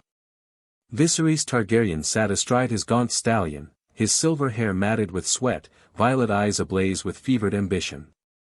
His Khalasar, once a mighty 40,000, had withered to 8,000 loyal riders, the rest slipping away in the night, fleeing his spiraling madness. Loyalty was bought with blood, 15 dissenters lay dead, their throats slit as a warning. Failure meant death. The dragons will know me, their true master, Viserys thought, a manic smile twisting his scarred lips. I'll seize this city, claim my sister, and crown myself king. Doria, his trembling gift, clung to him from behind, her hands massaging his thighs, her voice a desperate whisper. My king, will reach the city of death by midday. Your throne awaits soon. Yes, Doria, Viserys purred, his voice thick with delusion. The dragons will bow to me. That usurper will deliver Daenerys, and my dynasty will rise from her womb. Doria pressed closer, her warmth stoking his fantasies. He had driven his men relentlessly, their horses near collapse, to reach Urak. The deserters would burn when he commanded Dragonite and Charizard, mistaken for true dragons in his fractured mind. Spurring his horse, he surged toward the distant golden walls, his ragged army trailing like a dying storm. High on Urak's ramparts, Daenerys Targaryen stood resolute, dark sister sheathed at her hip, her riding leathers practical yet regal, silver hair glinting. Beside her, Missandei, in flowing sapphire silks, radiated quiet strength, her Emma Frost telepathy sensing the horde's chaotic intent. Aeron Sand, leather-clad with swords crossed at his back, leaned against the parapet, his weathered face grim. Savages again, he muttered, squinting at the dust cloud. They never learn. It's my brother, Daenerys said, her voice steady, recalling yesterday's scout report. Viserys is desperate, but his madness makes him dangerous. Missandei's lips tightened, her dark eyes narrowing. We could end this now, Dany. A preemptive strike, burn them before they reach the gates. Show Essos that Urak is untouchable. Daenerys's violet eyes hardened, but she shook her head, a flicker of pain crossing her face. No, Missandei. We offer peace first. He's my blood, my only kin for years. He gets one final chance to turn back. Missandei sighed, unconvinced. You know he won't take it, Dany. Viserys is too far gone, greed and rage rule him now. Enough, Dominic Augustus commanded, his 6 feet 6 inches frame towering in black silk edged with gold, golden eyes sharp with authority. We wait to see their purpose. If they seek war, we'll give them a lesson in fire. Aeron, when their leaders approach, you'll handle the parley. Make it crystal clear, Urak bows to no one. Of course, my king, Aeron replied, his voice steady as he issued orders to the unsullied below. Their bronze armor gleamed, spears aligned with lethal precision. The parley. Midday brought a blistering sun, dust swirling as 3 riders broke from the Khalasar, approaching Urak's outer wall. Aeron stood tall on the ramparts, his voice booming across the field. Halt! You approach Urak with an army. State your business, or face annihilation. Viserys' voice pierced the air, shrill and imperious, his golden armor glinting dully. I am Viserys Targaryen, the last dragon, rightful king of the 7 kingdoms. Your false lord has stolen my birthright, broken our pact, and saddled me with a hollow army. I demand he surrender this city, its endless riches, and my sister. I demand the dragons, mine by blood and destiny. Daenerys stepped forward, Missandei at her side, her expression a mix of pity and steel. Viserys, she called, her voice carrying like a bell. What madness brings you here? This city is my home, not your prize. Turn back before you destroy yourself. Viserys' scarred face contorted, his violet eyes wild with fury. You dare speak to me, you traitorous whore. You fled like a craven with that mongrel husband, defying your king, your brother. You stand there, mocking me, while I, the true dragon, am denied my throne. You've conspired to steal my dragons, my crown, my legacy. Leave, Viserys. Daenerys pleaded, her voice steady despite his venom, her fear of him long burned away. You have no claim here. I'm no longer your pawn, trembling under your fists. Urak is my sanctuary, my family. Turn back, or you'll find only death. Viserys dismounted, his armor clanking, his laughter sharp and unhinged. 5 minutes, Daenerys. Return to my side, or I'll raise this city to ash. The price for your betrayal was never paid. I demand Urak's gold, its rivers of wealth, its dragons, mine by right. I am the last dragon, and no one defies Viserys Targaryen. Aeron's voice dripped scorn, his hand resting on a sword hilt. You threaten Urak with your ragtag horde? You're a fool to challenge this city. Leave now, or your army will be reduced to cinders. I'll have it all. Viserys screamed, spittle flying, his face red with rage. This city will fall. My whore sister will kneel at my side. The dragons are mine to command. You'll all bow, or I'll burn you to nothing. Aeron's eyes turned cold, his voice final. Last chance. Go. Viserys stood defiant, raising his sword, his men shifting uneasily behind him. Aeron turned to Daenerys, his voice low and urgent. Do it, my queen. The fire of dragons. Daenerys hesitated, her heart a battlefield. Viserys was her brother, the boy who'd carried her through exile, yet the man before her was a monster, twisted by greed and cruelty. She glanced at Missandei, whose nod was a silent anchor, and Aeron, whose steady gaze urged resolve. Dominic had left the ramparts, unwilling to entertain Viserys' pathetic spectacle, trusting her judgment. Viserys' voice shattered her thoughts, venomous across the quiet field. Once I make that fool husband of yours beg for mercy, I'll have my men rip his every part. I'll enjoy his every scream. His head will be on a pike, proof no one defies the last dragon. He turned to his Khalasar, roaring, "Attack! Take the city for your call." The Dothraki charged, their hooves a deafening quake, Uraks flashing, war cries splitting the air. Daenerys jumped from the ramparts. Mera Mera Nomi flared to life, flames coiling around her fists like living dragons. With a fierce cry, she unleashed a blazing torrent, a fiery arc that engulfed the front ranks. Horses screamed, rearing as riders burned, their braided bells melting, their flesh charring. The stench of smoke and death choked the field, the ground blackening under her relentless fire. The horde wavered, but the rear pressed forward, driven by Viserys' terror. Daenerys raised her hands, flames spiraling into a towering wall that cleaved the Khalasar in two. Riders at the edges veered, horses maddened, while those trapped in the blaze fell, their screams swallowed by the roar. She targeted the charge's heart, her fire precise, a dragon's wrath sparing no warrior who dared Urak's walls. Below, Unsullied loosed spear volleys, their discipline unyielding, felling stragglers with mechanical precision. Viserys, untouched at the rear, stared, his face a mix of awe and dread. Daenerys shifted her assault, sending a firestorm toward the back ranks, where loyalty faltered. The Dothraki there broke, horses bolting, riders fleeing into the grasslands, their bells jingling in panicked retreat. Thousands abandoned their call, leaving him with a shrinking core of fanatics. Her flames devoured everything in their way. The charge faltered, the ground littered with smoldering corpses and panicked steeds. Daenerys intensified her barrage, targeting a knot of riders still pressing forward. Her fire lashed like a whip, incinerating their courage, driving them back. Survivors scattered, their loyalty shattered by Urak's fiery rebuke. Only a few hundred remained, huddled around Viserys, their faces ashen, their Uraks trembling.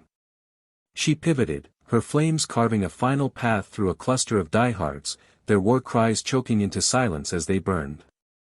The Khalasar's remnants fled, leaving Viserys isolated, his army a memory. Daenerys lowered her hands, flames flickering out, her breath steady, her silver hair glowing like a beacon. The field was a graveyard of ash, Urak's walls untouched, its power undeniable.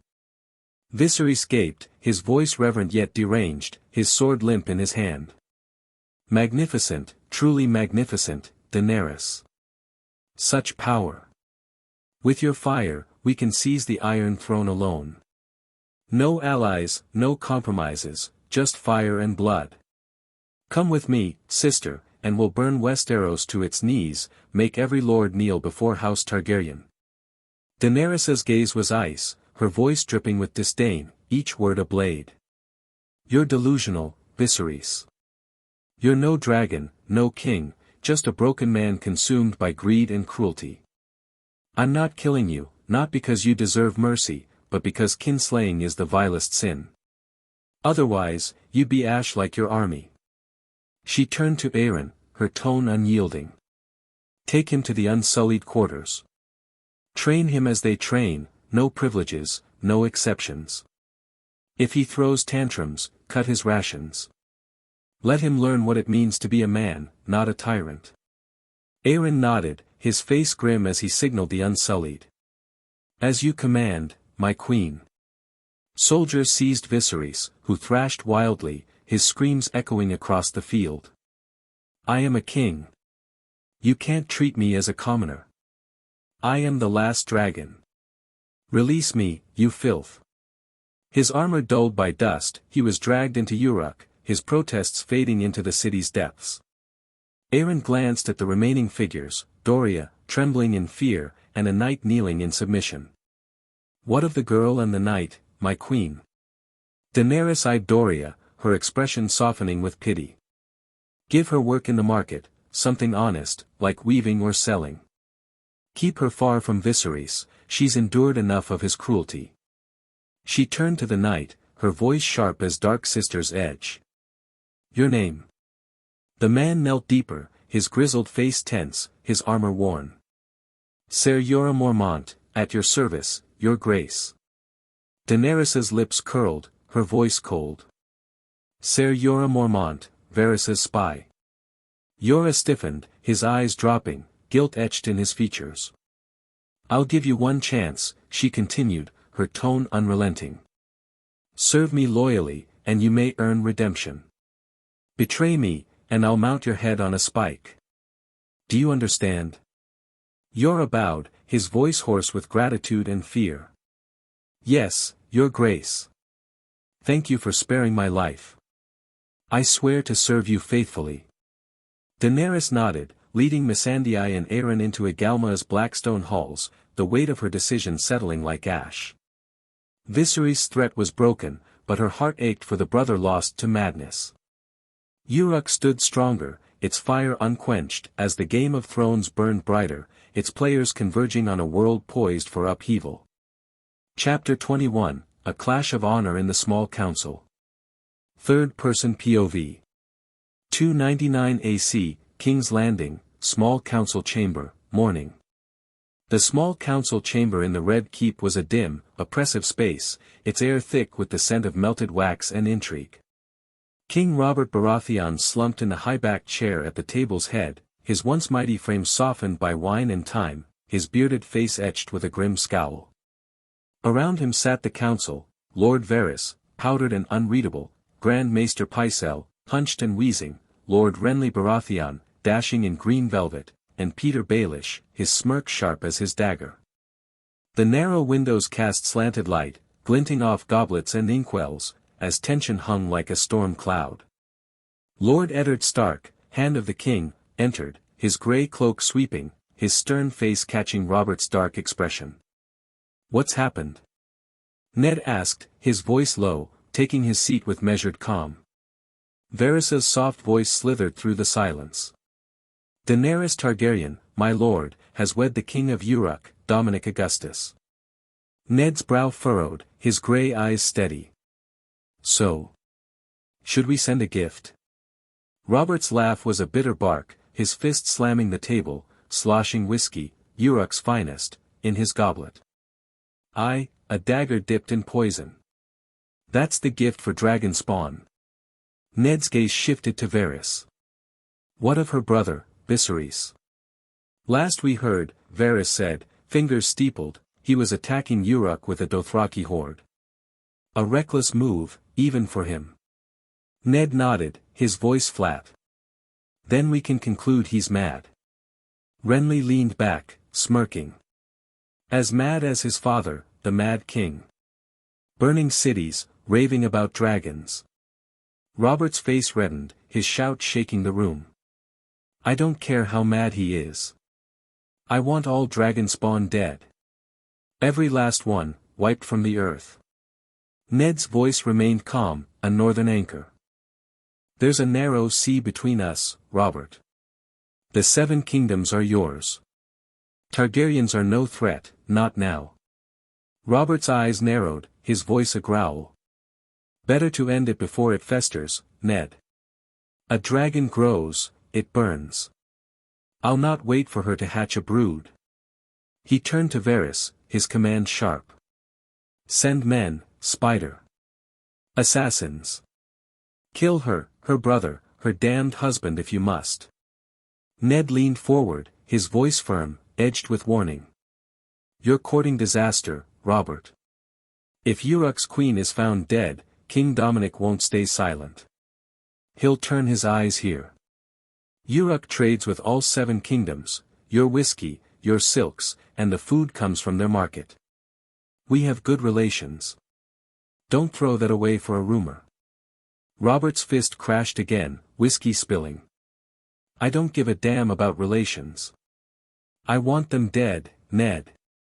Dragons breed trouble. Ned's jaw tightened, his voice low but unyielding. You'll dishonor yourself, Robert. Killing a girl across the sea for what she might do. That's not the man I swore to serve. Robert's face twisted, his shout echoing. I've got 7 kingdoms to rule. 1 king, 7 kingdoms. You think honor keeps them in line?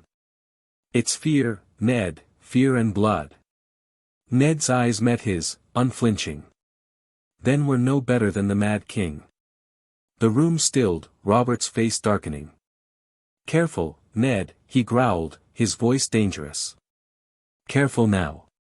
Ned's voice cut through, sharp and steady. "You want to assassinate a girl because the spider heard a whisper. That's not justice.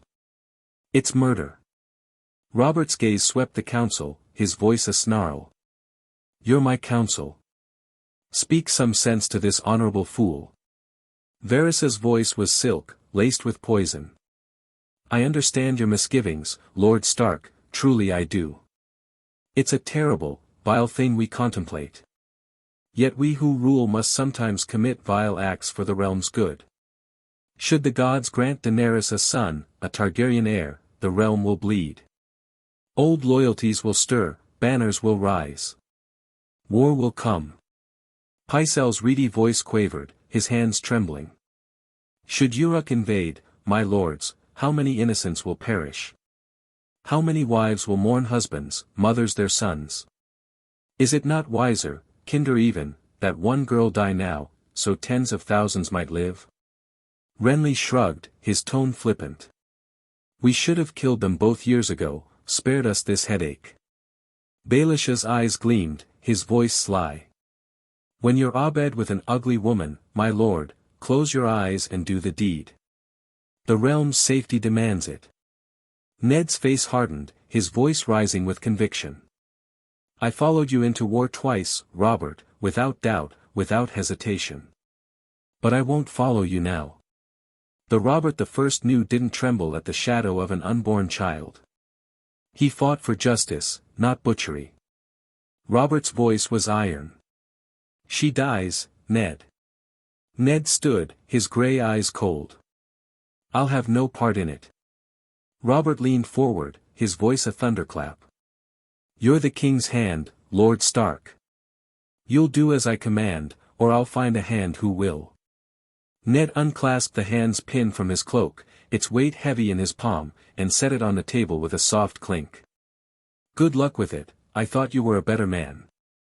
Robert surged to his feet, his face purple, the goblet toppling. "Get out, damn you.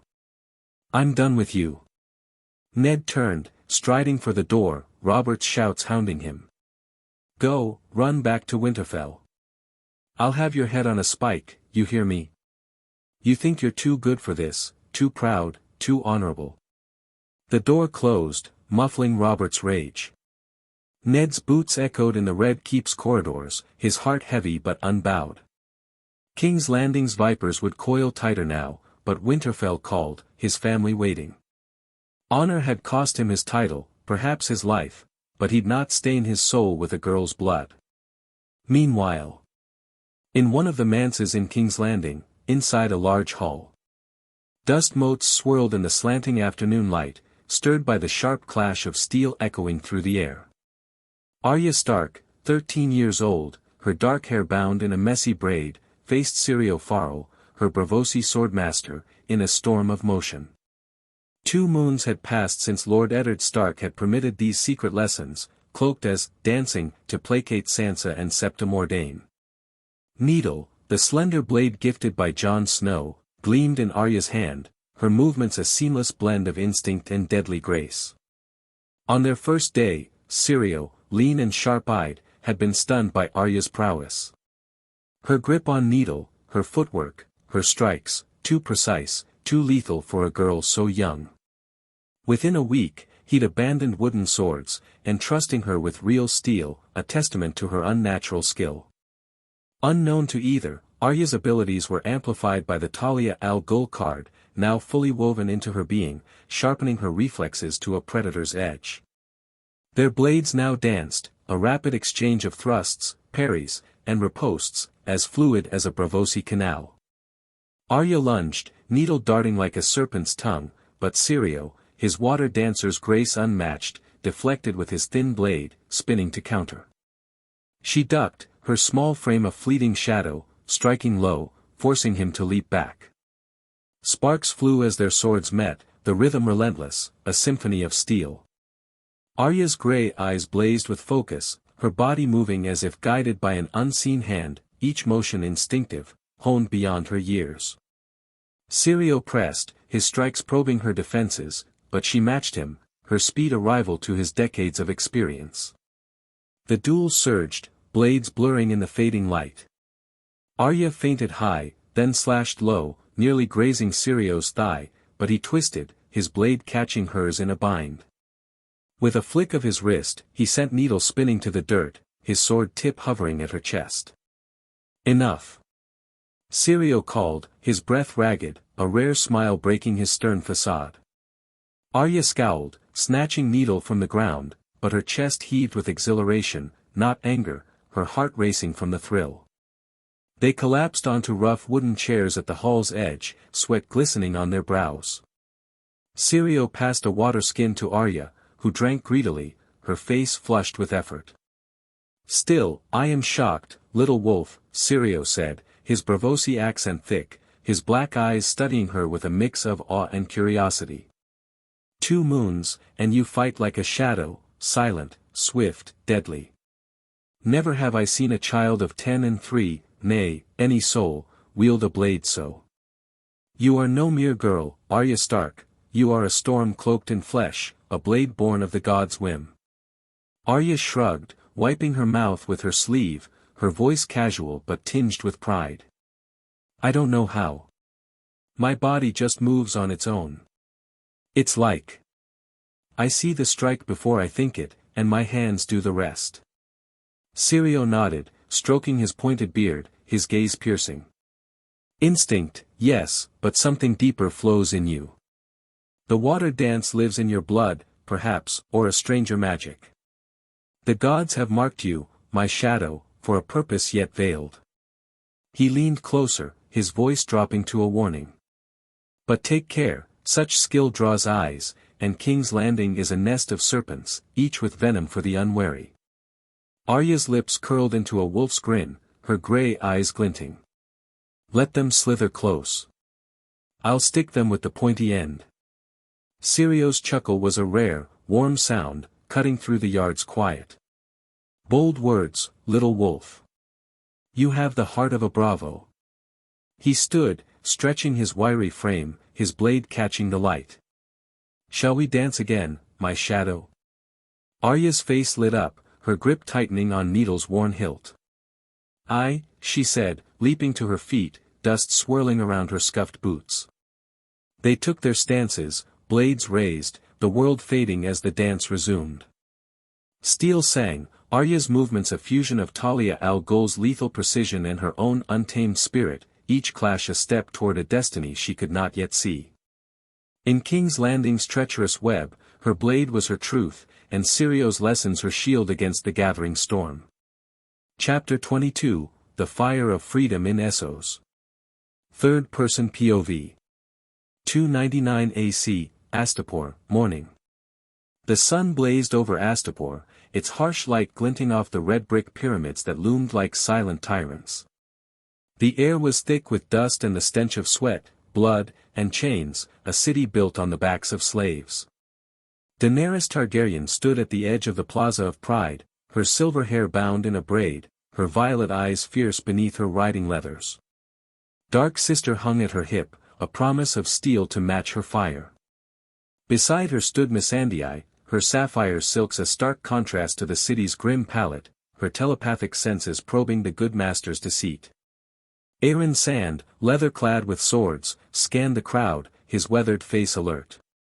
Jon Snow, clad in black, his grey eyes hard, gripped his sword, his identity as Aemon Targaryen a quiet strength. Ser Jorah Mormont, grizzled and wary, stood at her rear, his loyalty newly sworn, his past as Varys' spy a shadow he sought to outrun. Daenerys' retinue faced the good masters, a trio of corpulent slavers draped in garish tokars, their oiled beards glistening. Krasny's Mo Naklaz, the lead negotiator, smirked through his translator, a young slave girl, as he boasted of the Unsullied's discipline. 8,000 Unsullied, fully trained, plus 5,000 still in training, he said, his voice dripping with arrogance. They feel no pain, fear no death. Perfect soldiers for a queen. Daenerys' expression was unreadable, her voice calm but commanding. I want them all, every Unsullied, trained or not. Name your price. Krasny's eyes gleamed with greed, his translator relaying his words. There are a total of 25,000 unsullied. Good master asks for 4 million gold dragons. Then Daenerys says, I will sell my dragon. Krasny says, 3 dragons. Daenerys says, 1. Krasny says, 2. Daenerys says, 1. Krasny says, I want the biggest. Daenerys says, done. Daenerys nodded, her voice unwavering. Morgul for all your unsullied. Agreed. Krasny's clapped, his tokar rustling, and signaled his men. A slave handed Daenerys a ceremonial whip, its handle carved with serpents, symbolizing control over the unsullied. Her fingers closed around it, her Mera Mera no Mi simmering beneath her skin. Morgul, perched on a nearby dais, hissed, his black scales shimmering, red highlights flaring as his leash was handed to a slaver.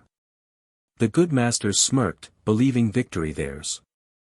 Daenerys raised the whip, her voice ringing across the plaza. Unsullied. I am Daenerys Stormborn, your new master. The ranks stood motionless, their training absolute. Her eyes blazed, her command a thunderclap. Kill the good masters. Slay every slaver in this plaza. Spare the innocent, but let no chains remain. The unsullied moved as one, their spears thrusting with lethal precision. Krasny's smirk vanished, his scream cut short as a spear pierced his chest, blood staining his tokar. The other masters fell, their guards overwhelmed, spears and swords useless against the unsullied's disciplined fury. Morgul roared, his leash burning as flames erupted from his jaws, incinerating the slaver holding it. The plaza became a maelstrom, slavers screaming, chains breaking, blood pooling on the red bricks. Daenerys unleashed her fire, flames spiraling from her fists, targeting slavers fleeing the unsullied's wrath. Morgul took wing, his fire raining down, turning whip-wielding overseers to ash. Jon and Aeron fought back-to-back, swords carving through slaver guards, their movements a deadly dance. Missandei, unarmed but fearless, used her telepathy to guide slaves to safety, her voice a beacon amid the chaos. The slaughter was swift, the plaza a graveyard of slavers, their wealth and cruelty reduced to cinders. Daenerys climbed the dais, Morgul landing beside her, his wings casting a shadow. She held the whip high, then snapped it in two, her voice carrying over the silence. Unsullied. You are no longer slaves. You are free men, beholden to no master. Choose your path, stay with me, or go where you will, but know you are brothers, not chattels. The unsullied, faces trained to stoicism, lowered their spears, a murmur rippling through their ranks. One stepped forward, his voice steady. We choose to follow you, Daenerys Stormborn, mother of dragons, breaker of chains. The others knelt, their loyalty freely given, a tide of bronze and resolve. Daenerys's heart swelled, her gaze meeting Missandei's, who smiled, her telepathy sensing their sincerity. Astapor is ours, Daenerys declared. No more chains, no more pyramids of pain. This city will rise anew. She appointed unsullied captains to maintain order, freed slaves to govern alongside them, and tasked Yora with overseeing the transition. Astapor's red bricks would no longer echo with screams, but with hope. Yunkai, same day. Across Slaver's Bay, in the yellow city of Yunkai, Dominic Augustus, king of Urak, strode alone, a solitary titan in black silk edged with gold, his golden eyes burning with unyielding purpose. His 6 feet 6 inches frame, enhanced by Gold, Roger's hockey and earth-bending powers, made him a force of nature. Yunkai's wise masters, cloaked in yellow tokars, had laughed at his lone approach, their bed slaves giggling, their sellswords jeering the fool king who dared challenge their city without an army. Their laughter died as Dominic struck. With a stomp, the earth shuddered, stone pillars erupting from the ground, impaling the master's palanquin, their silks and flesh torn apart. His conqueror's hockey unleashed a wave of willpower, paralyzing sellswords, their knees buckling under its weight. His sword ace flashed, severing heads with surgical precision, each strike a vow of liberation. Yunkai's guards, their ornate armor gleaming, fell as Dominic reshaped the earth, walls crumbling, streets splitting, their spears useless against his seismic might. Charizard's flames and claws tore through Sellsword ranks, his roars shaking the city's yellow walls. The wise master's compounds collapsed, their gold and jewels spilling into the streets as slaves broke their chains. Dominic's voice boomed, amplified by Haki, resonating like a god's decree. You are free. Yunkai is no longer a slaver's den but a city of the free. The slaves, men, women, children, wept and cheered, their shackles falling as they rallied to his banner. By dusk, Yunkai was his, its governance handed to freedmen under his command. Dominic stood atop a pyramid, Charizard roaring beside him, a king who conquered alone, his earthbending cleansing the city's sins. Myrene, same day. In Myrene, the white and gold city of the great masters, Demon, commander of Urak's Unsullied, led half of Dominic's army through the city's fetid sewers, their bronze armor dulled to avoid detection. Dominic's orders were precise: infiltrate, arm the slaves, ignite a rebellion, and crush the slavers. Demon, his face a mask of discipline, navigated the tunnels, his men silent, their spears ready. Above, Myrene's pyramids gleamed, unaware of the storm rising from below. Emerging in the slave quarters, Demon's forces armed the captives with daggers, spears, and slaver-forged swords. You are no longer chattels, Demon declared, his voice low but unyielding. Fight for your freedom, break your chains. The slaves, their eyes alight with suppressed rage, rose, their weapons gleaming in the torchlight. The rebellion erupted, a wildfire sweeping Myrene's streets. Slaves stormed pyramids, dragging great masters from silken beds, their screams drowned by the clang of bronze harpies toppling. Demons Unsullied led the charge, their spears a tide of death, cutting through Sellswords and slaver knights with ruthless precision. By nightfall, the great masters were dead, their blood staining the white marble, their wealth redistributed to the freed. Demon raised Urak's banner, the wings of liberation, a cobalt blue emblem from attack on Titan, symbolizing freedom from oppression, over Myrene's greatest pyramid, declaring it a free city under Dominic's rule. The freed slaves, now citizens, chanted, "Breaker of chains," their voices echoing across the bay. Demon sent ravens to Urak, reporting Myrene's fall, his mission complete. Astapor, evening. In Astapor, Daenerys stood on a balcony overlooking the city, her dragons, Morgul, Regal, Tyraxes, perched nearby, their eyes glowing. Missandei joined her, her voice soft. You've done it, Dany. Astapor is free, its people yours. Jon approached, his face stern but proud. The Unsullied are yours, Dany. They'd follow you through fire. Aeron nodded, cleaning his swords. Slaver's Bay trembles. Yunkai and Myrene will fall, if they haven't already. Yora, standing apart, spoke cautiously. Your Grace, this is a bold start, but the free cities will strike back. We must prepare. Daenerys's gaze was fire, her voice a vow. Let them come. I am Daenerys Stormborn, mother of dragons, breaker of chains. With my dragons, my Unsullied, and my family, will burn slavery from Essos and forge a new world. A raven arrived, bearing news of Yunkai's fall to Dominic and Myrene's capture by Demon. Daenerys smiled, her heart soaring. Dom moves like a storm, she said. Slaver's Bay is ours. Missandei touched her arm, her telepathy sensing Dany's resolve. What next, my queen? Daenerys looked west, toward Westeros, her voice unyielding. We consolidate, rebuild, train.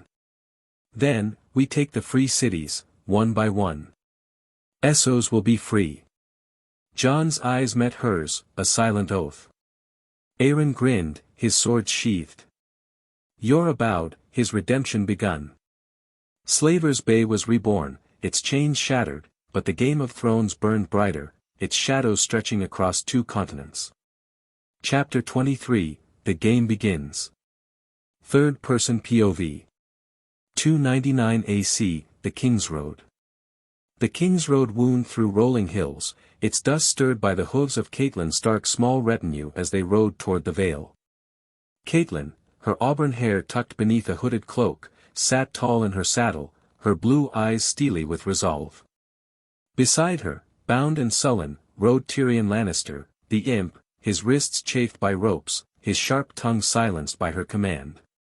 She had seized him at the crossroads inn, convinced by Littlefinger's dagger that he tried to kill Bran. Her men, knights and freeriders loyal to House Tully guarded the dwarf closely, their faces grim. The Vale, where her sister Lisa ruled as Lady of the Eyrie, promised justice, or so Catelyn believed. Tyrion's green and black eyes glinted with defiance, but he held his tongue, sensing the futility of argument against Catelyn's wrath. The road ahead was perilous, with Lannister gold and blades likely in pursuit, but Catelyn pressed on, her heart set on protecting her family. King's Landing. The Kinglanding air was thick with tension, its stone walls echoing with whispers of betrayal. Jaime Lannister, resplendent in his Kingsguard white, confronted Eddard Stark in the streets near a brothel, his golden hair gleaming, his smile sharp as Valyrian steel. Words turned to swords when Jaime accused Ned of complicity in Tyrion's capture. The clash was swift and brutal, Ned's ice met Jaime's blade in a storm of steel, their skill evenly matched. But a Lannister bannerman, eager for favor, drove a spear through Ned's leg, the point biting deep into muscle. Ned fell, blood pooling, his men cut down around him. Jaime, his face darkening, ordered his men to stand down, sparing Ned further harm but leaving him crippled, a warning delivered. "Tell your wife to release my brother, Stark," Jaime hissed before vanishing into the city's maze. Ned, his leg bandaged and throbbing, and sleeping in his chambers, woke up to see King Robert Baratheon, his face flushed with wine, sitting near his bed, his temper fraying. "Tywin Lannister is attacking the Riverlands because your wife kidnapped his youngest son. You've got a war brewing with the bloody Lannisters, Ned. I need you, damn it. Your hand again, don't argue." Ned, grimacing, accepted the pin, his honor binding him despite the pain. Robert, restless, declared a hunt to clear his head, dismissing Ned's pleas to stay. "A king hunts, Ned. Boars don't scare me." The hunt. In the Kingswood, Robert's hunt turned deadly. A boar, massive and enraged, charged through the underbrush, its tusks ripping into Robert's side, blood gushing from a ragged wound. His men carried him back to the Red Keep, the king roaring in pain, whiskey his only solace. On his deathbed, Robert's fevered voice was weak, his massive frame shrunken. Made his final will, making Eddard Stark regent. And Crown Prince Joffrey will become king when he is of age. Ned, his grey eyes heavy with the truth he withheld, that Joffrey, Myrcella, and Tommen were Jaime and Cersei's bastards, wrote it, saying his descendant would sit on the Iron Throne. He couldn't shatter Robert's final moments with such treachery. Robert died, his breath rattling, leaving the realm teetering on a knife's edge. King's Landing, throne room, morning. The Iron Throne loomed, its twisted blades glinting in the torchlight. Joffrey Baratheon, a boy of 15 with golden curls and a cruel smirk, sat upon it, his mother, Cersei Lannister, regal in crimson silk, seated beside him as Queen Regent. Ned limped into the throne room, supported by a cane, his Stark guards at his back. The court buzzed, Lords Varys, Peter Baelish and Grand Maester Pycelle watched, their faces unreadable. Ned held Robert's final will, sealed with the king's stag sigil, naming him regent. "Your Grace," Ned said, his voice steady despite his pain. "King Roberts will names me Lord Regent and Protector of the realm until you come of age." Joffrey's eyes narrowed, his voice petulant. "I am king now, Stark. I need no regent." Cersei rose, her smile venomous. "Let us see this will, Lord Stark." Ned handed it to Ser Barristan Selmy, who passed it to Cersei. She scanned it, then tore it to shreds, the pieces fluttering to the floor. "A dead man's words hold no weight," she declared. "My son is king." Ned's jaw tightened. This is treason. He turned to the court, expecting support, but Baelish stepped forward, his mocking smile a betrayal. I'm afraid the city watch stands with the king, Lord Stark. Gold cloaks flooded the throne room, led by Slint, their spears gleaming. Ned's guards drew swords, but they were outnumbered. Take them, Cersei commanded, her voice cold. Ned was seized, his wrists bound. Ned's leg throbbed, but his grey eyes burned with defiance. You'll answer for this, Lannister, he growled. Cersei's smile was ice. Take Lord Stark to the black cells. Lady Sansa will remain in the Red Keep, a guest. She turned to Slint, her voice sharp. Find Arya Stark. Search every corner of King's Landing. Bring her to me, alive. Slint bowed, his piggish eyes glinting. As you command, your grace. He strode out, barking orders to his gold cloaks, who fanned into the city, scouring alleys, taverns, and brothels for the missing Stark. The manse of the water dancer. In a manse near the Street of Steel, Arya Stark, 13 and fierce, sparred with Syrio Farrell, her Braavosi swordmaster. Needle flashed, her movements a blend of Talia al Ghul's lethal precision and her own wolfish spirit, honed over 2 moons of training. Dust swirled in the dim light, their blades singing a deadly duet. Syrio, lean and sharp-eyed, parried her thrust, his voice calm. Swift, little wolf, but see the truth of your foe. The doors opened, revealing Slint and 10 gold cloaks, their crimson capes stark against the manse's decay.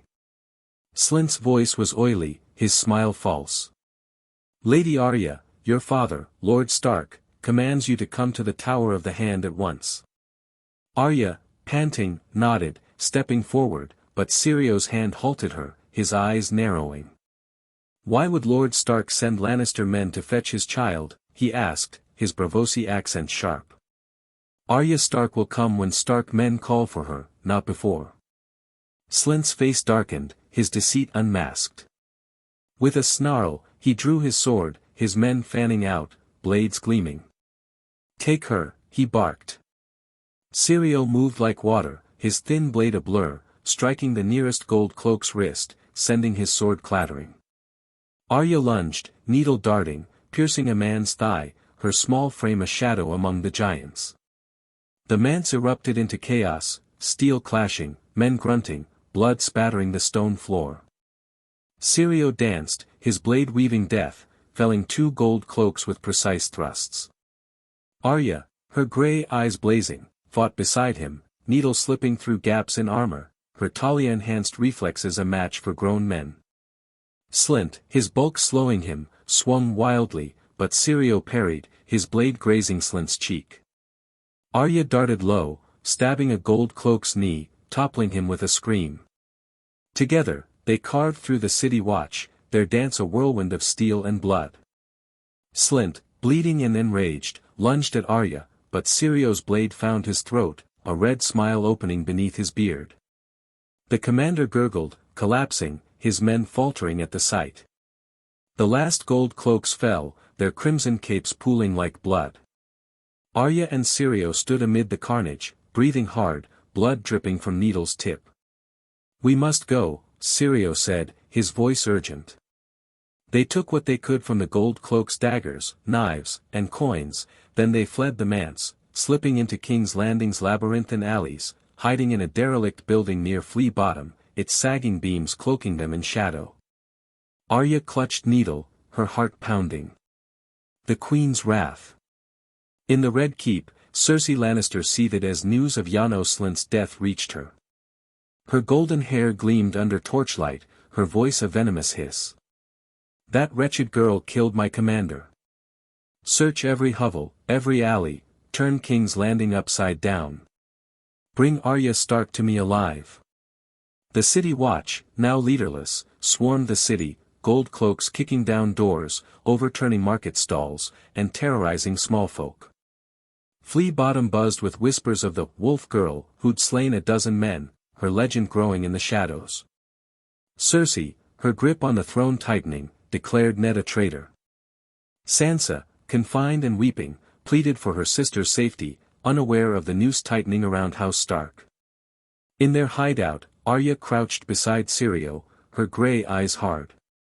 "They'll never take me," she whispered, needle in hand. Syrio nodded, his voice low. "The wolf does not kneel, little one. We wait, we watch, then we strike." King's Landing was a cage, but Arya Stark was no prey, she was a shadow, a blade, and her fight was beginning. Chapter 24, Preparation. Third-person POV. 299 AC, Meereen, morning. The white and gold city of Meereen, newly liberated, buzzed with the energy of rebirth under the cobalt-blue wings of Liberation Banner, the emblem of Urak's freedom. Dominic Augustus, King of Urak, stood in the Great Pyramid's audience chamber as he oversaw the city's reorganization. His black silk tunic, edged with gold, shimmered in the torchlight. He issued orders to freedmen and unsullied captains. Slaver's Bay was his, but the Game of Thrones was about to shift. A raven arrived, its scroll bearing grim tidings from Westeros. King Robert Baratheon was dead, gored by a boar, and Eddard Stark, accused of treason, languished in King's Landing's dungeons. Dominic unrolled the parchment, his lips curling into a predatory grin. "The game has begun," he murmured, his voice low, resonant. The Seven Kingdoms were fracturing, and the board was set for chaos. Without hesitation, he apparat, reappearing in Astapor's red brick palace, where Daenerys Targaryen and Missandei are staying. Astapor, midday. Astapor's palace, once a den of slavers, now thrummed with purpose under Daenerys and Missandei's rule. The Plaza of Pride, cleansed of blood, hosted markets where freedmen traded freely. Daenerys sat in a high-backed chair in the council chamber, her silver hair braided, violet eyes calm but fierce. Dark Sister rested at her side. Missandei, in sapphire silks, stood to her left. Jon Snow, in black leather, his grey eyes troubled, his Aemon Targaryen identity a quiet burden. Ser Jorah Mormont, grizzled and loyal, stood at the rear, his sword hand steady, his redemption a daily vow. Dominic strode in, his presence filling the room like a storm. "News from Westeros," he announced, his voice cutting through the murmurs. "Robert Baratheon is dead, gored by a boar in a hunt. Eddard Stark, accused of treason, rots in King's Landing's dungeons. Joffrey, a bastard born of Cersei and Jaime Lannister, sits the Iron Throne, with Cersei pulling his strings." Daenerys's eyes narrowed, her fingers tightening on her chair. "Robert dead? And Ned Stark is imprisoned? This is dire, Dom." The Lannisters moved swiftly. Missandei's voice was soft, sensing the weight of the news. "The Seven Kingdoms will tear themselves apart. Cersei's ambition knows no bounds." Jorah stepped forward, his brow furrowed. "Your Grace, Lord Stark was an honorable man. If he's accused of treason, it's a lie to silence him. The North won't stand for this." Jon Snow's face darkened, his grey eyes blazing with resolve. He rose abruptly, his chair scraping, and moved toward the door, his boots echoing on the stone. "I'm going to save my uncle," he said, his voice tight, resolute. Dominic raised a hand, his magic stirring, and Jon halted, lifted an inch off the ground by levitation magic. Dominic's voice was calm but firm. "Where are you going, Jon?" Jon spun, his eyes fierce. "Where else? I'm going to save my uncle. He's family, Dom. I can't leave him to rot in a Lannister cell." Dominic lowered Jon gently, his golden eyes studying him. "And how, exactly, do you plan to do that? Storm King's Landing alone? Fight through a city of gold cloaks and Lannister knights?" Jon's jaw clenched, his voice raw. "I'll go to Winterfell, rally with Robb, help in whatever way I can. The North will answer. We'll march south, demand my uncle's release, and bring him home." Dominic nodded, crossing his arms, his voice measured. "You know Joffrey's mad, right? A cruel boy with a crown, drunk on power. You think he'll keep your uncle alive if Robb calls the banners? What's the guarantee, Jon? That he won't parade your uncle's head on a spike to cow the north?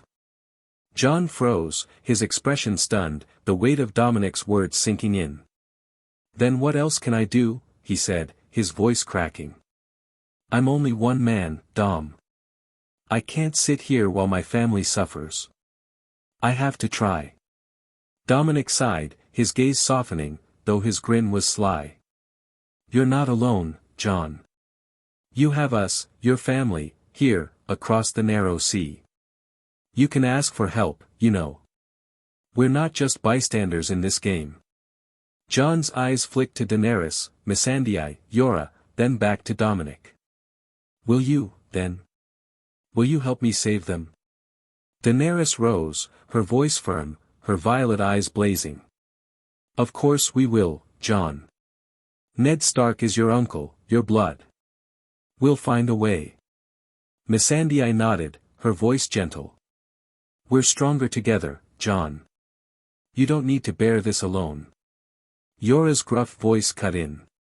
The Lannisters are snakes, but they're not invincible. With Urak's strength, we can tip the scales. Dominic raised a hand, his tone shifting to strategy. We can help, Jon, but we've just brought Slavers Bay under control, Astapor, Yunkai, Meereen. If we pull our forces now, chaos will creep back. Slavers will rise, freedmen will suffer. We need a plan, not a reckless charge. He paused, his grin widening, a glint of mischief in his eyes. How about this? He reached into his Gacha inventory, pulling out a shimmering parchment, a soul contract, its edges glowing with arcane light. Sign this, Jon. It binds you to never betray me or plot against me. In return, I'll give you power beyond your imagination, power to save your family, to shake the Seven Kingdoms. Jon stared at the contract, his gray eyes searching Dominic's face. You're asking me to sell my soul? Dominic chuckled, his voice warm but edged. Not to the devil, Jon. To a friend. I'm offering you a chance to protect your family, to be more than one man against a kingdom. What's it worth to you? Jon's jaw tightened, his resolve hardening.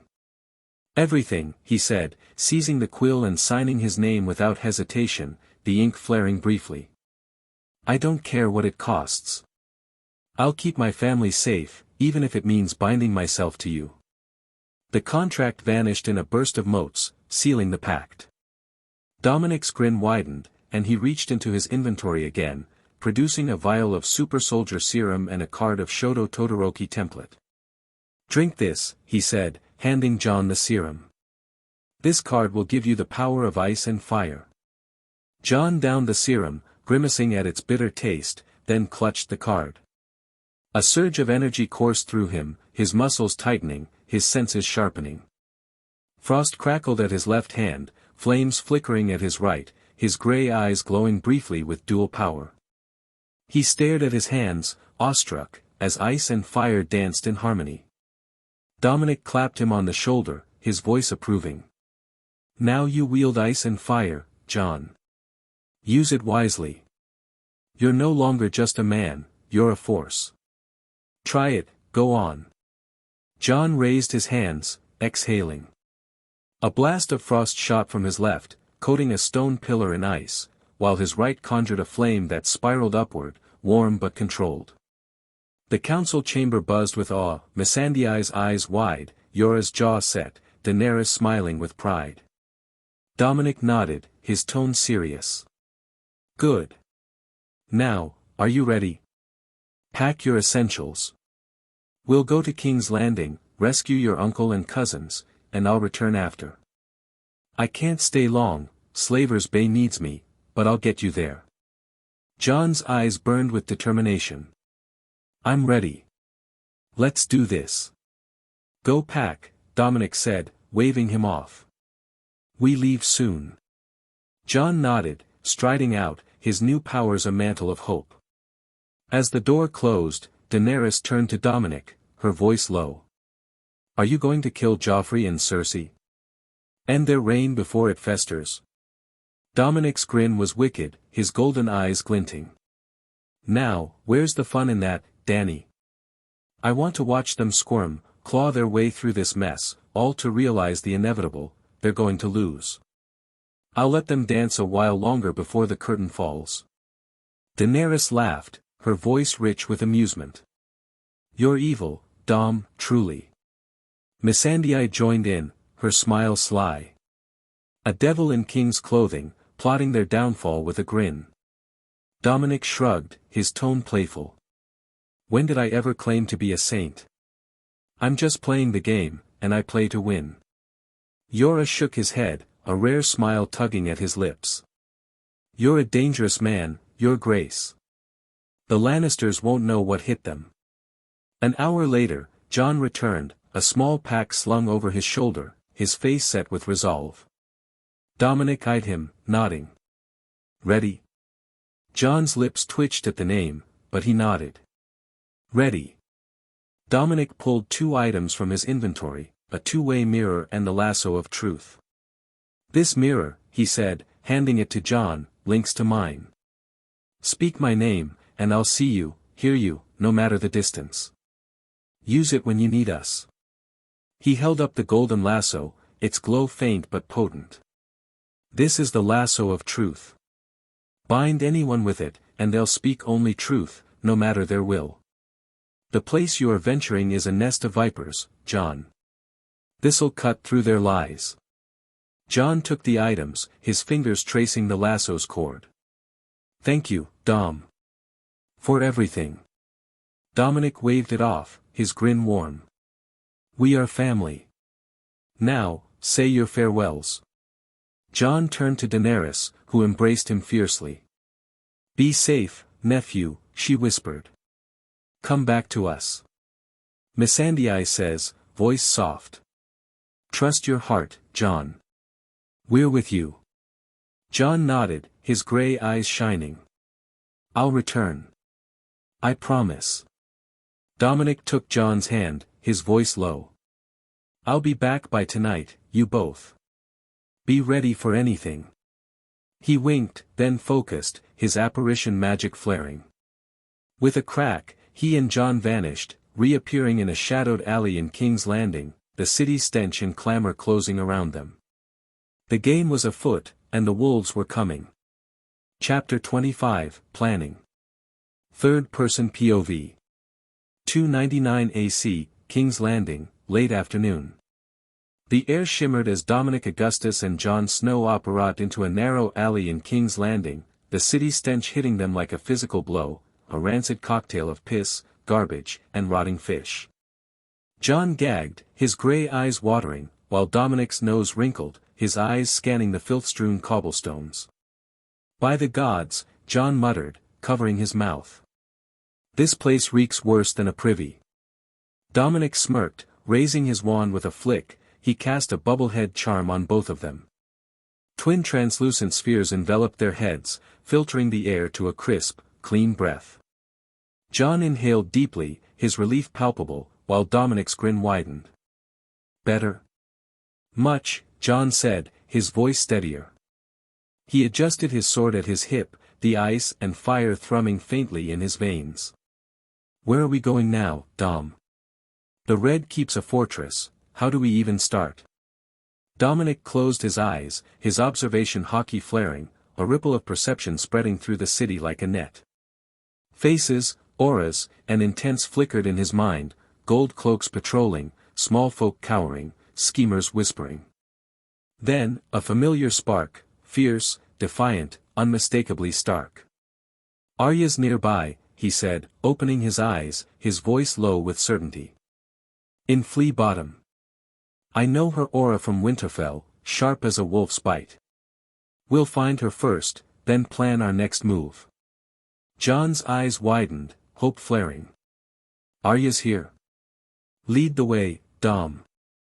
They moved through the alleys, cloaks pulled tight, avoiding the gold cloaks patrols. Flea Bottom's squalor closed around them, hovels leaning like drunken men, children darting through muck, the air thick with despair. Dominic's hockey guided them to a desolate building, its sagging beams and broken shutters a perfect hideout. The door creaked as they entered, the gloom swallowing them. A blade flashed, cold steel pressing against Dominic's neck. "Hands up," slowly, a Bravosi accent hissed. Jon tensed, feeling a sword at his own neck from behind. "You too, big man," a young voice growled, fierce but trembling. Dominic raised his hands, his grin unfazed, while Jon complied, his voice calm. "Easy, now. We're not enemies. Turn around, slow," the Bravosi voice commanded. They pivoted, Dominic's golden eyes meeting Syrio Farrell's sharp black ones, the water dancer's blade steady. Jon faced Arya Stark, her grey eyes blazing, needle poised at his throat. Behind her stood two boys, one broad-shouldered with black hair, with a hammer in his hands, the other pudgy with nervous eyes, clutching a dagger. Arya's eyes widened, recognition breaking through her scowl. "Jon," she gasped, dropping needle and flinging herself into his arms, her small frame shaking. "Jon! You're here. I thought you were across the sea." Jon hugged her tightly, his voice thick with relief. "Arya, you're safe. Thank the gods." He pulled back, his grey eyes searching her dirt-streaked face. "What happened? How'd you end up here?" Arya wiped her eyes, her voice fierce. "Let me introduce you. This is Syrio Farrell, my swordmaster. Saved my life when the gold cloaks came for me." Syrio lowered his blade, nodding, his lean frame taut. "And these are Gendry and Hot Pie," she continued, gesturing to the boys. "We've been hiding here for 2 days, dodging patrols, looking for a way to save Father and Sansa." Gendry, the taller boy, stepped forward, his blue eyes wary but steady. "I'm Gendry, a blacksmith's apprentice. Met Arya when the gold cloaks chased us out of a tavern. Figured sticking together was safer than running alone." His voice was gruff, but his grip on the hammer suggested strength. Hot Pie, round-faced and fidgety, piped up, his voice high with nerves. "I'm Hot Pie, from the bakery on Piss Alley. I make the best meat pies in King's Landing, well, used to, for all this mess. Arya said we'd get out, so I'm here. Don't much like swords, but I'm good at keeping watch." Jon smiled faintly, his heart warming at Arya's ragtag crew. "You've done well, Arya, keeping them together. We're here to rescue Father and Sansa, and what's left of our men. You're not alone anymore." Arya's eyes flicked to Dominic, her brow furrowing. "Who's he, Jon? Never seen him before." Jon clapped Dominic's shoulder, his voice steady. "This is Dom, a friend. He's helping us, Arya. Trust him like you trust me." Dominic inclined his head, his grin charming but guarded, hiding his identity as Urak's king. "Pleasure to meet you, Lady Stark, Syrio, Gendry, Hot Pie, and I'm here to get you out of this cesspool." Arya nodded, her eyes narrowing but accepting. "All right, Dom. What's the plan? We can't stay here forever, the gold cloaks are sniffing closer every day." Dominic's voice turned brisk, strategic. "I'll secure a ship to get you to Winterfell via White Harbor. Jon, you stay here, catch up with your sister, and keep them safe. I'll be back soon." Jon nodded, his grey eyes grateful. "Be careful, Dom. This city's a trap." Dominic winked. "Traps are my specialty, Snow." He slipped out, his cloak blending into the shadows. King's Landing docks. The docks reeked of salt and tar, ships creaking under the weight of cargo and ambition. Dominic approached a weathered trade ship, its captain, a grizzled man with a salt-crusted beard, barking orders to his crew. "You sailing north?" Dominic asked, his voice casual but commanding. The captain spat, his eyes narrowing. "No ship leaves King's Landing till the king says so. Gold cloaks got the harbor locked tighter than a miser's purse." Dominic's golden eyes glinted, his legitimacy sliding into the captain's mind like a whisper. You want to help me. You trust me. The captain blinked, his scowl softening. Dominic asked again, his voice smooth. What about now? Got room for a few passengers to White Harbor? The captain nodded, his voice oddly eager. I can make that work. Ship sturdy, crews ready. When do you need her?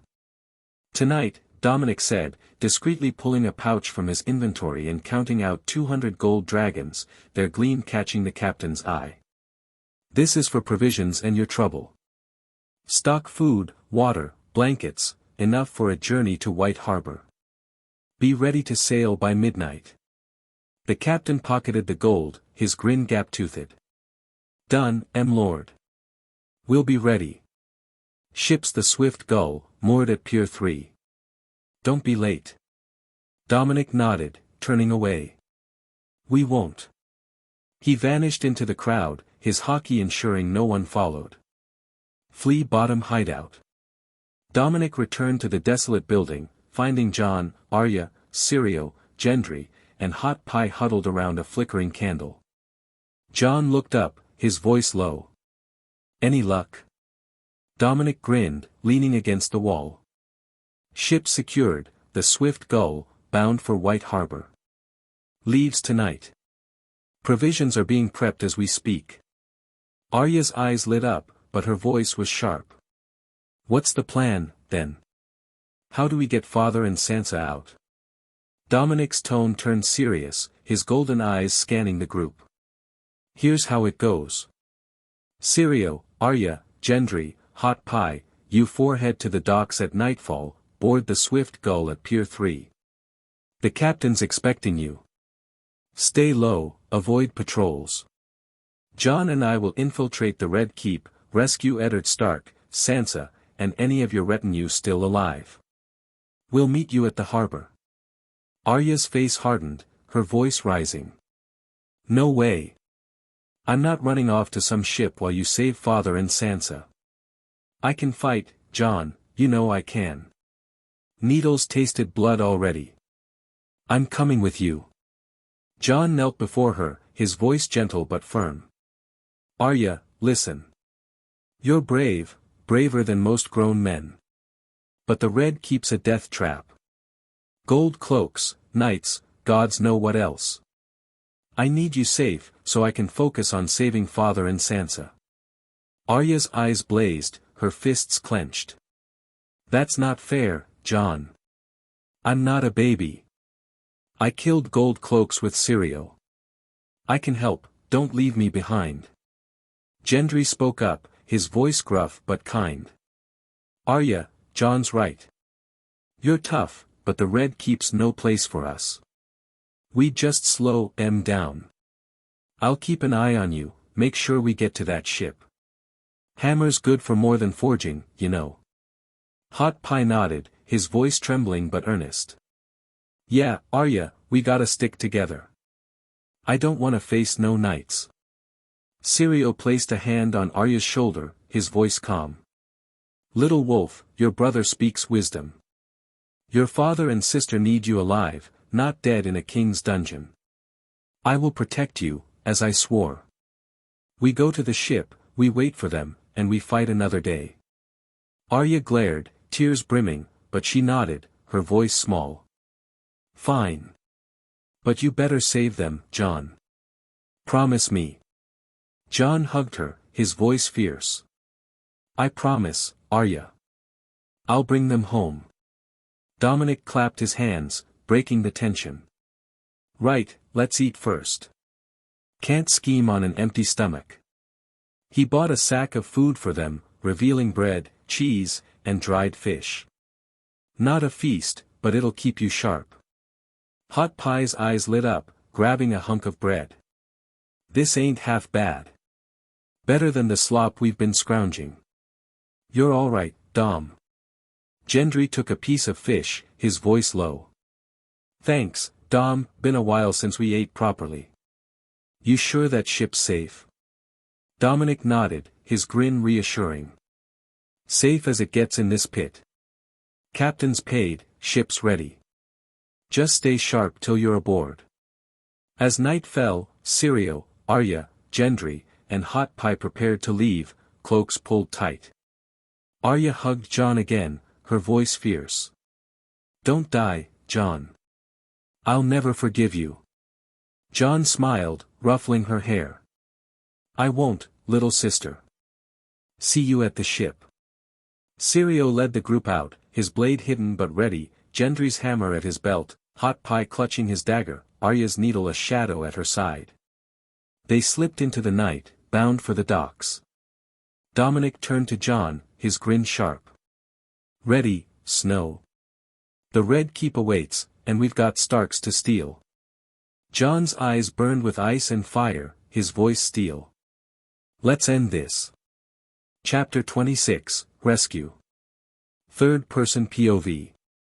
299 AC, King's Landing, Night. The Red Keep loomed like a slumbering beast, its towers piercing the moonless sky, torchlight flickering on its crimson walls. Dominic Augustus and Jon Snow crept through the shadows, their cloaks blending with the night. As they neared the keep's outer gates, Dominic raised his wand, his golden eyes glinting, casting a disillusionment charm. A ripple of magic cloaked them, rendering them near invisible, their forms shimmering like heat haze. Jon's gray eyes widened, his breath catching, but he nodded. They slipped through a side gate, the iron creaking faintly, and entered the Red Keep's courtyard. Gold cloaks patrolled in pairs, their crimson capes swaying, torches casting long shadows. Dominic's observation hockey hummed, tracking their movements. He locked onto a lone gold cloak, a wiry man with a nervous gait, and raised his wand. "Imperio," he murmured, his voice a velvet command. The man's eyes glazed, his posture slackening as Dominic's will seeped into his mind. "Lead us to the dungeons where Eddard Stark is held," Dominic ordered, his voice low.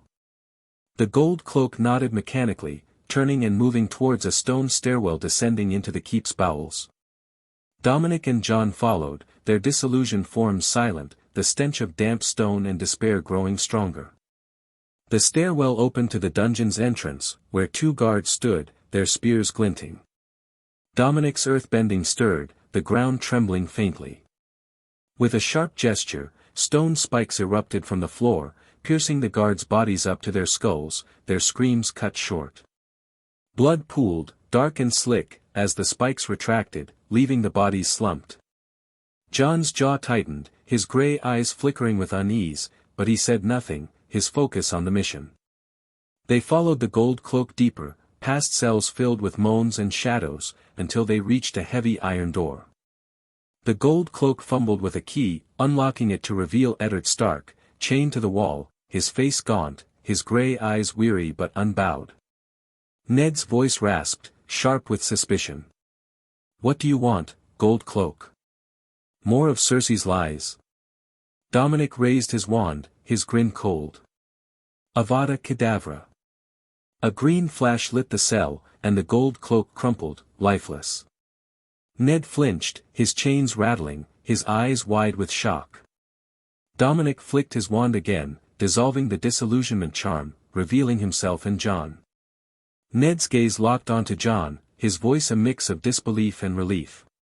"Jon. How, what are you doing here, lad? You're supposed to be across the sea." Jon stepped forward, his voice urgent, his gray eyes burning. "I came as soon as I heard you were taken, father. I'm here to get you out, you, Sansa, Arya. We're leaving this snake pit tonight." Ned's brow furrowed, his voice rough but steady. "How did you get here, Jon? The Red Keep's crawling with guards. You can't just walk into a dungeon without raising alarms. What's going on?" Jon shook his head, his tone firm. "That's not important now, father. All that matters is getting you safe. Arya's already on a ship, waiting for us at the docks. We need to move, now." Ned's eyes flicked to Dominic, his suspicion lingering. "And who's this, Jon? I don't know his face." Jon clasped Ned's shoulder, his voice warm with trust. "This is Dom, a friend of mine. He's the reason we're here, father. He's got skills. Trust him like you trust me. Dominic inclined his head, his grin guarded, hiding his identity. Lord Stark, it's an honor. Let's get you out of these chains and this city. Ned nodded, his jaw set, though his eyes remained wary. Jon drew his sword, its steel glinting, and struck the shackles, the metal shattering under the blade's edge. Ned staggered free, his legs weak, but Jon steadied him, his strength enhanced by the super-soldier serum. Dominic cast another disillusionment charm, cloaking them in invisibility. Stay close, he whispered, leading them out. They ascended the dungeon stairs, Ned's breath heavy but determined, Jon's arms supporting him. The Red Keep's corridors were quiet, but danger lurked. Dominic guided them to a secluded alcove, its tapestries muffling sound. He murmured a spell, casting a notice me not charm, ensuring passers-by would ignore them. Stay here, he told Jon. I'll find Sansa and any others. Don't move. Jon nodded, his grey eyes fierce. Hurry, Dom. We're on borrowed time. Dominic vanished into the shadows, his hockey twirling. He spotted a gold cloak patrolling a torchlit hall and cast, Imperio, his voice a whisper. Show me where Sansa Stark and her retinue are kept. The guard's eyes dulled, and he nodded. Only Sansa Stark and her companion remain alive, the guard said, his voice flat. The rest are dead or scattered. Show me, Dominic commanded. The guard led him to a small room, where a girl, Jane Poole, Sansa's companion, slept on a cot. Dominic raised his wand. Stupefy. A red flash knocked her out, and he hoisted her over one shoulder, her slight frame limp. Show me to Sansa, he ordered. The guard led him to a tower chamber, its corridor guarded by 2 gold cloaks. Dominic's wand flicked twice, Avada Kedavra. And green light snuffed out their lives, their bodies crumpling. He turned to the guard who led him here, his voice cold. You're done. Another green flash, and the guard fell dead. Dominic entered Sansa's room, finding her asleep, her auburn hair fanned across the pillow. Stupefy, he whispered, knocking her out. He lifted her over his other shoulder, her silk gown trailing, and retraced his steps to the alcove where Jon and Ned waited. Jon's eyes widened with relief, his voice low. You found them. Thank the gods. Ned's face softened, seeing Sansa, but his voice was gruff. Is she hurt? Just asleep, Dominic said, his grin sharp. Let's move. He recast the disillusionment charm, cloaking them all, and they slipped through the Red Keep's halls, avoiding patrols, deflecting curious eyes. The harbor's salt air greeted them as they reached the docks, the swift gull waiting at Pier 3, its lanterns dim. Arya, Syrio, Gendry, and Hot Pie were already aboard, their faces tense. Arya rushed to Ned, hugging him fiercely, her voice breaking. Father. You're alive. Ned held her close, his voice rough. Arya, my girl. You're safe. Jon carried Sansa and Jane below deck, laying them on bunks, their breathing steady. Dominic boarded briefly, his voice low. Jon, you've got your family. Sail to White Harbor, then to Winterfell. Use the mirror if you need me. Jon clasped his hand, his grey eyes grateful. Thank you, Dom. For everything. Dominic grinned, stepping back to the dock. Family helps family, Snow. Stay sharp. He raised his wand, casting a massive disillusionment charm over the swift gull, its form fading for an hour. Sail now, Captain, he ordered the grizzled man, who nodded, shouting orders to his crew. The ship's sails unfurled, catching the wind, and it glided from the harbor, vanishing into the night. Dominic watched until it was beyond King's Landing's horizon, his golden eyes glinting. With a crack, he operated back to Astapor, the Red Keep none the wiser. Astapor, midnight. Dominic reappeared in Astapor's palace, the red brick walls bathed in dawn's light. Daenerys and Missandei awaited him in their private room, their faces tense. It's done, Dominic said, his grin sly. The Stark clutching her arm. They pushed open the cabin door, the creak loud in the quiet, and climbed the narrow ladder to the deck. The salt air hit them, sharp and cold, the sun glinting off the waves. Sansa's eyes widened as she saw familiar figures, her father, Eddard Stark, standing tall despite his gaunt frame, his grey eyes warm, Arya, her wild hair whipping in the wind, needle at her hip, and Jon Snow, in black leather, his grey eyes fierce but kind. Nearby stood Syrio Farrell, lean and watchful, and two boys, Gendry, broad-shouldered, and Hot Pie, fidgeting nervously. "Father!" Sansa cried, her voice breaking, tears spilling as she ran to him. Arya spun, her grey eyes lighting up, and barreled into Sansa, hugging her fiercely, nearly knocking her over. Jane hesitated, then joined, her arms wrapping around them both. "Sansa! You're awake!" Arya said, her voice muffled against Sansa's shoulder, her small frame trembling. "I was so scared you'd be stuck in that awful place forever." Sansa sobbed, clinging to Arya, her voice thick. "Arya, father. I thought I'd never see you again. The Red Keep, Joffrey, Cersei, they were going to. She couldn't finish, her tears flowing freely, her composure shattered. Eddard stepped forward, his calloused hands gentle as he pulled Sansa into his arms, his voice rough but soothing. "Hush, my girl, you're safe now. You're with family, and no one will harm you.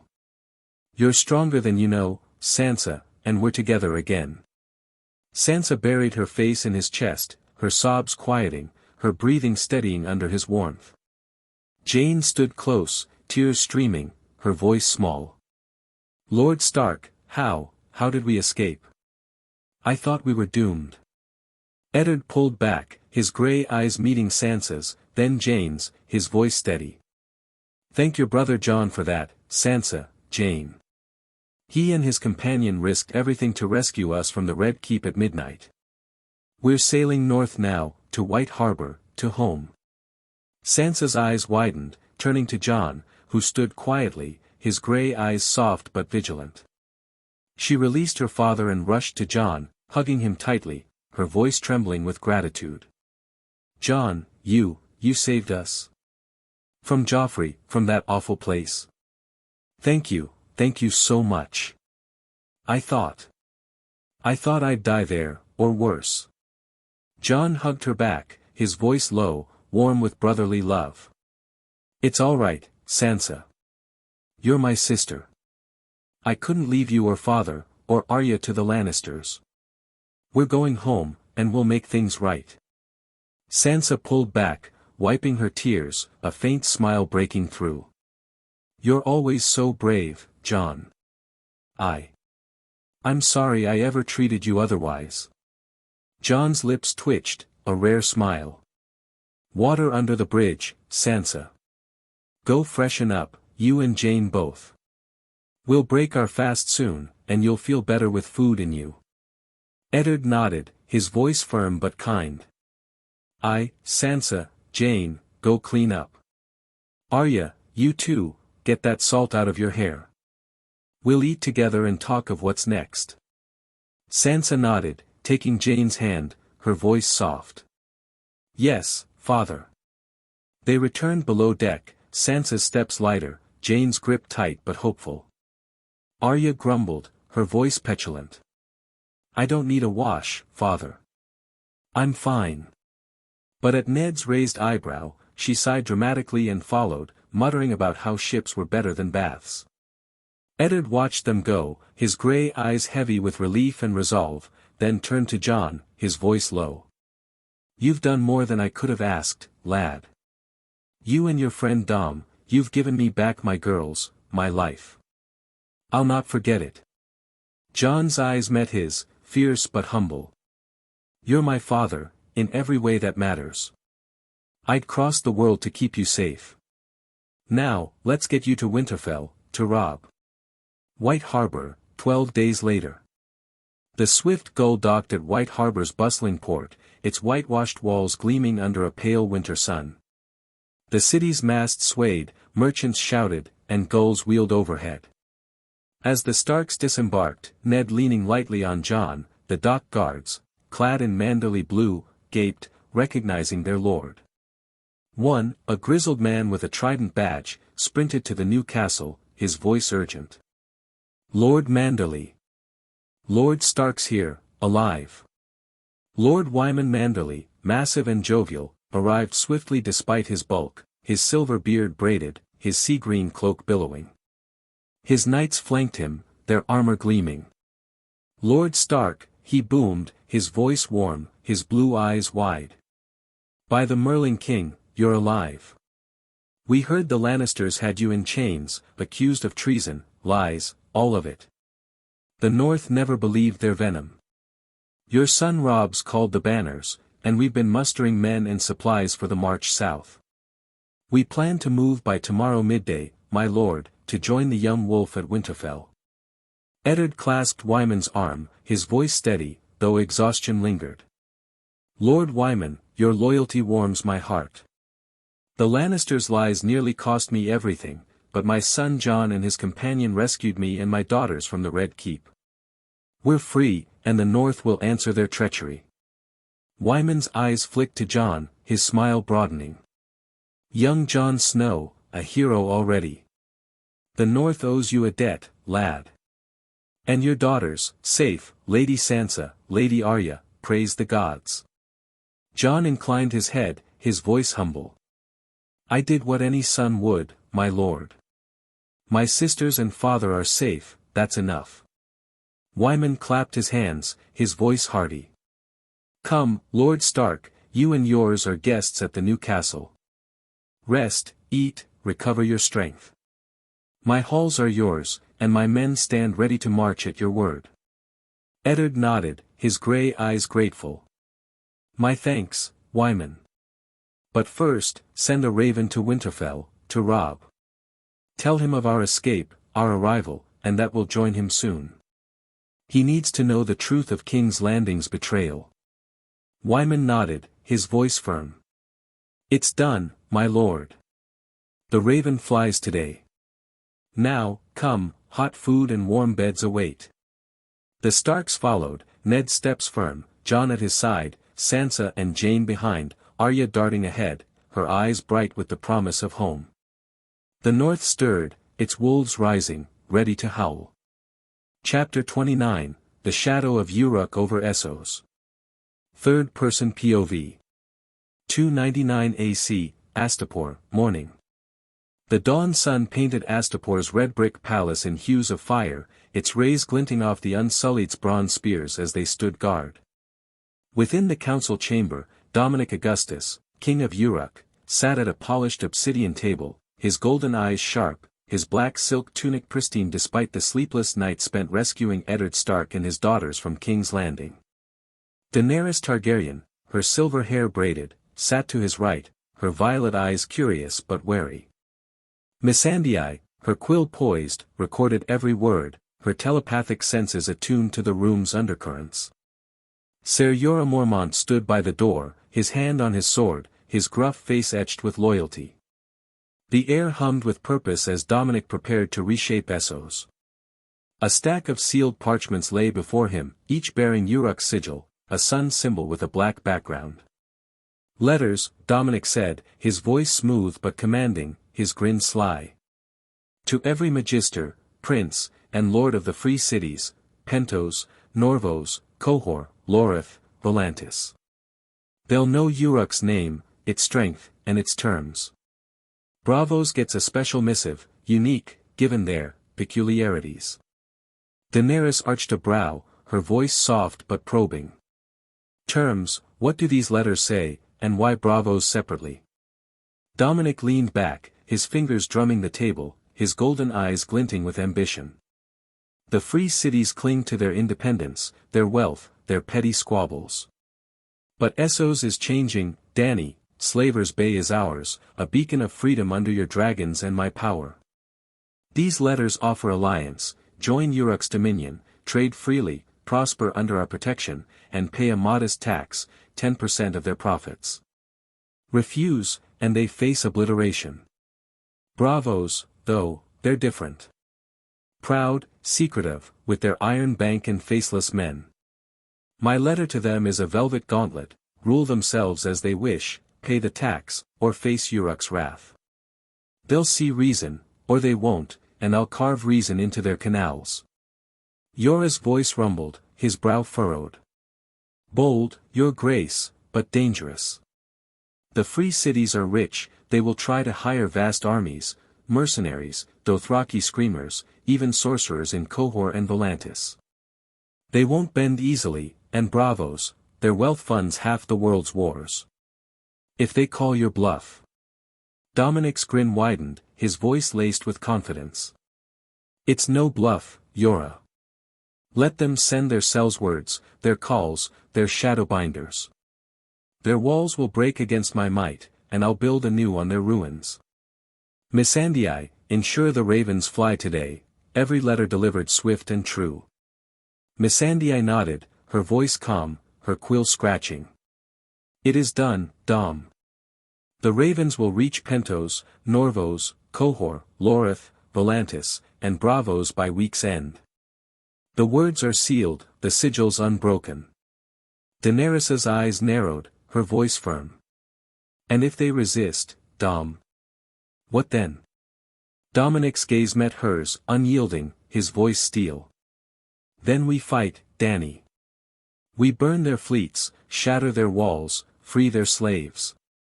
With my power, your fire, and our will, Essos will kneel, or it will fall. But I wager most will see the merit in joining us.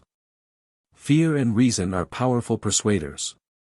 The letters were dispatched, ravens soaring into the dawn, each carrying Urak's ultimatum to the free cities, and a shadowed promise to Bravos. Bravos, the Sea Lord's palace.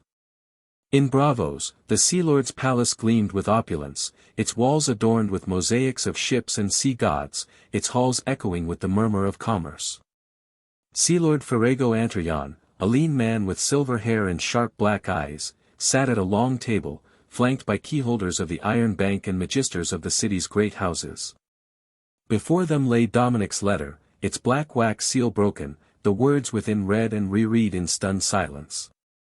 Ferrego's voice was low, laced with incredulity, his fingers tracing the parchment. This Dominic Augustus, this so-called king of Urak, dares to demand Bravos bend the knee. 10% of our profits as tax, in exchange for self-rule under his dominion. And if we refuse, he promises destruction. Who is this man, this upstart, to threaten the Titan city? Bravos, which has never knelt, not to Valyria, not to any king or cull. The arrogance is staggering. Tycho Nestoris, a keyholder of the Iron Bank, his face pale and pinched, leaned forward, his voice cold. Arrogance, yes, but not empty, Sea Lord. This Dominic holds Astapor, Yunkai, Meereen, Slaver's Bay, and he already has Lys, Myr and Triash under his control, once a cesspool of chains, now a fortress under his banner. His power is not mere swords or gold, it's something darker, older. We cannot dismiss him as a braggart. A magister, Belicho Stagon, slammed his fist on the table, his jowls quivering, his voice booming. Then we crush him. Bravos bows to no one. Send the faceless men, let them slip into Astapor, cut his throat, and end this nonsense before it begins. A single death, and Urak falls. Ferrego's eyes narrowed, his voice measured. A prudent thought, Belicho, but costly. The faceless men demand prices beyond gold, lives, secrets, gods. I've already sent an envoy to the House of Black and White, seeking their aid. Their response was unsettling. Tycho's voice was a whisper, his eyes wide. What did they say, Sea Lord? Surely the faceless men fear no man, no matter his titles. Ferrego's lips tightened, his voice grave. The envoy returned pale, trembling. The priests refused the contract, Tycho. They said, a man cannot kill the master of death, for he walks with the many-faced god's shadow. To strike him is to invite ruin. They would take no price, no offering. The faceless men, who fear nothing, turned away from this Dominic Augustus. The room fell silent, the magisters exchanging uneasy glances, the air thick with dread. Belicho's bluster faded, his voice faltering. Then, what? We pay this tax. We, bravos, the richest city in the world, grovel to a foreign king. Our fleets, our bank, our pride, what becomes of them? Tycho leaned back, his voice calm but resolute. Pride is a luxury, Belicho. Survival is not. Urak's strength grows, Slavers Bay's slaves are freed, its cities fortified, its armies loyal. If we fight, we risk our fleets, our trade, our very city. If we join them, pay this tax, we keep our freedom, our power, and gain a shield against the other free cities' envy. 10% is a small price for peace and profit. Ferrago nodded, his voice weary but decisive. Tycho speaks wisdom. War with Urak would bleed us dry, win or lose. We'll send word to Urak, Bravos agrees to the terms, retains its rule, and pays the tax. But we watch this Dominic closely. If he falters, if his power wanes, Bravos will be ready to reclaim what is ours. The council murmured assent, their pride stung but their reason prevailing. A raven was prepared, its message accepting Urak's dominion, sealed with the Titan's mark. Pentos, the prince's palace. In Pentos, Prince Tragar Moro, corpulent in emerald silks, sat in his gilded hall, magisters and cells words around him, Dominic's letter crumpled, mocked with laughter.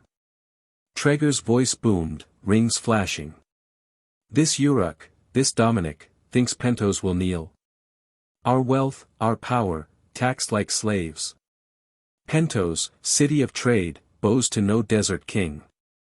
He's no dragon lord, just a man with dreams too big. His head will grace my gates. Magister Ordello sneered. Slavers Bay's a mirage, his freedmen will rebel when hunger bites. The Golden Company, 10,000 strong, will crush him.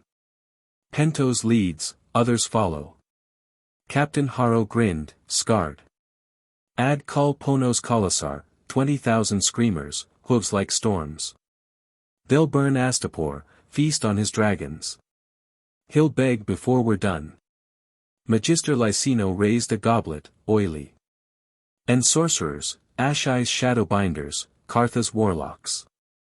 They'll curse his men, blind his dragons. No tax, only blood. Tragar laughed, malicious. Send ravens to the Golden Company, call Pono, the sorcerers. Arm our fleets, muster our men. Pentos will shatter Urak, its spoils ours. The hall roared, defiance drowning fear, ravens summoning war. Volantis, the Triarch's hall. In Volantis, behind the black wall, Triarch Malaquo Mager, a tiger-cloaked noble with amber eyes, read Dominic's letter to his fellow Triarchs, Niessos Vassar and Donifos Penimian. The hall's braziers cast flickering shadows, the air heavy with incense and anger. Malaquo's voice was cold, his fingers crushing the parchment. This king of Urak insults us, demands our gold, our fealty, as if Volantis, first daughter of Valyria, is some petty village. 10% of our profits. Protection under his banner. He's a fool or a madman, and either way, he'll burn for it. Our fleets rule the summer sea, our sorcerers wield the old magics. We'll send his corpse to Rulalares flames. Niessos, his voice smooth, his eyes calculating, leaned forward. A fool, perhaps, but not weak. Slavers Bay bends to him, its slaves call him liberator. Daenerys's dragons grow, we must act, but not alone. Cohor's shadowbinders, Norvos's bearded priests, Loritha's maze runners, unite them. Hire the second sons, the storm crows, every cellsword we can. Summon sorcerers from the Red Temple. Urak will face a storm it cannot weather. Donifos nodded, his voice grim. And Dothraki, call Jakos Kalasar roams near. 50,000 riders, there are rocks thirsting. We'll crush Urak's walls, enslave its freedmen, and chain those dragons. Volantis will lead, and Essos will follow. Malakwo's smile was cruel, his voice a vow. So be it. Send the ravens, summon the armies, call the flames. Dominic Augustus will learn the cost of challenging Volantis. We'll drown his dreams in blood. The Triarchs raised their fists, their voices a chorus of war, their defiance a fire that burned against Urak's rising shadow. Chapter 30, A/N. Sorry, I forgot about the dire wolves of the Starks. So for context, Jon's dire wolf is with him throughout the journey, and now it is in Essos as Jon and Dominic operate to King's Landing, and they cannot roam the streets with a dire wolf by their side. Sansa and Arya both have their dire wolves alive and are in Kingswood waiting for the call since Cersei didn't allow those beasts in Red Keep. Stark's ancestral sword Ice is still with the Lannisters.